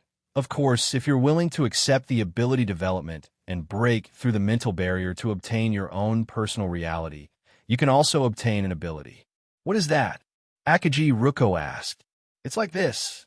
Seito then told Akagi Ruko about the theory of superpower development in the Forbidden World. While he was talking, the two of them, who had already put on their clothes, left the guest room together and went downstairs to the parking lot. They then got into the car, they drove, and returned to Never's underground headquarters. "Very interesting." Akagi Ritsuko commented on Mojo's superpower development theory. "I have to go back to work. Goodbye." Akagi Ruko walked down the elevator and said. She didn't wait for Seito to reply and walked back to her office. She acted as if what happened last night was just a one-night stand and nothing else could have happened. Seeing this, Seito chuckled and returned to his office. Bored to death, he continued to cultivate. Reporting. After some time, Gaching Miri's voice suddenly sounded from outside the door. "Come in," Seito, who exited from the state of cultivation, said loudly. "Oh." After saying that, with a soft sound, Guqing Mei, who was wearing a black short skirt and a red uniform with a thick cross on her chest, and her long black hair naturally scattered behind her back, pushed open the door and walked into the office. "What's the matter?" Seito looked at her with interest. "I want to ask the commander's arrangement for the third candidate," Guqing Miri said seriously. "What?" Seito asked. "In my opinion, all talents should be used effectively and not left idle, instead of just leaving it to the side," Guqing Mei said. "But he doesn't want to drive an EVA, right?" Seito leaned back in his chair and looked at Guqing Miri. "But it's too much of a waste to leave him idle, especially in this situation where the apostles can attack at any time." Guqing Miri argued. "Commander, you can't be personally involved every time the apostles attack, right?" "Why not?" Seito laughed. "Commander is the core of the NEVR. If something happens, what will the NEVR do? Are we just going to watch the NEVR get destroyed by the apostles?" Guqing Miri asked back. "What you said won't happen," Seito said calmly. "But..." Gujiro still wanted to fight for the braid, but before she could finish her words, Itose waved his hand and interrupted her. "Well, just do as I said. The third qualified person will continue to maintain the status quo." "Yes," Guqing Miri helplessly replied. At this time, Seito's expression changed. He leaned forward and crossed his hands in front of his mouth. He looked at Guqing Miri and said, "But since you're so free, why don't we go out for a drink today? Then we'll find a place to talk about life and the origin of life. How about that?" "I'm sorry, Commander. I still have to arrange the defense of the NEVR headquarters, so I can't accept your invitation." Guqing Miri's mouth twitched. "Really?" Itose stood up and walked around the edge of the desk to the front of Guqing Mei, chuckling. "Yes." Guqing Miri moved back slightly and said firmly. Seito didn't say anything and just stared at her with a smile. After a while, Guqing Miri finally couldn't take it anymore and said in a stiff tone, "Commander, I still have things to take care of. Please allow me to leave first." Then, without waiting for Seito to say anything, she quickly walked out of the office and disappeared behind the closed door. "Phew, it's really depressing. How did I get such a perverted boss?" In the corridor, Guqing Miri muttered with a depressed face, then turned around and walked toward the office of her friend Akiji Ritsuko, intending to complain to her. "Oh," Seito chuckled, returned to the chair, sat down again, and continued to cultivate with his eyes closed. A day's time quickly passed by in the midst of cultivation. Itose left the NEVR headquarters and returned to Rinbo's room to prepare a sumptuous dinner for her, as usual. Itose wanted to see Rinbo's relationship with Rinbo, and Akiji Ritsuko herself also wanted to be alone for a while. Itose left the NEVR headquarters and returned to Rinbo's room. Cluck! Just when Seito was almost ready, with a sudden soft sound, Rinbo Rei in her school uniform opened the door and entered the room. Looking at Seito, who was busy in the room, Rinbo Rei's mood fluctuated slightly. "Come back, the meal is ready, let's eat." Seito looked at Rinbo Rei and said, "Okay." Rinbo Rei responded softly, put the school bag in her hand aside, turned and walked in the bathroom to wash her hands, then returned to the room and sat down in her seat, took the bowl and chopsticks handed by Seito, and ate with Seito. "Yesterday you didn't come back," Rinbo Rei suddenly said halfway through the meal. Although it was just a very ordinary question, it clearly showed Rinbo Rei's attention to Seito, which made Seito's heart very excited, knowing that this period of time was not in vain. "Sorry, I went out with Dr. Akiji yesterday and forgot to inform you, sorry." Seito apologized. "It's okay," Rinbo Rei, who was silent for a while, said. Looking at Rinbo Rei in front of him, Seito turned his palm, and a mobile phone appeared in his hand, and after lowering his head to operate it a few times, he handed it to Rinbo Rei. "Take this, I've saved my phone number on it. If you need anything, use this to contact me. Similarly, if I can't come back, I'll use this to contact you," Seito said. "Oh." Rinbo Ray reached out and took the phone. She asked, "How do I use this?" Seito moved a stool next to Rinbo Ray, leaned on her shoulder, and taught Rinbo Ray how to use the phone. "You know how to use it now." Finally, Seito took out his phone and dialed Rinbo Ray's number. "Uh-huh," Rinbo Ray softly replied. Then she and Seito both put away their phones and bowed their heads to enjoy the dinner in front of them. After dinner, as usual, she went to the bathroom with Seito to wash up and was held by Seito to sit on the bed and watch the things played on the three-dimensional projector until about 10 o'clock in the morning. Both of them fell asleep with Seito in his arms.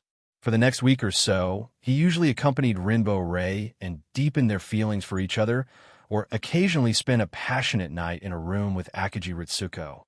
All personnel level 1 combat position. All personnel level 1 combat position. This morning, a rush of alarm sounded inside the entire NEVR base. Wave pattern confirmed. Target blue.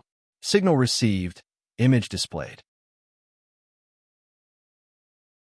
The voices of Hyuga Chung and Ibuki Moya sounded in the command room, and then the big screen in the command room flashed, and a strange mushroom-shaped creature that looked like a large cartoon had appeared in front of everyone.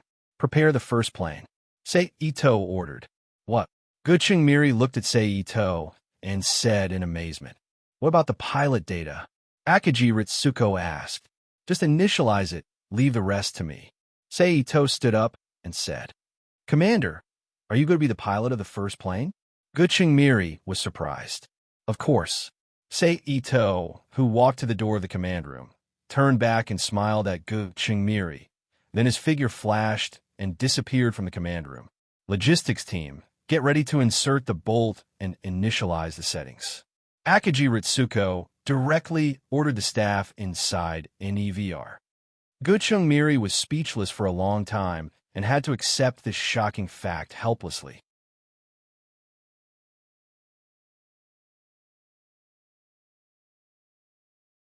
Chapter 13:16. P.S. Thank you to Mizuho, Crimson Moon Lily, Doom **M, and Shirley for their precious monthly votes. Thank you to Halcyon for your tip. Safety bolt insertion complete. Injection of LCL solution. LCL solution injection complete. Activating nerve connection. A nerve connection complete. No frequent response. B nerve connection complete. Synchronization rate 70%. Ibuki Maya exclaimed in shock. "How is that possible?" Guching Mei exclaimed. "Launch." Seito's voice rang out from the loudspeaker. "Launch." Guching Mei snapped out of her daze and hurriedly gave the order. Screech. There was a series of screeching noises as the EVA, which was placed on the restraint rack, shot upward along the double tracks. In the next moment, it appeared on the surface of New Tokyo Third City. "Way it's starting." Seito, who had been connecting with the entire EVA with his telepathic ability the moment he sat down in the cockpit, contacted Xianwei, who could affect the EVA's instinctive consciousness, and thought to himself. "Okay." Xianwei's voice rang out in Seito's mind. Seito took a deep breath after receiving the reply. He immediately used telekinesis to raise the EVA, grabbed the cable plug behind him, and pulled it out. In an instant, the lighting in the cockpit changed from the originally bright color to a dark red. A rapidly beating timetable appeared on the upper right side of Seito, reminding him of his death. "Commander!" Guching Mei exclaimed. "Wei!" Seito yelled in his mind, ignoring Guching Mei's exclamation. Seito didn't do anything, but the eyes of the EVA on the outside suddenly lit up. It opened its mouth like a wild beast and let out a strange roar. Wisps of steam-like mist were spat out from the prototype robot's mouth. The synchronization rate is 120%, and it's still rising. At the same time, Ibuki Maya, who was in the underground headquarters command room, shouted in horror. "Commander Ito, what are you going to do?" Akagi Noriko stared at the screen without blinking. She thought to herself, "Commander Ito, what are you doing?" 380%. Ibuki Maya shouted again. Awakening. Akagi Ruko's expression changed slightly as she whispered. What do you mean? The sharp-eared Guqingmei turned to look at Akagi Noriko and asked loudly. At this moment, Unit 01's body on the screen moved. He shot forward like a cannonball, rushing towards the fourth apostle, the Sun Angel. His speed was so fast that he tore through the air around him, forming a visible white air blade that split the air apart. Boom! Under the influence of the air blade and the shock wave, the surrounding buildings were immediately sliced apart and collapsed, turning into piles of rubble that were blown away by the wind.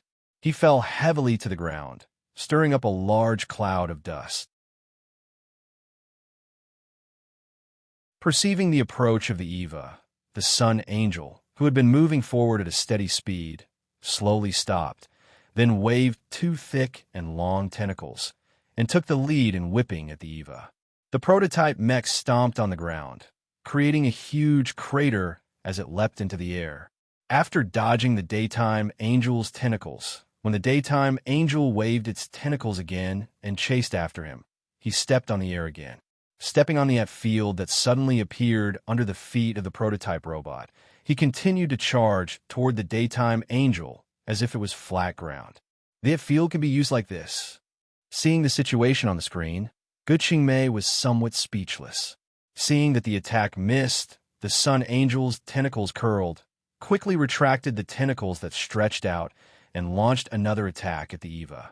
In the air, the Eva's shoulder plate bounced, and a high-speed ion vibroblade instantly popped out.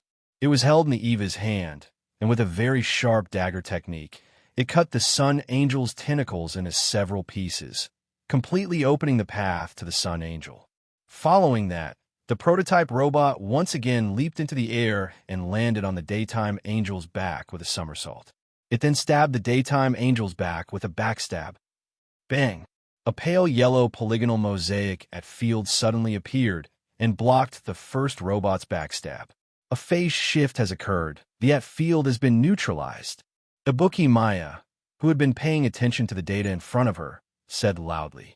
At the same time as she spoke, the Eva moved again, holding the high-speed ion vibroblade with both hands. While cutting the at field released by the Sun Angel, it rushed in front of the Sun Angel and ruthlessly stabbed the ion vibroblade that had begun to penetrate the Sun Angel's flesh, then turned its wrist and raised the blade. The upper half of the Sun Angel's body was split into two. Along with the departure of the dagger, a large amount of blood spurted out from the Sun Angel's body. But at this point, the Eva driven by Sei Ito did not stop and directly threw the high-speed vibroblade to the ground and reached out a pair of large hands to continue tearing the Sun Angel's body that was split to the left and right until it was completely torn into pieces. Then, the Eva squatted beside the Sun Angel's body that was about to lose its apostle reflection, reached out its large hand, and grabbed a large piece of meat from the Sun Angel's broken corpse. Like an uncivilized savage, it squatted down, raised its head, and put it into its big mouth, chewing vigorously. The clear sound of meat being chewed immediately spread over the battlefield. Oh! Ibuki Maya, who had just seen this bloody scene, immediately raised her hand to cover her mouth, lowered her head, and acted as if she was about to vomit. He's eating the apostle. Guqingmei was shocked. He's eating the S2 mechanism. Akagi Ruko was also shocked. Could it be that he wants to use this method to fuse the S2 mechanism with himself? Ayo! A moment later, the prototype robot, which had completely swallowed the S2 mechanism mentioned by Akagi Ruko, raised its head and let out a howl that contained a sense of liberation and some emptiness. Phew, finally done. Seito, who began to mobilize his mind to calm down the Eva's primitive instincts, lightly exhaled. You actually used this method to obtain the S2 mechanism. Aren't you afraid of being swallowed? Only a somewhat tired voice sounded in Seito's mind. It wants to swallow me? It's not strong enough. Seito chuckled. Now that the Eva has the S2 mechanism, aren't you afraid that I'll use it to do something? After a pause, Xian Wei's voice sounded again. It doesn't matter. Seito did not care, but he was indeed not afraid of Xian Wei causing trouble. Not to mention that Xian Wei was not the kind of person who liked to cause trouble. Even if she did cause trouble, Sei Ito did not care about the Eva that had not been deified. Not to mention that he still had the lives of Xian Shinji and Xian Yuandu in his hands.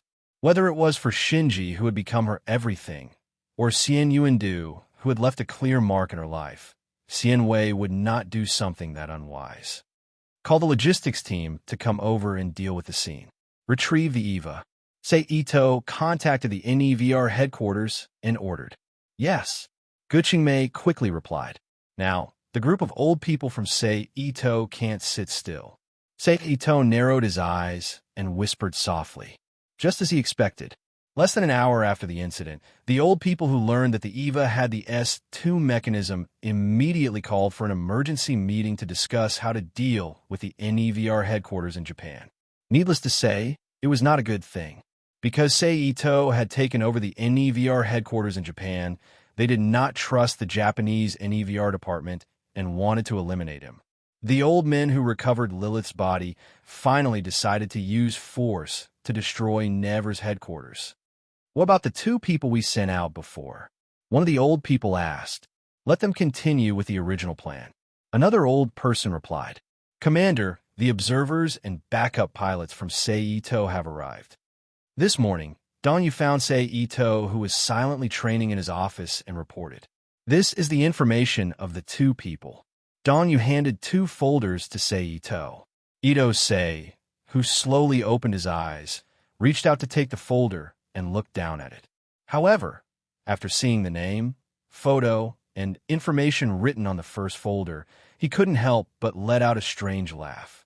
It turned out that the NEVR observer sent by Sei Ito was none other than the multi-face spy in the original work, Eiji Ryoji. Could it be that the backup pilot is Asuka? Sei Ito closed Eiji's file. Sei Ito thought to himself as he picked up the other folder. However, the information of the backup pilot once again surprised Sei Ito, because the backup pilot was none other than the 5th qualified person who was supposed to appear in the movie, the real Hippo Marie Irantias, who originally belonged to the Russian branch. Oh, the big spy in the original work and the little spy in the movie are both here, and they want the little spy to drive the first plane. Are they trying to take back the first plane? Sei Ito sneered. Let Guqingmei Sanzo pick them up. Then, Sei Ito closed the folder in his hand and threw it on the desk in front of him, and casually ordered Danyu. Yes. Danyu responded, then turned and left the office. He went to find Guqingmei Sanzo to arrange the reception. It seems that if I want to get the Adam's Egg, Lance of Longinus, and Adam's Soul, I can only rob them myself. Sei Ito thought as his eyes stayed on the information of the real Hippo and Eiji Ryoji. On the other side, Guqingmei Sanzo, who took over the task of picking up people from Deputy Commander Danyu, first went home to dress up, then drove a new car repaired with a loan to the airport to meet the observers and backup pilots sent by the SEAL headquarters. Guqingmei Sanzo liked to drive at the top speed limit, and she soon came to the military airport near Hakone and stopped the car. Hello, I'm Guqingmei Sanzo, who belongs to the NEVR headquarters. I was ordered to meet the SEAL observers. Where are the two people now? Guqingmei Sanzo asked as she walked in front of a soldier and handed her ID card to be checked. Please come with me. The soldier who confirmed the identity card quickly saluted Guqingmei, who was already a major, and took her to the exclusive lounge of the barracks. It's so boring, meow. Just outside the lounge door, a lazy voice sounded in Guqingmei Sanzo's ears. It's almost time. I think the people who came to meet us will be here soon. Then, another familiar voice sounded that made Guqingmei Sanzo's heart jump slightly. Guqingmei Sanzo took a deep breath, opened the door, and walked in. Yo! Hearing the door open, the two people in the room looked towards Guqingmei, who pushed the door open and walked in. One of them was wearing black trousers, a white shirt, and a suit jacket casually placed aside. He had stubble on his face and looked a little dispirited. His brown hair was tied into a ponytail behind his head. He looked very cultured as he raised his hand to greet Guqingmei. It's you? Guqingmei Sanzo looked at the familiar face and shouted. There's something going on, meow. On the side, a girl wearing a red and black checkered skirt and a white short-sleeved shirt had a slightly frivolous and mischievous smile on her face. She had a pair of pink-framed glasses on her face, a white hair clip on her head, and her brown hair was tied into two long ponytails behind her head. She looked cute and beautiful, but she looked more mature when she was young. She didn't look like a 14-year-old girl at all. Her eyes moved between Guqingmei Sanzo and Guqingmei Sanzo while she said in a low voice, "No, just an old acquaintance." How is that possible? It was just that the room was too quiet and there was no noise around. Even though Xin Shibua's voice was very soft, Guqingmei Sanzo and Guqingmei Sanzo still heard it. They respectively said with an indifferent expression and a look as if they wanted to get rid of their relationship. "Hugh, okay, let's get down to business. You two are the inspectors and reserve pilots sent by the ELE headquarters?" Guqingmei Sanzo took a deep breath, calmed down, and looked at the two people and said seriously, "Yes, I'm Guqingmei Sanzo, Inspector." Guqingmei Sanzo stood up and said, "I'm Xin Shibua Marie Irantius." Xin Shibua also stood up and introduced himself. "I'm Guqingmei Sanzo, the commander of Never's Japan headquarters against apostles." "Nice to meet you," Guqingmei Sanzo said to the two people seriously. Then, the three people who got to know each other took their luggage and walked out of the barracks lounge.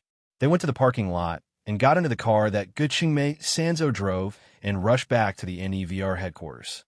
Along the way, even though Guqingmei Sanzo kept talking to Guqingmei Sanzo, who was determined to ignore him, either didn't bother to answer or spoke coldly to Guqingmei Sanzo.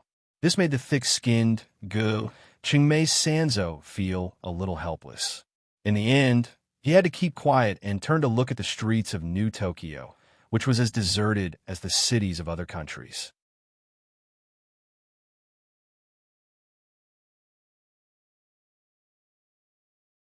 Chapter 13-17.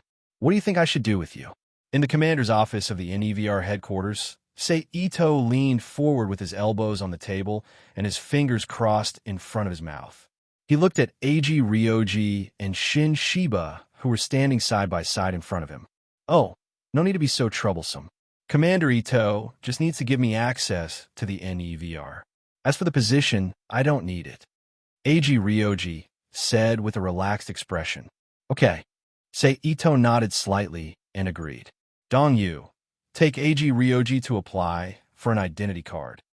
Ito ordered Dong Yu, who was standing beside him with his hands behind his back. "Yes." Dong Yu agreed aloud, then stepped in front of Eiji Ryoji and waited for him to move. "Thank you, Mr. Dong Yu." Eiji Ryoji smiled, then nodded to Ito and left the commander's office with Deputy Commander Dong Yu, leaving Ito and Shin Shiba alone in the office. "What is your mission?" Ito asked after quietly looking at Shin Shiba for a moment. "Those old men didn't say.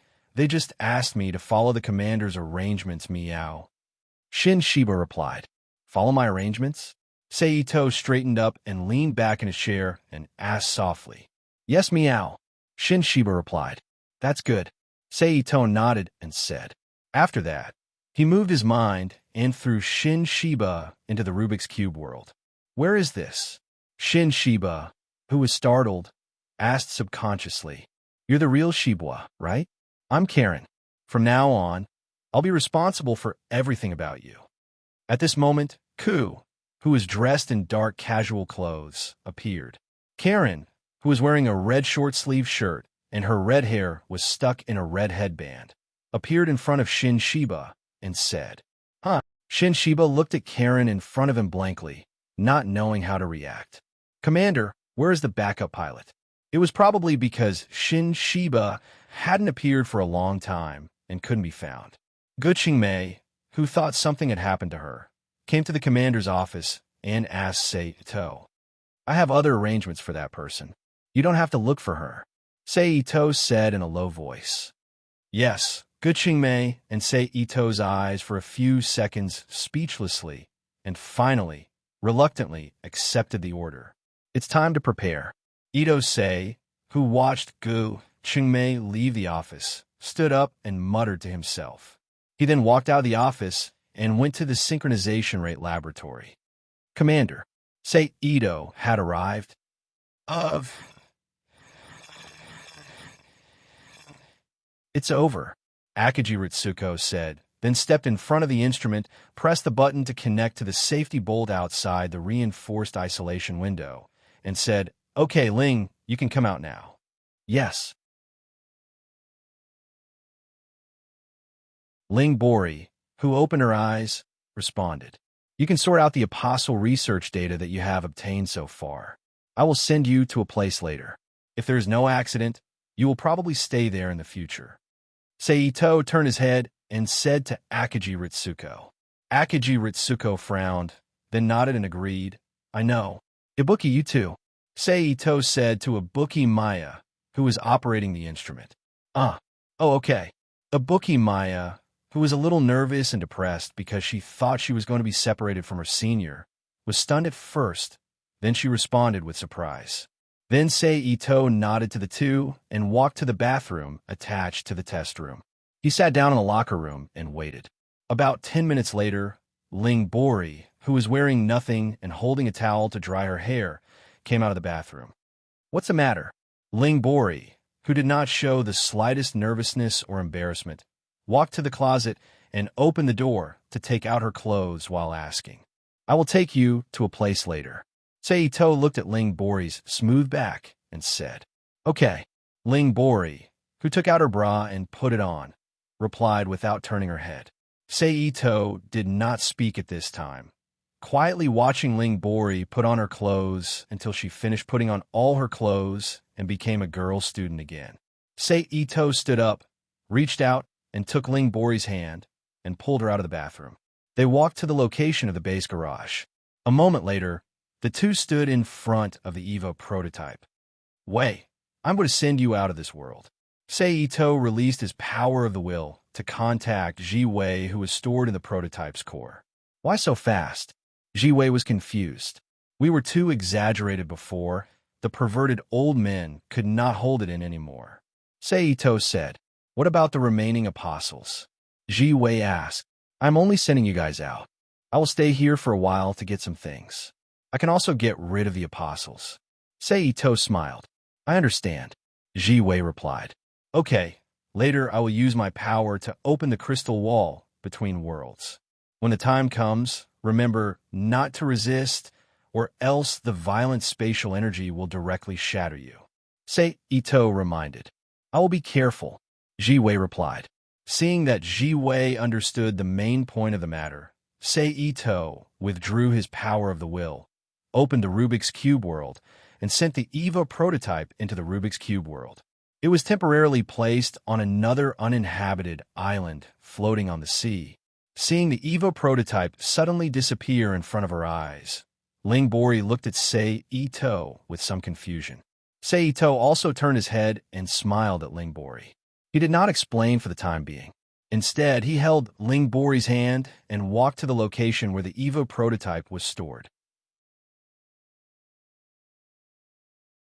After arriving there, he also sent the EVA prototype into the Rubik's Cube world and placed it on the uninhabited island where the EVA prototype was placed.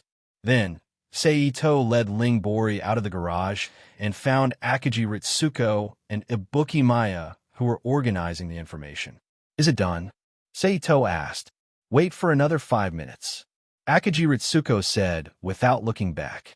Seito nodded and quietly stood aside to wait. It's done. After a little more than 4 minutes, Akiji Ritsuko, who reached out and pressed the last button, looked at Seito and glanced at Ling Bori beside him and said, Well, take the information. I will take you away. Seito said. Hearing this, Ibuki Maya quickly gathered the pile of paper documents on the table together and held it to his chest. He picked up the laptop in his left hand and stood with Akiji Ritsuko, who was also holding a laptop in her hand. Seeing this, Seito, Ling Bori, Akiji Ritsuko, and Ibuki Maya disappeared from the room and appeared on the uninhabited island where the EVA prototype and EVA prototype were placed in the Rubik's Cube world. Huh? Where's this? Looking at the environment that suddenly turned into a forest, a beach, and a coastline, Ibuki Maya was surprised. Ling Bori and Akiji Ritsuko, who were also curious about this question, also looked at Seito. Different from your world, there is no apostle, no first, second, and the third impact of the alien world. Seito looked at Ling Bori, Ibuki Maya, and Akiji Ritsuko with a smile on his face. Then Seito ignored Ibuki Maya, Akiji Ritsuko, who turned her head to look around, and Ling Bori, who still maintained an expressionless look, turned their heads to look at the EVA prototype standing not far behind them. Once again, they used their spiritual power to connect with Iwei inside and passed a message to the other party through spiritual connection. In the next instant, as the prototype unit suddenly produced energy ripples, a figure amidst the convergence of countless energy particles appeared before everyone's eyes. Finally, it settled into a woman wearing a brown mid-length skirt, a light pink breathable sweater, and a white lab coat. Her hair was short, beige, and her figure was like an enlarged adult version of a woman. Is this the energy convergence body? It feels weird. Iwei looked down at her hands that were very close to the color of her real skin and said, "Iwei." Akiji Ritsuko whispered, "You are." Iwei, who heard the greeting, looked up at Akiji Ritsuko and wondered. "Akiji Naoko is my mother." Akiji Ritsuko said lightly, So you are Ritsuko? I didn't expect you to grow up so much." Iwei said, "Well, let's talk about the old days later. I will send you to the laboratory first." Seito clapped his hands and reminded everyone. Then he took Ayanami Rei, Akiji Ritsuko, Ibuki Moi, and a newly appeared Iwei and left the place. They appeared in a large laboratory where new materials were being manufactured and the new body was being upgraded. Clap, clap, clap. Seito clapped his hands, attracting the attention of everyone in the laboratory. "My lord." Scattered and disorderly greetings rang out. "Let me introduce." Seito pointed to Iwei and Akiji Ritsuko beside him and introduced them to everyone. "This is Iwei, a top biological expert from another world. She has unique insights on special creatures and souls. The other is Dr. Akiji Ritsuko, who came from the same world as Dr. Iwei. She is also a top expert in biology, mathematics, and energy. From today on, the two of them will officially join the big laboratory and become colleagues with you." Clap, clap, clap, clap. After that, neat applause sounded in the laboratory, representing everyone's welcome to the two. Then Seito dispersed the crowd and took Iwei, Akiji Ritsuko, Ibuki Moi, Akiji Ritsuko's assistant, and Ayanami Rei, who had nothing to do with them, Toroid, Lakshata, Nina, Cecil, Erica, Celine, and Emma. He formally introduced them to each other and arranged for them to start the technical integration.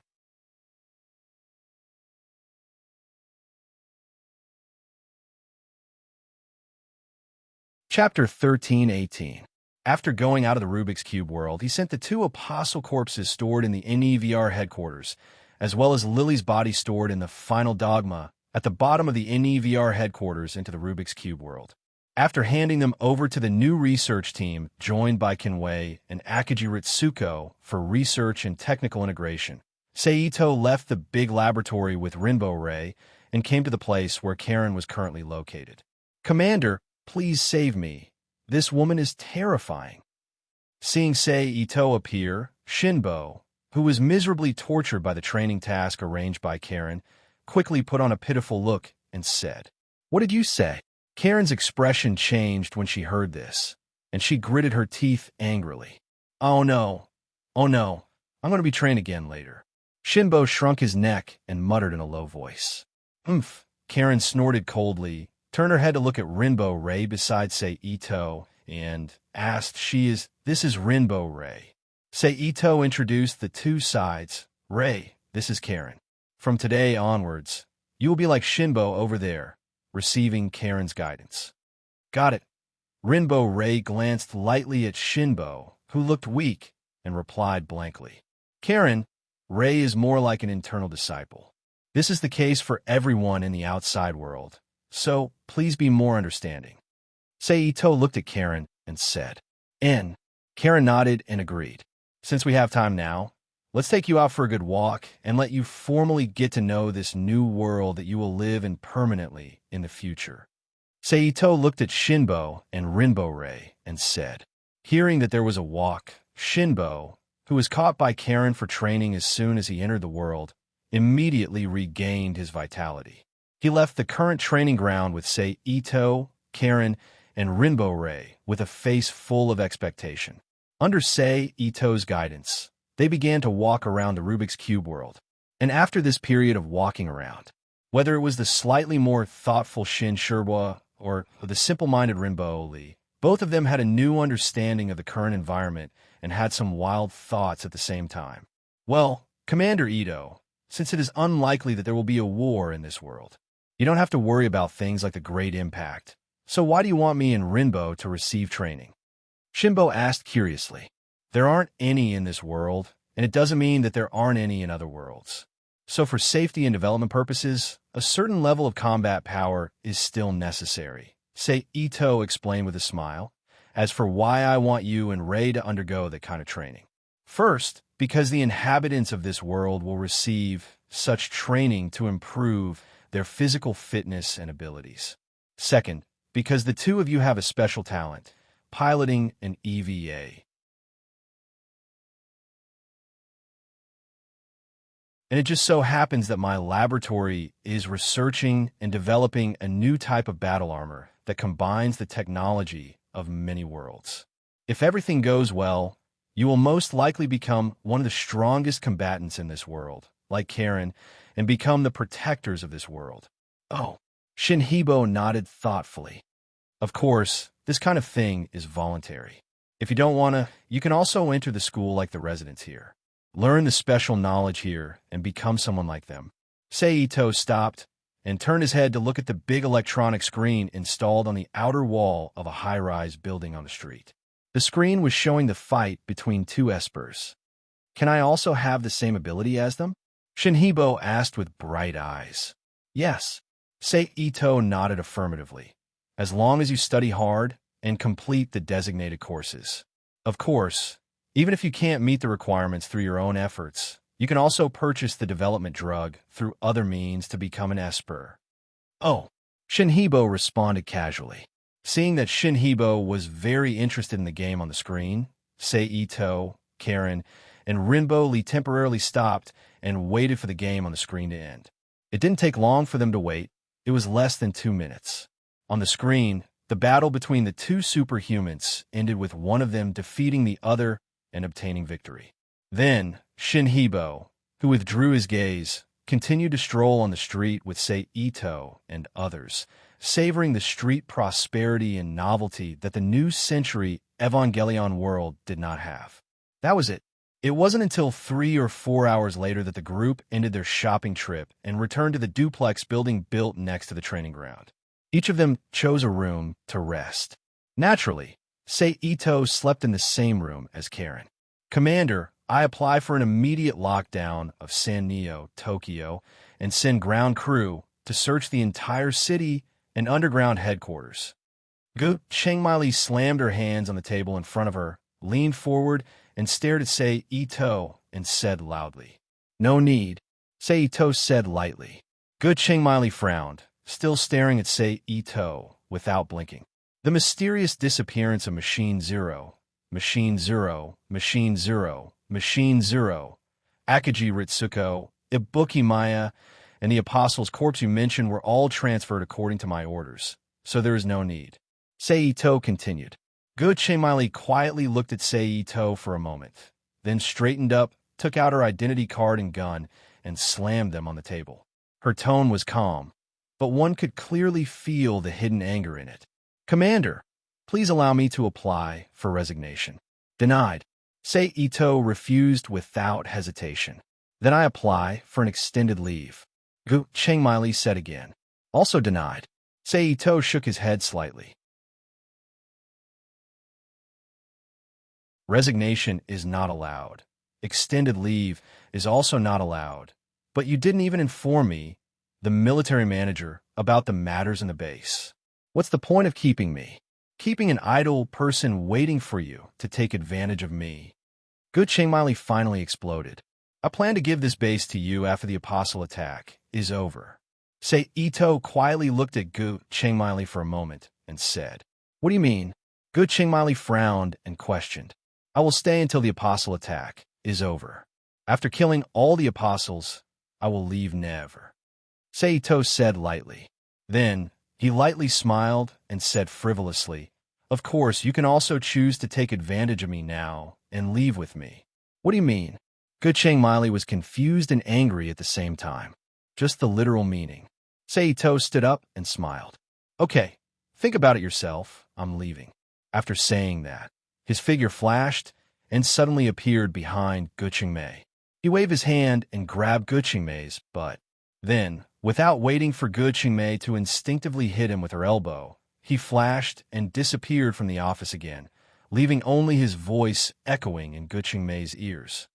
"Nice touch. Also, I'm taking Akari away. You don't have to look for him anymore." "Bastard," Gu Changmili shouted angrily. On the other side, Ito Sei, who left the NEVR headquarters and returned to the surface, went to the school where Ikari Shinji was studying. He threw Ikari Shinji, who was sitting by the window in a daze, into the Rubik's Cube world. Through some means, he arranged for Ikari Shinji to enter a civilian school. He also told Ikari Shinji about his existence. "Thank you." Ikari, who heard about Ikari's arrival, thanked him. "You're welcome," Seito said courteously. Then he flashed back to the Evangelion world and stayed in Ayanami's room. At the same time, Seal, who learned about the loss of Eva 0 and Eva 1, as well as the disappearance of the pilot and Dr. Akaji, decided not to wait any longer. He ordered the Japanese government to destroy the NEVR headquarters.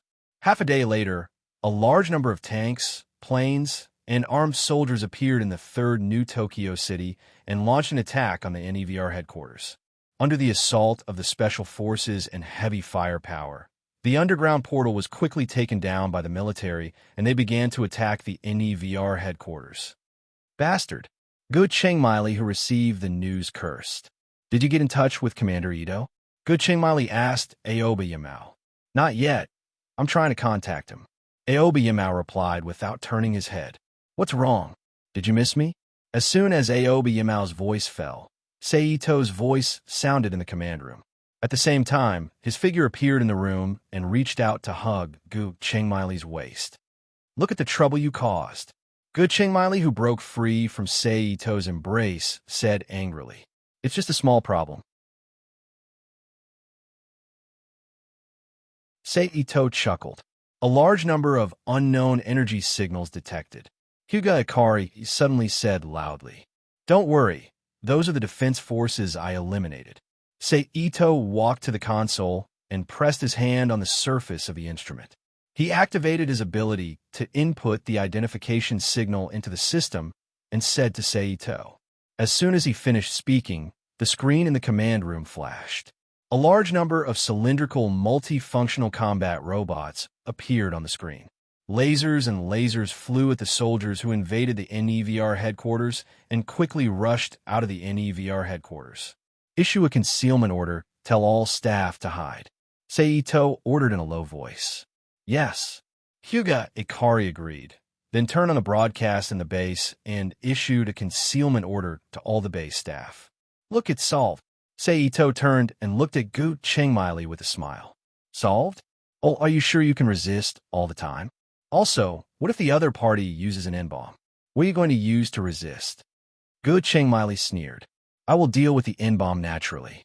As for the future, I will use my methods to change the minds of the people in the cabinet." Seito said softly, then summoned the teleportation ability user Gana Hongye and the hypnosis ability user Yuri to his side.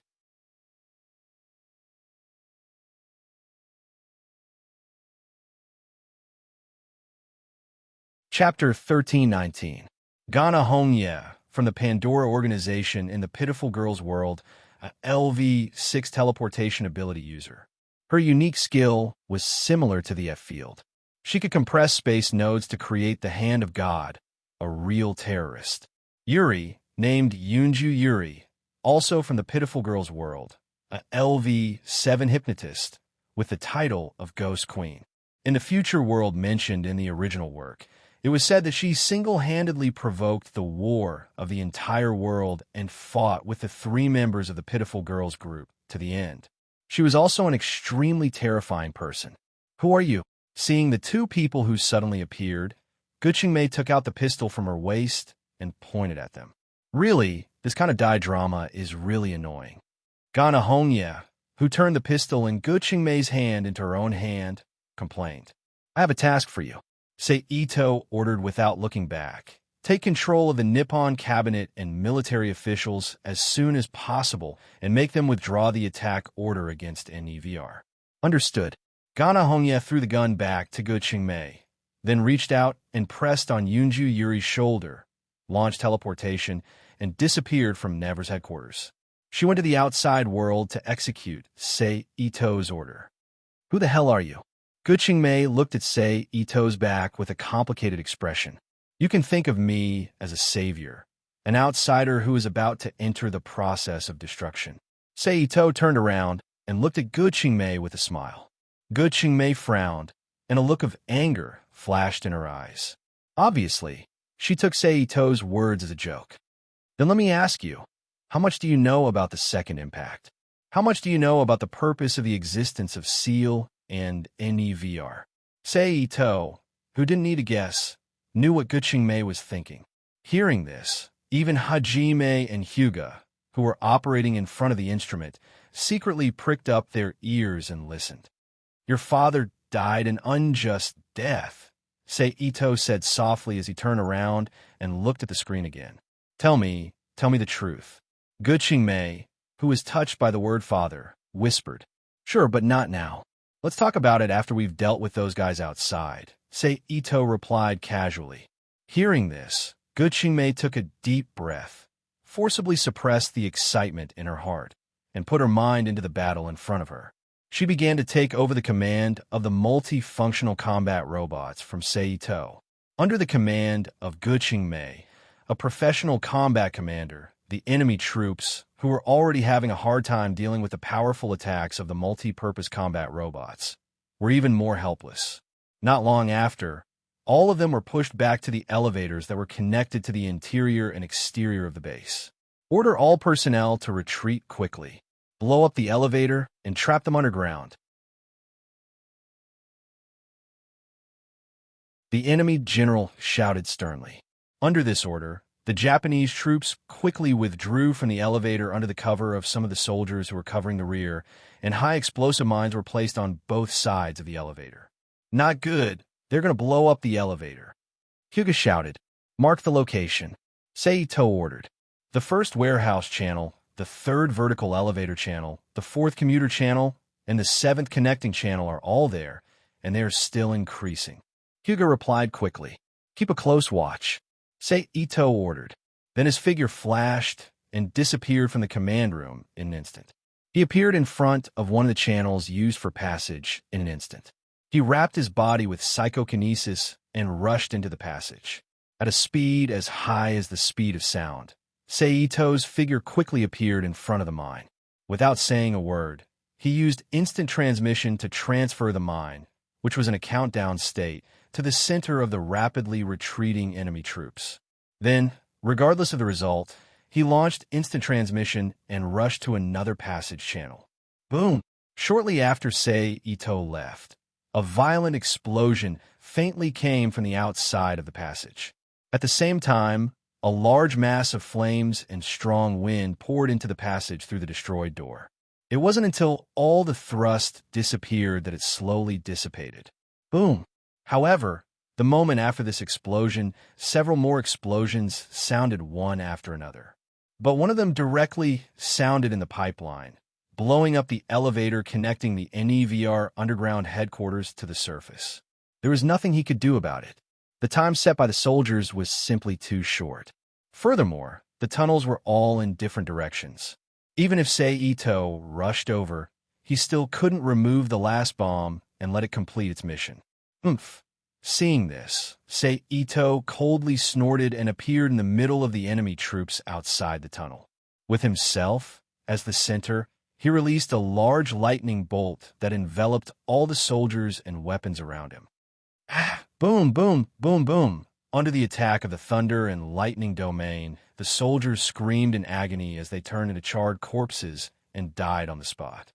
At the same time, the ammunition in the weapons was detonated, and the fuel tanks in the cars were ignited.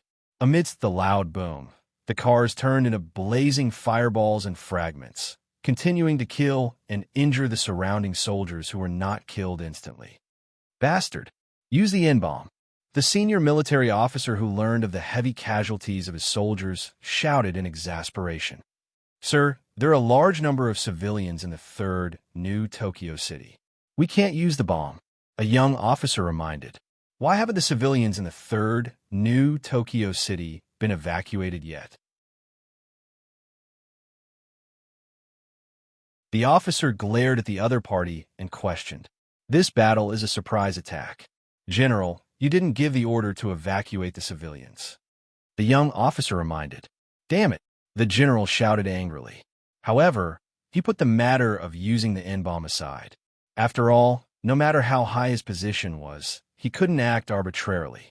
He didn't dare to take the lives of tens of thousands of civilians in the 3rd New Tokyo City lightly. Temporarily withdraw from the front line tomorrow and issue an evacuation order at the same time. The general ordered in a hurry. Yes. Following the general's new order, the army that attacked the NEVR headquarters immediately retreated from the pursuit of the multifunctional combat robots and quickly left the 3rd New Tokyo City. Phew! We finally made it. Hyuga sat on a chair and breathed a sigh of relief. Pay close attention. Inform me if there are any changes. Ito ordered. Yes. Qin Yimao and Hyuga both responded in unison. Follow me. Ito turned and walked out of the command room. He said to Gu Chengmili. Gu Chengmili didn't hesitate and immediately stepped forward to follow him. He left the command room and came to the commander's office in the NEVR headquarters. In the year 2000, an object from outer space came to the Antarctic ice field, causing severe climate change. It caused the entire Antarctic ice field to melt and the sea level to rise by nearly 30 meters, submerging most of the coastal cities and humans. It also caused food shortages, riots, wars, and other disasters, causing half of the human population on Earth to perish. This event is called the Second Impact. Ito said softly as he walked to the desk and sat down. But this is just false information covered up by the United Nations. The real cause is that someone is trying to resurrect the God that has died since ancient times. In the process, they wanted to add human genes, but they didn't expect this behavior to trigger a fierce reaction in the cells of the giant of light called Atom, causing it to erupt with powerful energy. This is the real cause of the Second Impact. In other words, your father, who happened to be investigating in Antarctica at the time, died in a man-made accident. Atom, Gu Chengmili murmured with a trembling body. The people who are trying to resurrect God are the predecessor of the current ELE organization. Although the name of the organization has changed, the leaders are still the same people. It's just a change of name. Ito continued. Their current goal has changed from reviving God to fusing themselves, humans, God, apostles, and other things into one to become the complete spirit of a brand new life form. This is the so-called human completion plan. They don't care about the wishes of the other humans in the world. It's a plan they made based on their own considerations. Damn it. Gu Chengmili clenched her fists and cursed. Looks like you already understand. Ito looked up at the furious Gu Chengmili and said, That's right, the NEVR organization is the specific executor of the Human Completion Project.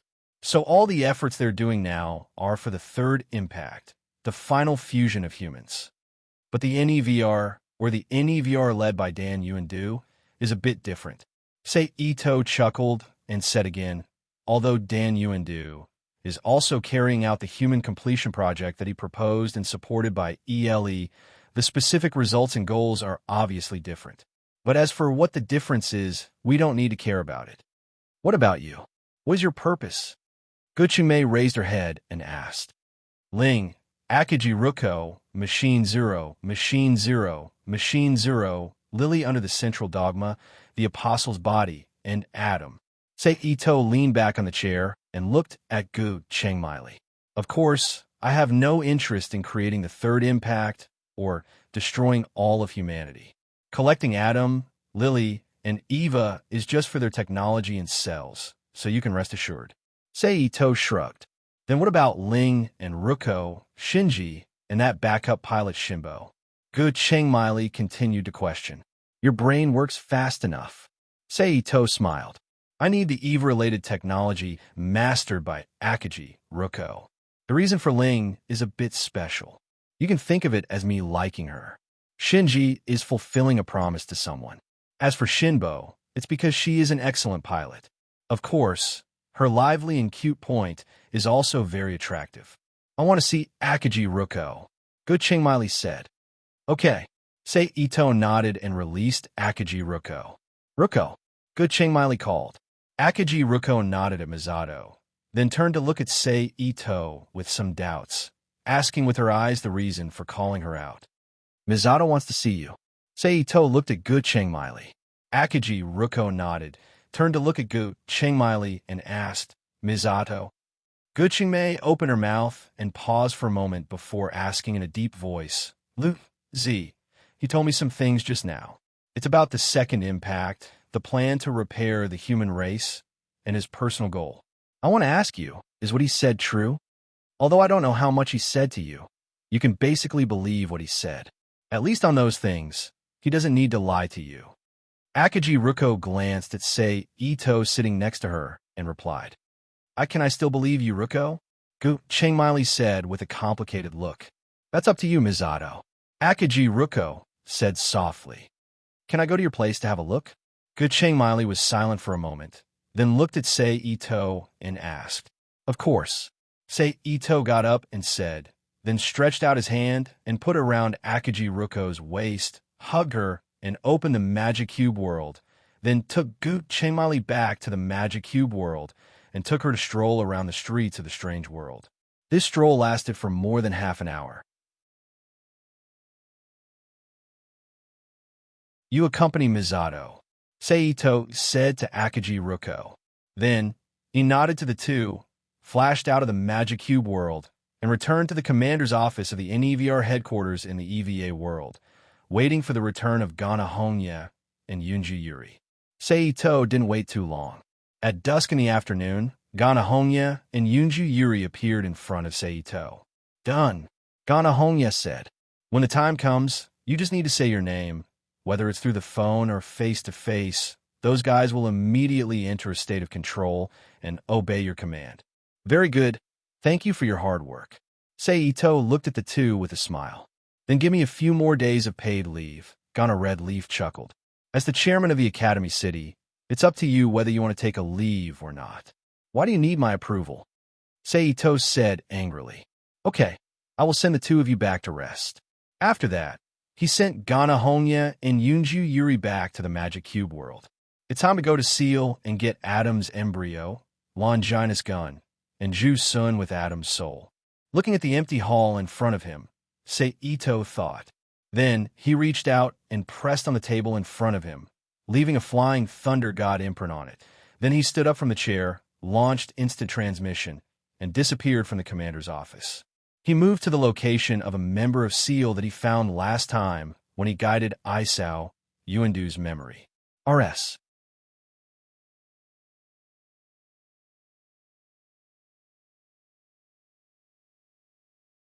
Chapter 1320. SEAL was a world organization that was not inferior to the United Nations in the New Age Evangelion world.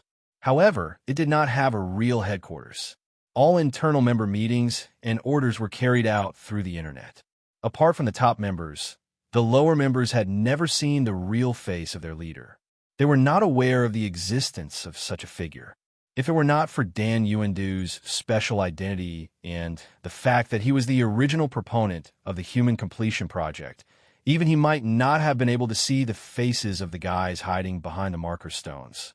However, this information was now in the hands of Seito. After moving for 2 to 3 hours, Seito finally stopped in a large duplex villa in northern Europe. According to Dan Yuandu's memories, this was the home of one of the counselors. Standing on the roof of the villa, Seito spread out his mental power and searched the entire villa floor by floor. Soon, the guy who looked similar to the old man in Dan Yuandu's memory appeared in Seito's mental perception. At this time, Seito's mind moved, and he appeared in the room where the old man was. It was a dimly lit, sealed underground room. The old man, who was the target of his trip, was lying naked in a cabin that was connected to several instruments and wires.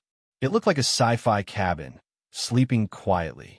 Itose walked to the front of the cabin and stretched out his hand. The high-strength hardened glass outside the cabin, which was obviously made of superfiber bulletproof technology, instantly shattered into a pile of sand particles. Puff! Puff! Puff! The sand particles fell into the instrument. At the same time, an ear-piercing alarm sounded in the villa. Ignoring the alarm, Seito waved his arm. All the things in the secret room quickly floated to the alloy door of the secret room and sealed the door tightly. Then, Seito stretched out his right hand. His index finger touched the old man's forehead and launched his mental power to invade the old man's mind. He used a destructive method to forcibly search all the memories in his mind. Under this destructive search, the old man, who was still alive, trembled violently as if he had been electrocuted. White foam gushed out from his tightly shut lips. It slid down his cheeks. My luck is not bad. The 3 things are all in the NEVR Germany branch. Looks like we don't have to split up. After a while, Seito retracted his finger and whispered to himself with a smile. Then, his figure flashed and disappeared from the secret room where the old man was. As for the old man who was still in the same place, his brain was paralyzed the moment Seito finished his search. He died a brain death. 10 minutes later, Seito appeared above the NEVR Germany branch. He used teleportation to enter the underground NEVR headquarters and appeared in the battle command room. As soon as he appeared, Ito Seiji unceremoniously released the spirit shock machine, knocking out all the staff in the command room. Then he stepped in front of the instrument, pressed his hand on the surface of the instrument, and launched an electrical discharge and electromagnetic control ability to invade the Magi replica in the Germany branch. In the end, it was a replica model, and the ability of the core human brain donor was not enough. In terms of computing power, it was not as powerful as the Magi prototype made from Naoko Akaji's brain. Although it still resisted Seito's invasion, it was quickly defeated by Seito's invasion. This allowed him to control the Magi replica. There's a lot of good stuff here. There's even information about the S2 agency. As expected of the country where the speaker of the ELE Council, Kiru Lorenz, came from, the treatment is really good. Itose clicked his tongue as he looked at the information on the big screen in front of him. In that case, I won't hold back. After saying that, he took out a storage device and transferred all the information about the S2 mechanism, the EVA series, the research on atom cells, and so on into it. He then threw the transferred storage device to the lab and asked Xianwei, Erica, and Celine to deal with it. Then, Seito changed the frequency of the electric current released and turned it into lightning to attack the Magi replica. Boom, boom, boom, boom. In an instant, the violent explosion echoed in the command room. A large amount of smoke spewed out from the Magi main body under his feet and burned the Magi body. Urgent alarms immediately reverberated throughout the entire base. At this time, Seito, who had completed the destruction, moved to the bottom of the NEVR base. He threw the Longinus spear and the Adam's egg sealed with resin into the Rubik's Cube world. Of course, in order to prevent the so-called impact, the Adam's egg was not placed in the same place as Lily's body. Instead, it was sealed in the storage dimension. In an empty room with dim light, Seito, who walked out of the darkness step by step, quietly looked at the naked boy who was floating in a thick tube filled with pale, yellow LCL tissue solution in the center of the room. Ju-sun, Seito said softly. Ju-sun didn't say anything. He just looked at him with a smile. Do you have anything to say? Ito-sei asked faintly as he took out a Leia stone crystal and slowly outlined a sealing technique on it with his spiritual force. No, Ju-sun replied in a relaxed tone. Okay then. Seito nodded slightly. He raised his hand and pressed the Leia stone with the seal engraved on it towards the tube wall in front of him. As Seito pressed, the tube wall didn't seem to exist at all. It didn't do anything to stop him. Seito's arm went through it and pressed the Leia stone crystal onto Ju-sun's body. In the next moment, a powerful suction force was released from the Leia stone crystal. It was like a distorted black hole, compressing and shrinking Ju-sun until she was sucked into the crystal blue Leia stone crystal, sealing her inside. Pulling back his hand, Seito looked down at Ju-sun who was sleeping inside the Leia stone. He then put it away and used the Flying Thunder God technique to return to the commander's office at the NEVR headquarters in the underground space of New Tokyo, Japan's number 3 city. Only the apostles are left. Seito sighed. Then his figure flashed and entered the Rubik's Cube world. He appeared in front of the world tree planted in the center of the Rubik's Cube continent. Then, Seito summoned the huge Longina spear that was transformed from part of the Kabbalist tree of life that gave birth to Adam and Lily in the New Age Evangelion world. As soon as the Longina spear appeared, the world tree that was so tall that Seito couldn't see the top of it immediately trembled slightly. It released a feeling of longing for a name. Seeing this, Seito didn't hesitate and stabbed the Longina spear into the trunk of the world tree. In an instant, the trunk of the world tree suddenly lit up and released a dazzling white light. It slowly swallowed the Longina spear that Seito stabbed into the trunk of the tree. Following the swallowing of the Longina spear, another mysterious wave spread out from the world tree, releasing a strong aura of life. Seito faintly thought of something. He summoned the bodies of the 2 apostles that he killed before and threw them onto the trunk of the world tree. Things were just as Seito thought. The trunk of the world tree trembled again and released a strong suction force. It swallowed the body of the apostle, just like how it swallowed the Longina spear. Should I throw Adam and Lily in too? Seito raised his eyebrows. Let's do it. Almost instantly, Seito made up his mind.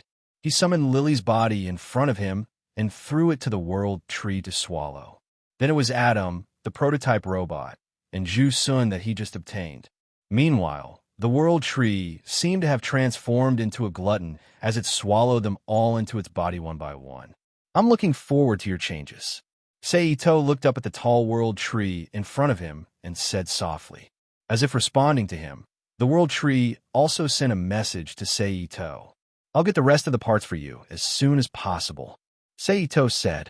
Then he left the center of the Rubik's Cube continent and returned to the ecological city in the south to find his woman. The next day, inside the commander's office in the NEVR headquarters. What do you think? Seito looked at Guqingmei and smiled. I don't know. After a moment of silence, Guqingmei shook her head in annoyance. Really? Then take your time to think about it. But in order to keep it a secret, I need to add something to your body. Seito said non-committally. Then he stood up and walked up to Guqingmei, who was frowning slightly. He reached out his hands to hold her cheeks and straightened her head so that his eyes met Guqingmei's. Just when Guqingmei thought Seito was going to take advantage of her again, Seito's eyes suddenly lit up. Guqingmei didn't know what happened until an unknown amount of time passed before she came back to her senses. What did I do? Guqingmei shook her head and looked at Seito, who had sat back down at some point with a frown. I added an insurance in your mind. That is, You can't tell anyone what you experienced on the other side in case you accidentally expose my secret. Saito said calmly. Guqingmei frowned and didn't say anything. Okay, you can go now. I believe the world will be completely saved soon. Saito smiled. I understand. Guqingmei replied and turned to leave the commander's office. You're tuning in to the Warrior Lore YouTube channel. Don't forget to subscribe and join us on this journey to catch the most captivating stories.